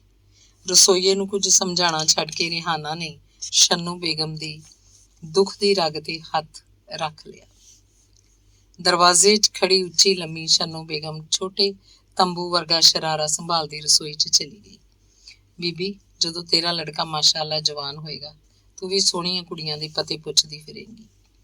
ਵੱਡੇ ਵਰਾਂਡੇ 'ਚ ਚਿੱਟੀਆਂ ਚਾਦਰਾਂ ਲੱਗੇ ਗੱਦੇ ਵਿਛੇ ਨੇ। ਅਫਜ਼ਲ ਮੀਆਂ ਚਿੱਟਾ ਚੂੜੀਦਾਰ ਪਜਾਮਾ ਕੁੜਤਾ, ਰੇਸ਼ਮੀ ਅਚਕਨ, ਸੁਨਹਿਰੀ ਟੋਪੀ ਪਾਈ ਚੌਕੜੀ ਮਾਰ ਕੇ ਬੈਠਾ ਸ਼ਹਿਜ਼ਾਦਾ ਲੱਗ ਰਿਹਾ। ਉਹਨੇ ਗਲੇ 'ਚ ਨਾਨੀ ਅੰਮੀ ਦੀ ਦਿੱਤੀ ਸੋਨੇ ਦੀ ਮੋਟੀ ਜੰਜੀਰ ਪਾਈ ਹੈ, ਜਿਹਦੇ 'ਚ ਬੇਗਮ ਸਾਇਦਾ ਦਾ ਮੱਕੇ ਸ਼ਰੀਫ ਤੋਂ ਲਿਆਂਦਾ ਸੁਨਹਿਰਾ ਲੌਕਟ ਸ਼ਸ਼ੋਭਤ ਹੈ। ਲੌਕਟ ਤੇ ਆਇਤਲ ਕੁਰਸੀ ਲਿਖੀ ਹੋਈ ਹੈ। ਇਹ ਆਇਤ ਸੁਰੱਖਿਆ, ਚੰਗੇ ਭਵਿੱਖ ਤੇ ਖੁਸ਼ਹਾਲੀ ਲਈ ਹੈ। ਅਫਜ਼ਲ ਦਾ ਮੂੰਹ ਥੋੜਾ ਮੁਰਝਾਇਆ ਹੋਇਆ, ਪਰ ਮੁਸਕਰਾਉਂਦਿਆਂ ਹੋਇਆਂ ਅਦਬ ਨਾਲ ਸਭ ਨੂੰ ਸਲਾਮ ਕਰ ਰਿਹਾ। ਖੁਸ਼ ਰਹੋ, ਅੱਲਾ ਹਰ ਸਾਲ ਰੋਜ਼ਾ ਰੱਖਣ ਦੀ ਤੌਫੀਕ ਅਤਾ ਫਰਮਾਏ, ਅੱਲਾ ਉਮਰ ਦਰਾਜ਼ ਕਰੇ। ਸਾਰੇ ਪਾਸਿਓਂ ਅਫਜ਼ਲ ਦੇ ਦੁਆਵਾਂ ਵੱਧ ਰਹੀਆਂ ਨੇ। ਆਉਣ ਵਾਲੇ ਮਹਿਮਾਨ ਉਹਦੇ ਗਲ 'ਚ ਫੁੱਲਾਂ ਦੀਆਂ ਮਾਲਾ ਪਾ ਰਹੇ ਨੇ, ਤੋਹਫੇ ਦੇ ਰਹੇ ਨੇ। ਅਫਜ਼ਲ ਦੇ ਇੱਕ ਪਾਸੇ ਮੌਲਵੀ ਸਾਹਿਬ ਬੈਠੇ ਨੇ, ਉਹਨਾਂ ਦੇ ਹੱਥ 'ਚ ਤਸ਼ਬੀਹ ਆਟੋਮੇਸ਼ਨ ਜਿਹੀ ਘੁੰਮ ਰਹੀ ਹੈ। ਮੌਲਵੀ ਸਾਹਿਬ ਵਾਸਤੇ ਲਿਆਂਦੇ ਗਏ ਕੱਪੜੇ ਵਰਾਂਡੇ 'ਚ ਪਏ ਮੇਜ਼ ਤੇ ਰੱਖ ਦਿੱਤੇ ਗਏ ਨੇ। ਇਫਤਾਰ ਦਾ ਵਕਤ ਹੋਣ ਵਾਲਾ ਹੈ। ਮਸਜਿਦ 'ਚ ਭੇਜਣ ਲਈ ਭੋਜਨ ਕੱਢਿਆ ਜਾ ਚੁੱਕਿਆ ਹੈ। ਆਂਢੀਆਂ ਗੁਆਂਢੀਆਂ ਤੇ ਮਿੱਤਰਾਂ ਦੇ ਘਰੇ ਵੀ ਖਾਣਾ ਭੇਜਿਆ ਜਾਏਗਾ। ਵੱਡੇ ਵਿਹੜੇ ਵਿੱਚ ਦਸਤਰਖਾਸ ਵਿਛਾਇਆ ਜਾ ਚੁੱਕਾ ਹੈ। ਇਫਤਾਰੀ ਲੱਗ ਰਹੀ ਹੈ। ਰੰਗ ਬਿਰੰਗੇ ਸੁੰਦਰ ਵਸਤਰ ਪਾਈ ਲੜਕੀਆਂ ਵੀ ਇਫਤਾਰੀ ਲਗਾਉਣ 'ਚ ਮਦਦ ਕਰ ਰਹੀਆਂ ਨੇ। ਖਜੂਰ, ਮੌਸਮੀ ਫਲ, ਛਿੱਲੇ ਹੋਏ ਬਦਾਮ, ਬੂੰਦੀ, ਘੀ ਰਾਤ ਦੇ ਨਾਲ ਰੂਹ ਅਫਜ਼ਾ, ਨਿੰਬੂ, ਖਸ ਦੇ ਸ਼ਰਬਤ ਰੱਖੇ ਜਾ ਰਹੇ ਨੇ। ਸਾਇਦਾ ਬੇਗਮ ਪੋਤਰੇ ਦਾ ਰੋਜ਼ਾ ਖੁਲਵਾਉਣ ਵਾਸਤੇ ਚਾਂਦੀ ਦੇ ਗਲਾਸ 'ਚ ਆਬੇ ਜ਼ਮਜ਼ਮ ਲਈ ਬੈਠੇ ਨੇ। ਫੁੱਫੀ ਜਾਨ, 2 ਘੁੱਟ ਪਿਆ ਕੇ ਅਫਜ਼ਲ ਨੂੰ ਕੁਝ ਮਿੱਠਾ ਖਵਾਇਓ, ਖਜੂਰ ਵਗੈਰਾ, ਇਸ ਨਾਲ ਇੰਸਟੈਂਟ ਐਨਰਜੀ ਮਿਲੇਗੀ। ਡਾਕਟਰ ਰਫਤ ਅਮਾਨ ਸਾਇਦਾ ਬੇਗਮ ਨੂੰ ਕਹਿ ਰਹੀ ਹੈ। ਇਹ ਹਰ ਥਾਂ ਤੇ ਆਪਣੀ ਡਾਕਟਰੀ ਝਾੜੇਗੀ। ਗੁਸਤਿਆ ਵੀ ਨੇ ਟੇਢੀਆਂ ਨਜ਼ਰਾਂ ਨਾਲ ਗੋਡੇ ਗੋਡੇ ਲੰਬੇ ਵਾਲਾਂ ਵਾਲੀ ਜੈਤੂਨੀ ਬਨਾਰਸੀ ਸਾੜੀ 'ਚ ਸਭ ਤੋਂ ਵੱਖਰੀ ਦਿਸਦੀ ਡਾਕਟਰ ਵੱਲ ਵੇਖ ਕੇ ਗੁੱਸੇ ਭਰੀ ਆਵਾਜ਼ 'ਚ ਆਖਿਆ। ਗੁਸਤਿਆਬੀ ਦੇ ਦਿਲ ਵਿੱਚ ਸਾਲਾਂ ਬਾਅਦ ਵੀ ਇਸ ਗੱਲ ਦਾ ਮਲਾਲ ਸੀ ਕਿ ਡਾਕਟਰ ਅਮਾਨ ਸਾਹਿਬ ਨੇ ਉਹਨਾਂ ਦੀ ਚੰਨ ਵਰਗੀ ਗੋਰੀ ਬੇਟੀ ਦਾ ਰਿਸ਼ਤਾ ਨਾਮਨਜ਼ੂਰ ਕਰਕੇ ਇਸ ਗੰਦਮੀ ਰੰਗ ਵਾਲੀ ਡਾਕਟਰ ਨਾਲ ਵਿਆਹ ਕਿਉਂ ਕਰਵਾਇਆ। ਜਦੋਂ ਕਿਸੇ ਨੇ ਉਹਦੀ ਗੱਲ ਤੇ ਧਿਆਨ ਨਾ ਦਿੱਤਾ ਤਾਂ ਉਹਨੇ ਇੱਕ ਹੋਰ ਤੀਰ ਛੱਡਿਆ। ਰੋਜ਼ਾ ਖੋਰ, ਖੁਦਾ ਦਾ ਚੋਰ। ਸਾਰੇ ਜਾਣਦੇ ਸੀ ਕਿ ਡਾਕਟਰ ਅਮਾਨ ਰੋਜ਼ਾ ਨਹੀਂ ਰੱਖਦੀ। ਤੁਸੀਂ ਜਾਣਦੇ ਹੋ ਵੀ ਗੁੱਸਾ ਦਿਖਾ ਕੇ ਤੁਸੀਂ ਰੋਜ਼ਾ ਉਛਾਲ ਰਹੇ ਹੋ। ਤੁਹਾਨੂੰ ਇੰਜ ਨਹੀਂ ਕਰਨਾ ਚਾਹੀਦਾ, ਇੱਕ ਬਜ਼ੁਰਗ ਨੇ ਗੁਸਤਿਆਬੀ ਨੂੰ ਟੋਕਿਆ। ਚੱਲਦੇ ਹਾਂ, ਨਮਾਜ਼ ਦਾ ਵਕਤ ਹੋ ਗਿਆ। ਆਪਣੇ ਸੁੱਕੇ ਬੁੱਲਾਂ ਤੇ ਜੀਭ ਫੇਰਦੀ ਗੁਸਤਿਆਬੀ ਅੰਦਰ ਚਲੀ ਗਈ। ਸਾਰੇ ਜਣੇ ਜਾਮਾ ਮਸਜਿਦ ਨੂੰ ਤੋਪ ਚੱਲਣ ਦਾ ਇੰਤਜ਼ਾਰ ਕਰ ਰਹੇ ਸਨ, ਜਿਹਦੀ ਆਵਾਜ਼ ਸੁਣ ਕੇ ਰੋਜ਼ਾ ਖੋਲ੍ਹਿਆ ਜਾਏਗਾ। ਵੱਡੇ ਹਾਲ ਦੇ ਦਰਵਾਜ਼ੇ 'ਚ ਖੜੀ ਕਾਸ਼ਨੀ ਸ਼ਰਾਰੇ ਵਾਲੀ ਕੁੜੀ ਨੂੰ ਦੇਖ ਕੇ ਕਈ ਜੋੜੀ ਅੱਖਾਂ ਫੇਰ ਉਸ ਵੱਲ ਪਰਤੀਆਂ। ਕਾਂ ਦੇ ਖੰਭਾਂ ਵਰਗਾ ਖਿਜ਼ਾਬ ਲਾਈ ਇੱਕ ਔਰਤ ਨੇ ਉਹਦਾ ਹੱਥ ਫੜ ਕੇ ਆਪਣੇ ਕੋਲ ਬਿਠਾ ਲਿਆ। ਹਾਲ ਦੇ ਵਿਚਕਾਰ ਚਾਂਦੀ ਦੇ ਵੱਡੇ ਵੱਡੇ ਥਾਲ ਪਏ ਨੇ, ਜਿਨ੍ਹਾਂ 'ਚ ਬਨਾਰਸੀ, ਕਪੂਰੀ, ਬੰਗਲਾ ਤੇ ਮਿੱਠੇ ਪਾਨਾਂ ਦੇ ਪੱਤੇ ਰੱਖੇ ਹੋਏ ਨੇ। ਇੱਕ ਥਾਲ 'ਚ ਕੱਥਾ, ਚੂਨਾ, ਜ਼ਰਦਾ, ਲੌਂਗ, ਇਲਾਇਚੀ, ਸੌਂਫ, ਗੁਲਕੰਦ ਵਗੈਰਾ ਸਮਾਨ ਰੱਖਿਆ ਹੋਇਆ ਹੈ। ਹੈਦਰਾਬਾਦੀ ਚਾਂਦੀ ਦੇ ਨਕਾਸ਼ੀਦਾਰ ਪਾਨਦਾਨਾਂ 'ਚ ਪਾਨ ਰੱਖੇ ਜਾ ਰਹੇ ਨੇ। ਖਾਣੇ ਤੇ ਬਾਅਦ ਦੇਣ ਲਈ ਪਾਨਾਂ ਦੇ ਬੀੜੇ ਲਾਏ ਜਾ ਰਹੇ ਨੇ। ਕੁਝ ਹੱਥ ਪਾਨਾਂ ਦੇ ਤੇ ਕੱਥਾ ਚੂਨਾ ਲਾ ਰਹੇ ਨੇ, ਕੁਝ ਕੱਟੀ ਸੁਪਾਰੀ, ਇਲਾਇਚੀ, ਗੁਲਕੰਦ ਧਰ ਰਹੇ ਨੇ। ਕੋਈ ਬੀੜੇ ਨੂੰ ਮਜ਼ਬੂਤੀ ਦੇਣ ਲਈ ਲੌਂਗ ਟੁੰਗ ਰਿਹਾ, ਕੋਈ ਬੀੜੇ ਪਾਨਦਾਨਾਂ 'ਚ ਸਜਾ ਰਿਹਾ। ਕਾਸ਼ਨੀ ਸ਼ਰਾਰੇ ਵਾਲੀ ਕੁੜੀ ਨੇ ਪਾਨ ਦਾ ਇੱਕ ਹਲਕਾ ਹਰਾ ਪੱਤਾ ਆਪਣੀਆਂ ਨਾਜ਼ੁਕ ਉਂਗਲਾਂ ਨਾਲ ਚੁੱਕਿਆ ਤੇ ਉੱਤੇ ਚੂਨਾ ਲਾਤਾ। ਹਾਏ ਅੱਲਾ, ਮਾਸ਼ਾ ਅੱਲਾ, ਸੁਬਹਾਨ ਅੱਲਾ, ਕਈਆਂ ਬੁੱਲਾਂ 'ਚੋਂ ਇਕੱਠਿਆਂ ਨਿਕਲਿਆ। ਕਈ ਅੱਖਾਂ ਹੈਰਾਨੀ ਨਾਲ ਫੈਲ ਗਈਆਂ। ਤਾਈਓ ਉਸ ਕੁੜੀ ਨੂੰ ਲੱਭਦੀ ਉਹਦੀ ਸਹੇਲੀ ਸ਼ਾਹਬਾਨੋ ਉੱਥੇ ਆ ਗਈ। ਸਰਦਾਰਾਂ, ਤੂੰ ਇੱਥੇ ਕੀ ਕਰ ਰਹੀ ਹੈ? ਮੈਂ ਤੈਨੂੰ ਕਦੋਂ ਦੀ ਲੱਭਦੀ ਪਈ ਹਾਂ। ਪਾਨ ਦਾ ਪੱਤਾ ਹੁਣ ਤੱਕ ਕਮਲਜੀਤ ਦੇ ਹੱਥ 'ਚ ਫੜਿਆ ਹੋਇਆ ਹੈ, ਜਿਹਦੀ ਗਲਤ ਸਤ੍ਹਾ ਤੇ ਚੂਨਾ ਲੱਗਿਆ ਹੋਇਆ ਹੈ। ਧੰਨਵਾਦ। ਅਗਲੀ ਕਹਾਣੀ ਹੈ ਦੇਵੀ ਬਹੂ। ਮਾਂ ਜੀ, ਮੈਂ ਫੋਟੋ ਲਿਜਾ ਰਹੀ ਹਾਂ। ਸਿਮਰਨਾ ਫੇਰਦੀਆਂ ਪਤਲੀਆਂ ਉਂਗਲਾਂ ਕੰਬੀਆਂ। ਫਿਰ ਇੱਕ ਪਲ ਲਈ ਰੁਕ ਗਈਆਂ। ਦੇਵੀ ਨੇ ਅੱਖਾਂ ਖੋਲੀਆਂ। ਵੱਡੀ ਨੂੰ ਉਹਦੇ ਵਿਆਹ ਦੀ ਇੱਕੋ ਇੱਕ ਫੋਟੋ ਲਈ ਖਲੋਤੀ ਧਿਆਨ ਨਾਲ ਉਸ ਵੱਲ ਦੇਖ ਰਹੀ ਸੀ। ਸ਼ਾਇਦ ਉਹ ਸੱਸ ਦੇ ਮੂੰਹ ਤੇ ਆਇਆ ਕੋਈ ਵਿਚਾਰ ਪੜ੍ਹਨ ਦੀ ਕੋਸ਼ਿਸ਼ ਕਰ ਰਹੀ ਸੀ, ਪਰ ਉਹ ਮੁੱਖ ਸ਼ਾਂਤ, ਨਿਰਲੇਪ, ਭਾਵਹੀਣ ਸੀ। ਬਸ ਬੱਚਿਆਂ ਵਰਗੇ ਭੋਲੇ ਵੱਡੇ ਵੱਡੇ ਨੇਤਰਾਂ 'ਚ ਪੀੜ ਬਰਫ਼ ਵਾਂਗ ਜੰਮੀ ਹੋਈ ਸੀ। ਉਸ ਵੱਲ ਵੇਖ ਕੇ ਵੱਡੀ ਨੂੰਹ ਦੀਆਂ ਚੁੰਨੀਆਂ ਅੱਖਾਂ ਹੋਰ ਛੋਟੀਆਂ ਹੋ ਗਈਆਂ। ਉਹ ਦੰਦਾਂ ਥੱਲੇ ਕੁਝ ਚਿੱਥ ਦੀ ਝਟਕੇ ਨਾਲ ਮੁੜ ਕੇ ਆਪਣਾ ਭਾਰਾ ਪਿੱਛਾ ਮਟਕਾਉਂਦੀ ਕਮਰੇ 'ਚੋਂ ਬਾਹਰ ਚਲੀ ਗਈ।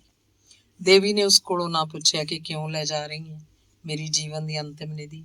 ਉਹ ਫਿਰ ਅੱਖਾਂ ਬੰਦ ਕਰਕੇ ਮਾਲਾ ਜਪਣ ਦੀ ਕੋਸ਼ਿਸ਼ ਕਰਨ ਲੱਗ ਪਈ। ਪਰ ਹੁਣ ਉਹਦਾ ਮਨ ਜਾਪ 'ਚ ਰਮ ਨਹੀਂ ਸੀ ਰਿਹਾ। ਸ਼ਾਂਤ ਜਲ 'ਚ ਕੰਕਰ ਡਿੱਗਣ ਨਾਲ ਉੱਠੀਆਂ ਤਰੰਗਾਂ ਜਿਹੇ ਵਿਚਾਰ ਉਹਦੇ ਮਨ ਨੂੰ ਬੇਬਲ ਕਰਨ ਲੱਗ ਪਏ। ਬੀਤੇ ਵਕਤ ਦੀ ਇੱਕ ਇੱਕ ਘਟਨਾ ਉਹਦੇ ਮਨ ਤੇ ਚਿੱਤਰ ਵਾਂਗ ਉੱਭਰਨ ਲੱਗ ਪਈ। ਪਿੰਡ ਦਾ ਸਾਫ਼ ਸੁਥਰਾ ਵਾਤਾਵਰਨ, ਖੁੱਲ੍ਹੇ ਖੇਤ ਖਲਿਆਣ, ਬਾਗ ਬਗੀਚੇ, ਸ਼ੁੱਧ ਖਾਣ ਪਾਣ ਵੇਖਦਿਆਂ ਵੇਖਦਿਆਂ ਹੀ ਉਹ ਵੇਲ ਵਾਂਗ ਵਧਣ ਲੱਗ ਪਈ। ਪਿੰਡ ਦੇ ਸਕੂਲ ਤੋਂ 5ਵੀਂ ਪਾਸ ਕਰਦਿਆਂ ਉਹ ਕੁਲਭੂਸ਼ਣ ਨਾਲੋਂ ਵੱਡੀ ਲੱਗਣ ਲੱਗ ਪਈ। ਕੁਲਭੂਸ਼ਣ ਉਹਦੀ ਵੱਡੀ ਭੈਣ ਸਵਿਤਰੀ ਦੇਵੀ ਦਾ ਇਕਲੌਤਾ ਪੁੱਤਰ ਸੀ।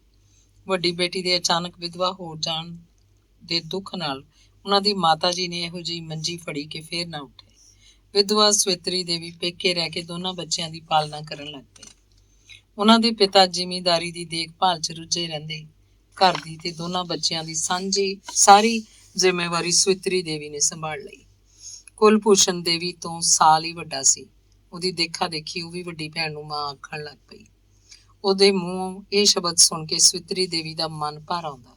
ਉਹ ਛੋਟੀ ਭੈਣ ਨੂੰ ਸੀਨੇ ਨਾਲ ਲਾ ਕੇ ਆਖਦੀ, ਨੀ ਕਾਨਾ, ਮੈਂ ਤੇਰੀ ਭੈਣ ਵਾਂ।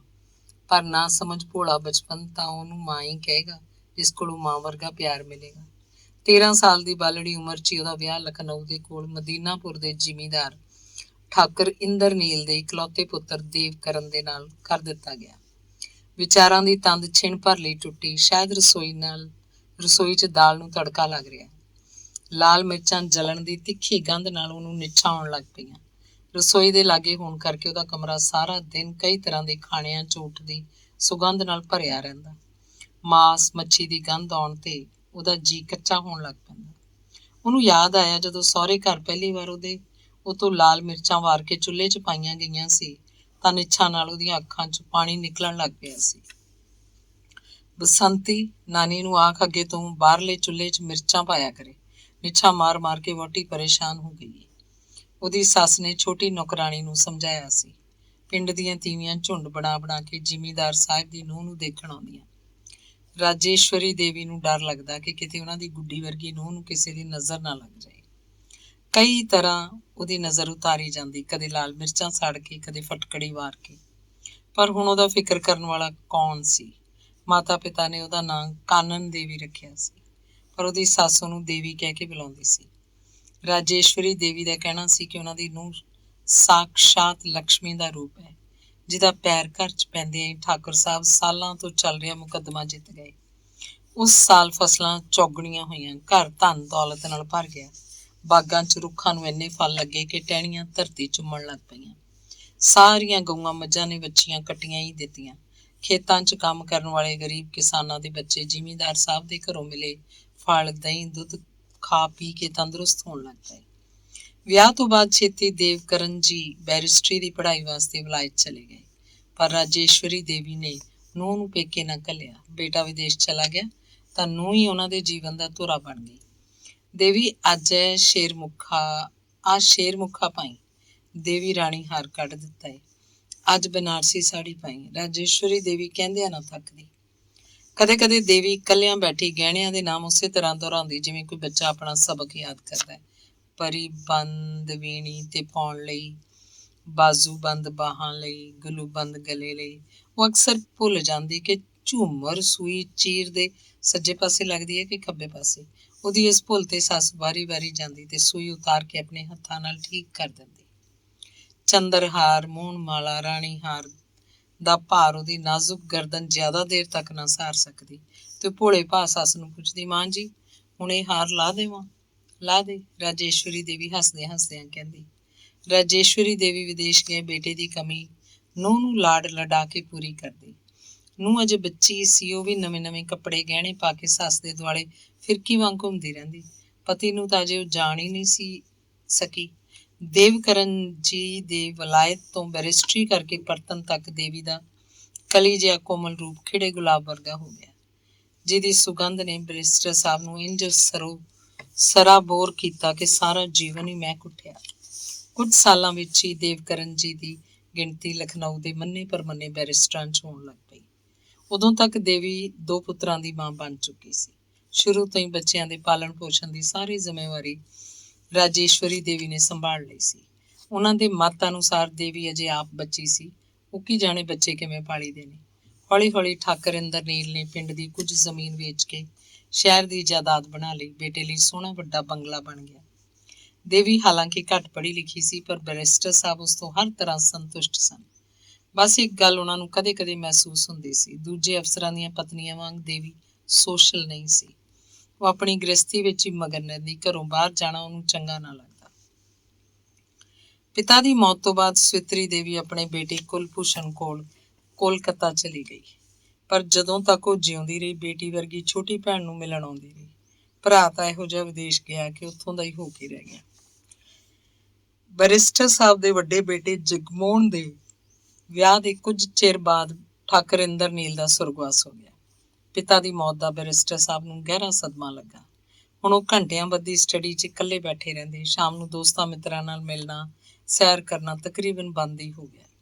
ਦੇਵੀ ਬੈਰਿਸਟਰ ਸਾਹਿਬ ਦੀ ਸਟੱਡੀ 'ਚ ਬਹੁਤ ਘੱਟ ਜਾਂਦੀ ਸੀ। ਜਦੋਂ ਕਿਸੇ ਖਾਸ ਕੰਮ ਲਈ ਜਾਂਦੀ ਵੀ ਤਾਂ ਦਰਵਾਜ਼ੇ 'ਚ ਹੀ ਖੜੀ ਰਹਿੰਦੀ। ਉਹਦੇ ਕੰਗਣਾਂ ਦੀ ਖਣ ਖਣ ਤੇ ਪਾਇਲ ਦੀ ਰੁਣ ਝੁਣ ਦੀ ਮਿਲੀ ਜੁਲੀ ਮਧੁਰ ਆਵਾਜ਼ ਤੋਂ ਹੀ ਬੈਰਿਸਟਰ ਸਾਹਿਬ ਨੂੰ ਪਤਾ ਲੱਗ ਜਾਂਦਾ ਕਿ ਉਹ ਆਈ ਹੈ। ਉਹ ਮੁੜ ਕੇ ਅਸੀਮ ਸਨੇਹ ਨਾਲ ਪਤਨੀ ਵੱਲ ਵੇਖ ਕੇ ਆਖਦੇ, ਕਾਨਾ ਉੱਥੇ ਕਿਉਂ ਖੜੀ ਹੈ, ਅੰਦਰ ਆ ਜਾ। ਇੰਨਾ ਕਹਿਣ ਤੇ ਵੀ ਉਹ ਝਿਜਕਦੀ ਤਾਂ ਬੈਰਿਸਟਰ ਸਾਹਿਬ ਆਪ ਉੱਠ ਕੇ ਉਹਦਾ ਹੱਥ ਫੜ ਕੇ ਸਟੱਡੀ 'ਚ ਪਏ ਸੋਫੇ ਤੇ ਬਿਠਾ ਲੈਂਦੇ, ਫਿਰ ਕੋਲ ਬੈਠ ਕੇ ਆਉਣ ਦਾ ਕਾਰਨ ਪੁੱਛਦੇ। ਮੈਂ ਕਹਿਣ ਆਈ ਸਾਂ ਕਿ ਦੇਵੀ ਆਪਣੇ ਮਿੱਠੇ ਧੀਮੇ ਬੋਲਾਂ 'ਚ ਕਹਿਣਾ ਸ਼ੁਰੂ ਕਰਦੇ। ਬੈਰਿਸਟਰ ਸਾਹਿਬ ਨਜ਼ਰ ਭਰ ਕੇ ਪਤਨੀ ਵੱਲ ਦੇਖਦੇ ਤਾਂ ਉਹ ਸ਼ਰਮਾ ਕੇ ਨਜ਼ਰ ਝੁਕਾ ਲੈਂਦੀ। ਵਿਆਹ ਤੋਂ ਸਾਲਾਂ ਬਾਅਦ ਵੀ ਉਸ 'ਚ ਨਵੇਲਾਪਣ ਸੀ। ਤੁਸੀਂ ਕਿਹਾ ਨਾ ਕਰੋ, ਹੁਕਮ ਕਰਿਆ ਕਰੋ। ਪਤੀ ਦੀ ਗੱਲ ਸੁਣ ਕੇ ਦੇਵੀ ਫਿਰ ਸ਼ਰਮਾ ਜਾਂਦੀ। ਉਹਦਾ ਚਿਹਰਾ ਸੰਧੂਰੀ ਹੋਠ ਦਾ, ਉਹਦੇ ਮੁਖ ਤੇ ਆਇਆ ਉਹ ਰੰਗ, ਉਹ ਭਾਵ ਵੇਖਣ ਵਾਸਤੇ ਬੈਰਿਸਟਰ ਸਾਹਿਬ ਕੋਈ ਇਹੋ ਜਿਹੀ ਗੱਲ ਕਹਿ ਦਿੰਦੇ ਜਿਸ ਨਾਲ ਉਹ ਹੋਰ ਸ਼ਰਮਾ ਜਾਂਦੀ। ਬੈਰਿਸਟਰ ਸਾਹਿਬ ਅੱਜ ਤੱਕ ਸ਼ਾਂਤ, ਸੁੰਦਰ, ਮਿੱਠਾ ਤੇ ਘੱਟ ਬੋਲਣ ਵਾਲੀ ਪਤਨੀ ਤੇ ਫਿਦਾ ਸਨ। ਵੱਡੇ ਬੇਟੇ ਦੇ ਵਿਆਹ ਤੋਂ ਬਾਅਦ ਦੇਵੀ ਨੇ ਸਾਲਾਂ ਤੋਂ ਪਾਈ ਪੰਜੇਬ ਉਤਾਰ ਦਿੱਤੀ। ਰਾਜੇਸ਼ਵਰੀ ਦੇਵੀ ਨੇ ਉਹਨੂੰ ਇਸ ਤਰ੍ਹਾਂ ਕਰਨ ਤੋਂ ਰੋਕਿਆ ਵੀ, ਪਰ ਦੇਵੀ ਨੇ ਹਮੇਸ਼ਾ ਵਾਂਗ ਆਪਣੇ ਮਿੱਠੇ ਧੀਮੇ ਬੋਲ ਚ ਆਖਿਆ, ਮਾਂ ਜੀ ਹੁਣ ਵੱਡੇ ਦੀ ਵਹੁਟੀ ਪਾਏਗੀ ਪੰਜੇਬ। ਬੈਰਿਸਟਰ ਸਾਹਿਬ ਨੂੰ ਵੀ ਰੁੰਝੁਣ ਦੀ ਆਵਾਜ਼ ਬਿਨਾਂ ਕਈ ਦਿਨ ਘਰ ਸੁੰਨਾ ਸੁੰਨਾ ਲੱਗਦਾ ਰਿਹਾ। ਹਾਲਾਂਕਿ ਦੇਵੀ ਆਪ ਵੀ ਸੱਸ ਬਣ ਗਈ ਸੀ, ਪਰ ਰਾਜੇਸ਼ਵਰੀ ਦੇਵੀ ਵਾਂਗੂ ਵਿਹਾਰ ਕੁਸ਼ਲ ਨਹੀਂ ਸੀ। ਪਤੀ ਦੇ ਪ੍ਰੇਮ ਤੇ ਸੱਸ ਦੀ ਮਮਤਾ ਦੀਆਂ ਦੋਹਰੀਆਂ ਪਰਤਾਂ 'ਚ ਲਿਪਟਿਆ ਉਹਦਾ ਵਿਅਕਤਿਤਵ ਦੁਨੀਆਦਾਰੀ ਦੀਆਂ ਕਈ ਗੱਲਾਂ ਤੋਂ ਅਛੂਤਾ ਸੀ। ਰਾਜੇਸ਼ਵਰੀ ਦੇਵੀ ਜਗਮੋਹਨ ਦੀ BA ਪਾਸ ਪਤਨੀ ਦਾ ਸੁਭਾਅ ਜਲਦੀ ਪਛਾਣ ਗਈ ਸੀ। ਇੱਕ ਦਿਨ ਤਿਜੋਰੀ ਦੀਆਂ ਚਾਬੀਆਂ ਦੇਵੀ ਨੂੰ ਫੜਾਉਂਦਿਆਂ ਉਹਨੇ ਕਿਹਾ, ਦੇਵੀ ਇਹ ਚਾਬੀਆਂ ਹਮੇਸ਼ਾ ਆਪਣੇ ਕੋਲ ਰੱਖਣੀਆਂ ਨੇ। ਜੇਵਰ ਔਰਤ ਦਾ ਬਲ ਹੁੰਦਾ ਹੈ, ਛੋਟੇ ਦੇ ਵਿਆਹ ਲਈ ਨਵਾਂ ਬਣੇਗਾ। ਤੇਰੇ ਤੇ ਮੇਰੇ ਗਹਿਣੇ ਪੋਤਰੇ ਪੋਤਰੀਆਂ ਦੇ ਕੰਮ ਆਉਣਗੇ। ਮਾਂ ਦੀ ਮੌਤ ਤੋਂ ਬਾਅਦ ਬੈਰਿਸਟਰ ਸਾਹਿਬ ਸਾਰੀ ਕਮਾਈ ਲਿਆ ਕੇ ਪਤਨੀ ਨੂੰ ਫੜਾ ਦਿੰਦੇ, ਫਿਰ ਲੋੜ ਅਨੁਸਾਰ ਉਸ ਕੋਲੋਂ ਲੈ ਕੇ ਖਰਚ ਕਰਦੇ। ਕਦੇ ਕਦੇ ਦੇਵੀ ਕੋਲੋਂ ਰੁਪਏ ਲੈ ਕੇ ਗਿਣਨ ਤੋਂ ਬਾਅਦ ਉਹ ਹੱਸਦੇ ਹੱਸਦੇ ਆਖਦੇ, ਥੋੜਾ ਹੋਰ ਰਹਿਮ ਕਰੋ ਹਜ਼ੂਰ, ਮਹਿੰਗਾਈ ਭੱਤਾ ਵਧਾਓ। ਦੇਵੀ ਮੁਸਕਰਾਉਂਦਿਆਂ ਹੋਇਆਂ ਨੋਟਾਂ ਦੀ ਖੋਰ ਗੱਠੀ ਉਹਨਾਂ ਨੂੰ ਫੜਾ ਦਿੰਦੀ। ਇੱਕ ਦਿਨ ਜਦੋਂ ਬੈਰਿਸਟਰ ਸਾਹਿਬ ਦੇਰ ਤੱਕ ਸਟੱਡੀ ਰੂਮ ਚੋਂ ਬਾਹਰ ਨਾ ਆਏ ਤਾਂ ਦੇਵੀ ਨੂੰ ਚਿੰਤਾ ਹੋਈ। ਹਮੇਸ਼ਾ ਵਾਂਗੂ ਜਾ ਕੇ ਸਟੱਡੀ ਰੂਮ ਦੇ ਬੂਹੇ ਸਾਹਮਣੇ ਖੜੀ ਰਹੀ, ਪਰ ਜਦੋਂ ਬੈਰਿਸਟਰ ਸਾਹਿਬ ਨੇ ਉਸਨੂੰ ਅੰਦਰ ਆਉਣ ਲਈ ਨਾ ਕਿਹਾ ਤਾਂ ਕੁਝ ਹੈਰਾਨ ਹੋਈ। ਕੁਝ ਦੇਰ ਉਡੀਕਣ ਤੇ ਬਾਅਦ ਉਹ ਅੰਦਰ ਚਲੇ ਗਏ। ਬੈਰਿਸਟਰ ਸਾਹਿਬ ਸ਼ਾਇਦ ਸੁੱਤੇ ਪਏ ਸਨ। ਉਹਨਾਂ ਦਾ ਸਿਰ ਮੇਜ਼ ਤੇ ਟਿਕਿਆ ਸੀ। ਦੇਵੀ ਦੇ ਸੁਣੋ ਜੀ ਕਹਿਣ ਤੇ ਵੀ ਜਦੋਂ ਉਹਨਾਂ ਨੇ ਸਿਰ ਨਾ ਚੁੱਕਿਆ ਤਾਂ ਬਿਜਲੀ ਜੀ ਤੇਜ਼ੀ ਨਾਲ ਉਹਦਾ ਹੱਥ ਪਤੀ ਦੇ ਮੱਥੇ ਤੇ ਗਿਆ। ਮੱਥਾ ਪਸੀਨੇ ਨਾਲ ਭਿੱਜਿਆ ਹੋਇਆ ਸੀ। ਦੇਵੀ ਨੇ ਸਾਹਮਣੇ ਹੋ ਕੇ ਦੇਖਿਆ, ਬੈਰਿਸਟਰ ਸਾਹਿਬ ਦੀਆਂ ਅੱਖਾਂ ਅਸਮਾਨੇ ਲੱਗੀਆਂ ਸਨ। ਬੈਰਿਸਟਰ ਸਾਹਿਬ ਦੀ ਮੌਤ ਤੋਂ ਬਾਅਦ ਕੁਲਭੂਸ਼ਣ ਥੋੜੇ ਸਮੇਂ ਵਿੱਚ ਹੀ 2-3 ਵਾਰ ਦੇਵੀ ਨੂੰ ਮਿਲਣ ਆਇਆ। ਉਹਦੀ ਡਿੱਗਦੀ ਸਿਹਤ ਦੇਖ ਕੇ ਕੁਲਭੂਸ਼ਣ ਫਿਕਰਮੰਦ ਸੀ। ਉਹ ਦੇਵੀ ਨੂੰ ਕੁਝ ਚਿਰ ਲਈ ਆਪਣੇ ਨਾਲ ਕੋਲਕਾਤਾ ਲੈ ਗਿਆ। ਜਦੋਂ ਦੇਵੀ ਕੋਲਕਾਤਾ ਤੋਂ ਪਰਤੀ ਤਾਂ ਵੱਡੀ ਨੂੰਹ ਨੇ ਉਹਨੂੰ ਰਸੋਈ ਦੇ ਨਾਲ ਵਾਲਾ ਛੋਟਾ ਕਮਰਾ ਦਿਖਾਉਂਦਿਆਂ ਕਿਹਾ, ਮਾਂ ਜੀ ਹੁਣ ਤੁਸੀਂ ਇਸ ਕਮਰੇ 'ਚ ਰਿਹਾ ਕਰੋ, ਉਸ ਵੱਡੇ ਕਮਰੇ 'ਚ ਤੁਹਾਨੂੰ ਸੁੰਨਾ ਸੁੰਨਾ ਲੱਗਦਾ ਹੋਏਗਾ। ਬੰਗਲਾ ਬਣਵਾਉਣ ਵੇਲੇ ਤਿਜੋਰੀ ਬੈਰਿਸਟਰ ਸਾਹਿਬ ਦੇ ਕਮਰੇ ਦੀ ਅਲਮਾਰੀ 'ਚ ਬਣਾਈ ਗਈ ਸੀ। ਕੁਝ ਚਿਰ ਤਾਂ ਵੱਡੀ ਨੂੰ ਵਿਆਹ ਸ਼ਾਦੀ ਦੇ ਮੌਕੇ ਤੇ ਦੇਵੀ ਕੋਲੋਂ ਤਿਜੋਰੀ ਦੀਆਂ ਚਾਬੀਆਂ ਲੈ ਕੇ ਜਾਂਦੀ ਰਹੀ। ਫਿਰ ਕਦੇ ਕਦੇ ਉਹ ਚਾਬੀਆਂ ਵਾਪਸ ਕਰਨੀਆਂ ਭੁੱਲ ਜਾਂਦੀ। ਅੰਤ 'ਚ ਚਾਬੀਆਂ ਦਾ ਗੁੱਛਾ ਉਹਦੇ ਭਾਰੇ ਕਮਰਬੰਦ ਨਾਲ ਝੂਲਣ ਲੱਗ ਪਿਆ। ਵੱਡੀ ਨੂੰਹ ਨੇ ਜਿਹੜਾ ਕਮਰਾ ਦੇਵੀ ਨੂੰ ਦਿੱਤਾ ਸੀ, ਉਸ 'ਚ ਜਾਣ ਲਈ ਦੇਵੀ ਨੂੰ ਆਪਣੇ ਪੁਰਾਣੇ ਕਮਰੇ ਦੇ ਸਾਹਮਣਿਓਂ ਨਿਕਲਣਾ ਪੈਂਦਾ ਸੀ। ਨਾ ਚਾਹੁੰਦਿਆਂ ਹੋਇਆਂ ਵੀ ਉੱਧਰੋਂ ਨਿਕਲਣ ਵੇਲੇ ਦੇਵੀ ਦੀ ਨਿਗਾਹ ਕਮਰੇ 'ਚ ਚਲੀ ਜਾਂਦੀ। ਕਦੇ ਉਹਨੂੰ ਲੱਗਦਾ ਬੈਰਿਸਟਰ ਸਾਹਿਬ ਪਸ਼ਮੀਨੇ ਦਾ ਸ਼ਾਲ ਲਈ ਆਪਣੇ ਪਲੰਘ ਤੇ ਬੈਠੇ ਕੋਈ ਪੁਸਤਕ ਪੜ੍ਹ ਰਹੇ ਨੇ। ਕਦੇ ਉਹਨੂੰ ਝੌਲਾ ਪੈਂਦਾ ਜਿਵੇਂ ਸਾਹਮਣੀ ਵੱਡੀ ਖਿੜਕੀ ਅੱਗੇ ਉਹ ਆਪਣਾ ਬਗੀਚਾ ਨਿਹਾਰ ਰਹੇ ਨੇ। ਕਮਰੇ 'ਚ ਸਾਲਾਂ ਤੋਂ ਰਚੀ ਸੁਗੰਧ ਅਜੇ ਵੀ ਉੱਥੇ ਸੀ। ਉਹ ਸੁਗੰਧ ਦੇਵੀ ਦੇ ਤਨ ਮਨ ਤੇ ਛਾਣ ਲੱਗ ਪੈਂਦੀ। ਉਹਦਾ ਦਿਲ ਚਾਹੁੰਦਾ ਉਹ ਆਪਣੇ ਕਮਰੇ 'ਚ ਜਾਵੇ, ਦਰਵਾਜ਼ੇ ਖਿੜਕੀਆਂ ਨੂੰ ਹੱਥਾਂ ਨਾਲ ਛੂਹੇ, ਨੰਗੇ ਪੈਰੀਂ ਉਸ ਫਰਸ਼ ਤੇ ਚੱਲੇ ਜਿੱਥੇ ਉਹਦੇ ਪਤੀ ਨੂੰ ਚੱਪਲ ਉਤਾਰ ਕੇ ਚੱਲਣਾ ਚੰਗਾ ਲੱਗਦਾ ਸੀ। ਦੇਵੀ ਕੁਝ ਪਲ ਉੱਥੇ ਹੀ ਖੜੀ ਰਹਿੰਦੀ, ਆਪਣੇ ਅਤੀਤ ਦੇ ਦੁਆਰ ਤੇ, ਪਰ ਉਹ ਪਲ ਅੱਖ ਝਪਕਦਿਆਂ ਬੀਤ ਜਾਂਦੇ। ਨਿਰਵਾਸਿਤ ਦੀ ਤਰ੍ਹਾਂ ਦੇਵੀ ਭਾਰੇ ਕਦਮੀ ਅੱਗੇ ਵੱਧ ਜਾਂਦੀ, ਇਸ ਗੱਲ ਤੋਂ ਘਬਰਾ ਕੇ ਕਿ ਕਿਤੇ ਉਹਨੂੰ ਉੱਥੇ ਖਲੋਤਿਆਂ ਕੋਈ ਦੇਖ ਨਾ ਲਏ। ਇੱਕ ਦਿਨ ਉਹ ਅੱਗੇ ਨਾ ਵੱਧ ਸਕੀ। ਉਸ ਚੌਖਟ ਨੂੰ ਫੜ ਕੇ ਖਲੋਤੀ ਰਹਿ ਗਈ, ਜਿਹੜੀ ਚੌਖਟ ਉਸ ਲਈ ਕਿਸੇ ਮੰਦਿਰ ਦੀ ਚੌਖਟ ਨਾਲੋਂ ਵੱਧ ਸੀ। ਉਹਨੂੰ ਇੰਝ ਲੱਗਿਆ ਜਿਵੇਂ ਕਿਸੇ ਅਦ੍ਰਿਸ਼ ਸ਼ਕਤੀ ਨੇ ਉਹਨੂੰ ਰੋਕ ਲਿਆ ਹੋਵੇ। ਬਸ ਇੱਕ ਪੈਰ ਦੀ ਦੂਰੀ ਤੇ ਹੀ ਸੀ ਉਹਦੀ ਆਪਣੀ ਇਕਾਂਤ ਦੁਨੀਆ, ਜਿੱਥੇ ਦੀ ਹਰ ਵਸਤੂ ਵਿੱਚ ਅਣਗਿਣਤ ਯਾਦਾਂ ਸਿਮਟੀਆਂ ਪਈਆਂ ਸਨ। ਮਾਂ ਜੀ, ਦੱਬਿਆ ਬੋਲ ਫਿਟਕਾਰ ਵਰਗਾ ਸੀ। ਦੇਵੀ ਨੇ ਮੁੜ ਕੇ ਦੇਖਿਆ। ਵੱਡੀ ਨੂੰ ਪਤਾ ਨਹੀਂ ਕਦ ਤੋਂ ਉਹਦੇ ਪਿੱਛੇ ਪਹਿਰੇਦਾਰ ਵਾਂਗ ਖੜੀ ਸੀ, ਜਿਵੇਂ ਚੋਰੀ ਕਰਦਿਆਂ ਫੜੀ ਗਈ ਹੋਵੇ। ਦੇਵੀ ਹੌਲੀ ਹੌਲੀ ਆਪਣੇ ਕਮਰੇ ਵੱਲ ਚਲੀ ਗਈ, ਆਪਣੀ ਘਰ 'ਚ ਅਪਰਾਧੀ ਜਿਹੀ।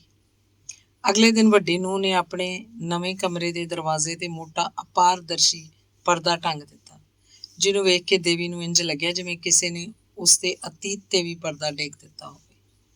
ਇੱਕ ਦਿਨ ਪੌ ਫਟਾਲੇ ਜਦੋਂ ਦੇਵੀ ਤੁਲਸੀ ਤੇ ਜਲ ਚੜਾਉਣ ਗਈ ਤਾਂ ਉਹਨੇ ਦੇਖਿਆ ਤੁਲਸੀ ਚੌਰਾ ਆਪਣੇ ਸਥਾਨ ਤੇ ਨਹੀਂ ਸੀ।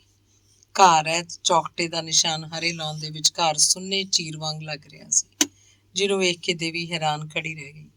ਅਣਜਾਣੇ ਹੀ ਉਹਦੀ ਦ੍ਰਿਸ਼ਟੀ ਚਾਰੇ ਪਾਸੇ ਘੁੰਮ ਗਈ, ਜਿਵੇਂ ਕਿਸੇ ਵਿਛੜੇ ਮੀਤ ਨੂੰ ਢੂੰਡ ਰਹੀ ਹੋਵੇ। ਗੜਵੀ ਦਾ ਪਾਣੀ ਉਹਦੇ ਕੋਲ ਪਏ ਗਮਲੇ 'ਚ ਪਾਤਾ, ਜਿਸ 'ਚ ਸੁਨਹਿਰੇ ਰੰਗ ਦੇ ਜ਼ੈਰਬਰਾ ਦੇ ਫੁੱਲ ਇਤਰਾ ਰਹੇ ਸਨ।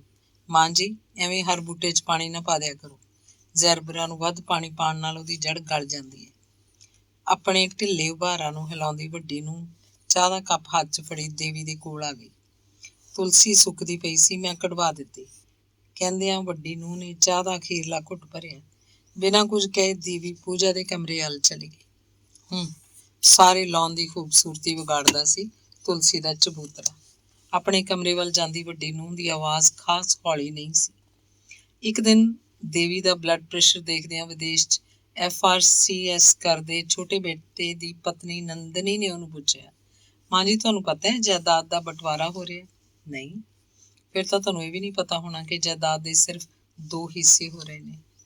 ਬਿਨਾਂ ਉੱਤਰ ਦੀ ਉਡੀਕ ਕੀਤਿਆਂ ਨੰਦਨੀ ਆਪਣਾ ਅਪਰੇਟਸ ਚੁੱਕ ਕੇ ਕਮਰੇ 'ਚੋਂ ਚਲੀ ਗਈ, ਕਿਉਂਕਿ ਜਾਣਦੀ ਸੀ ਦੇਵੀ ਦਾ ਉੱਤਰ ਕੀ ਹੋਏਗਾ। ਤੁਸੀਂ ਐਪਲੀਕੇਸ਼ਨ ਦਿੱਤੀ ਹੈ ਕਿ ਤੁਹਾਡੇ ਪਿਤਾ ਬੈਰਿਸਟਰ ਦੇਵਕਰਨ ਜੀ ਦੀ ਜਾਇਦਾਦ 2 ਹਿੱਸਿਆਂ 'ਚ ਵੰਡ ਦਿੱਤੀ ਜਾਏ। ਜੱਜ ਦੇ ਪੁੱਛਣ ਤੇ ਜਗਮੋਹਨ ਨੇ ਇੰਝ ਹੌਲੀ ਜਿਹੀ ਉੱਤਰ ਦਿੱਤਾ, ਜਿਵੇਂ ਕੋਈ ਤੀਸਰਾ ਨਾ ਸੁਣ ਲਏ। ਜੀ ਹਾਂ, ਮੈਂ ਹੀ ਉਹਨਾਂ ਦਾ ਵੱਡਾ ਬੇਟਾ। ਐਪਲੀਕੇਸ਼ਨ ਮੈਂ ਹੀ ਦਿੱਤੀ ਹੈ, ਪਰ ਤੁਹਾਡੀ ਮਾਤਾ ਵੀ ਜਿਉਂਦੀ ਹੈ ਤੇ ਇਸ ਵੇਲੇ ਕੋਰਟ 'ਚ ਹਾਜ਼ਰ ਹੈ। ਜਿਵੇਂ ਬਿਜਲੀ ਦਾ ਝਟਕਾ ਲੱਗਿਆ ਹੋਵੇ। ਜਗਮੋਹਨ ਨੇ ਨਜ਼ਰ ਘੁਮਾ ਕੇ ਵੇਖਿਆ। ਦੇਵੀ ਨੰਦਨੀ ਦੇ ਨਾਲ ਇੱਕ ਪਾਸੇ ਬੈਠੀ ਹੋਈ ਸੀ। ਇਹ ਸਭ ਨੰਦਨੀ ਦੇ ਫੁੱਫੜ ਕੁਲਭੂਸ਼ਣ ਦੀ ਕਾਰਸਤਾਨੀ ਹੈ। ਜਗਮੋਹਨ ਨੇ ਅੰਗਾਰੇ ਭਰੀਆਂ ਅੱਖਾਂ ਨਾਲ ਛੋਟੀ ਭਾਬੀ ਵੱਲ ਵੇਖਦਿਆਂ ਸੋਚਿਆ। ਉਹ ਜਿਵੇਂ ਐਵੇਂ ਚੁੱਪ ਸੀ ਜਿਵੇਂ ਸੱਪ ਸੌਂ ਗਿਆ ਹੋਵੇ।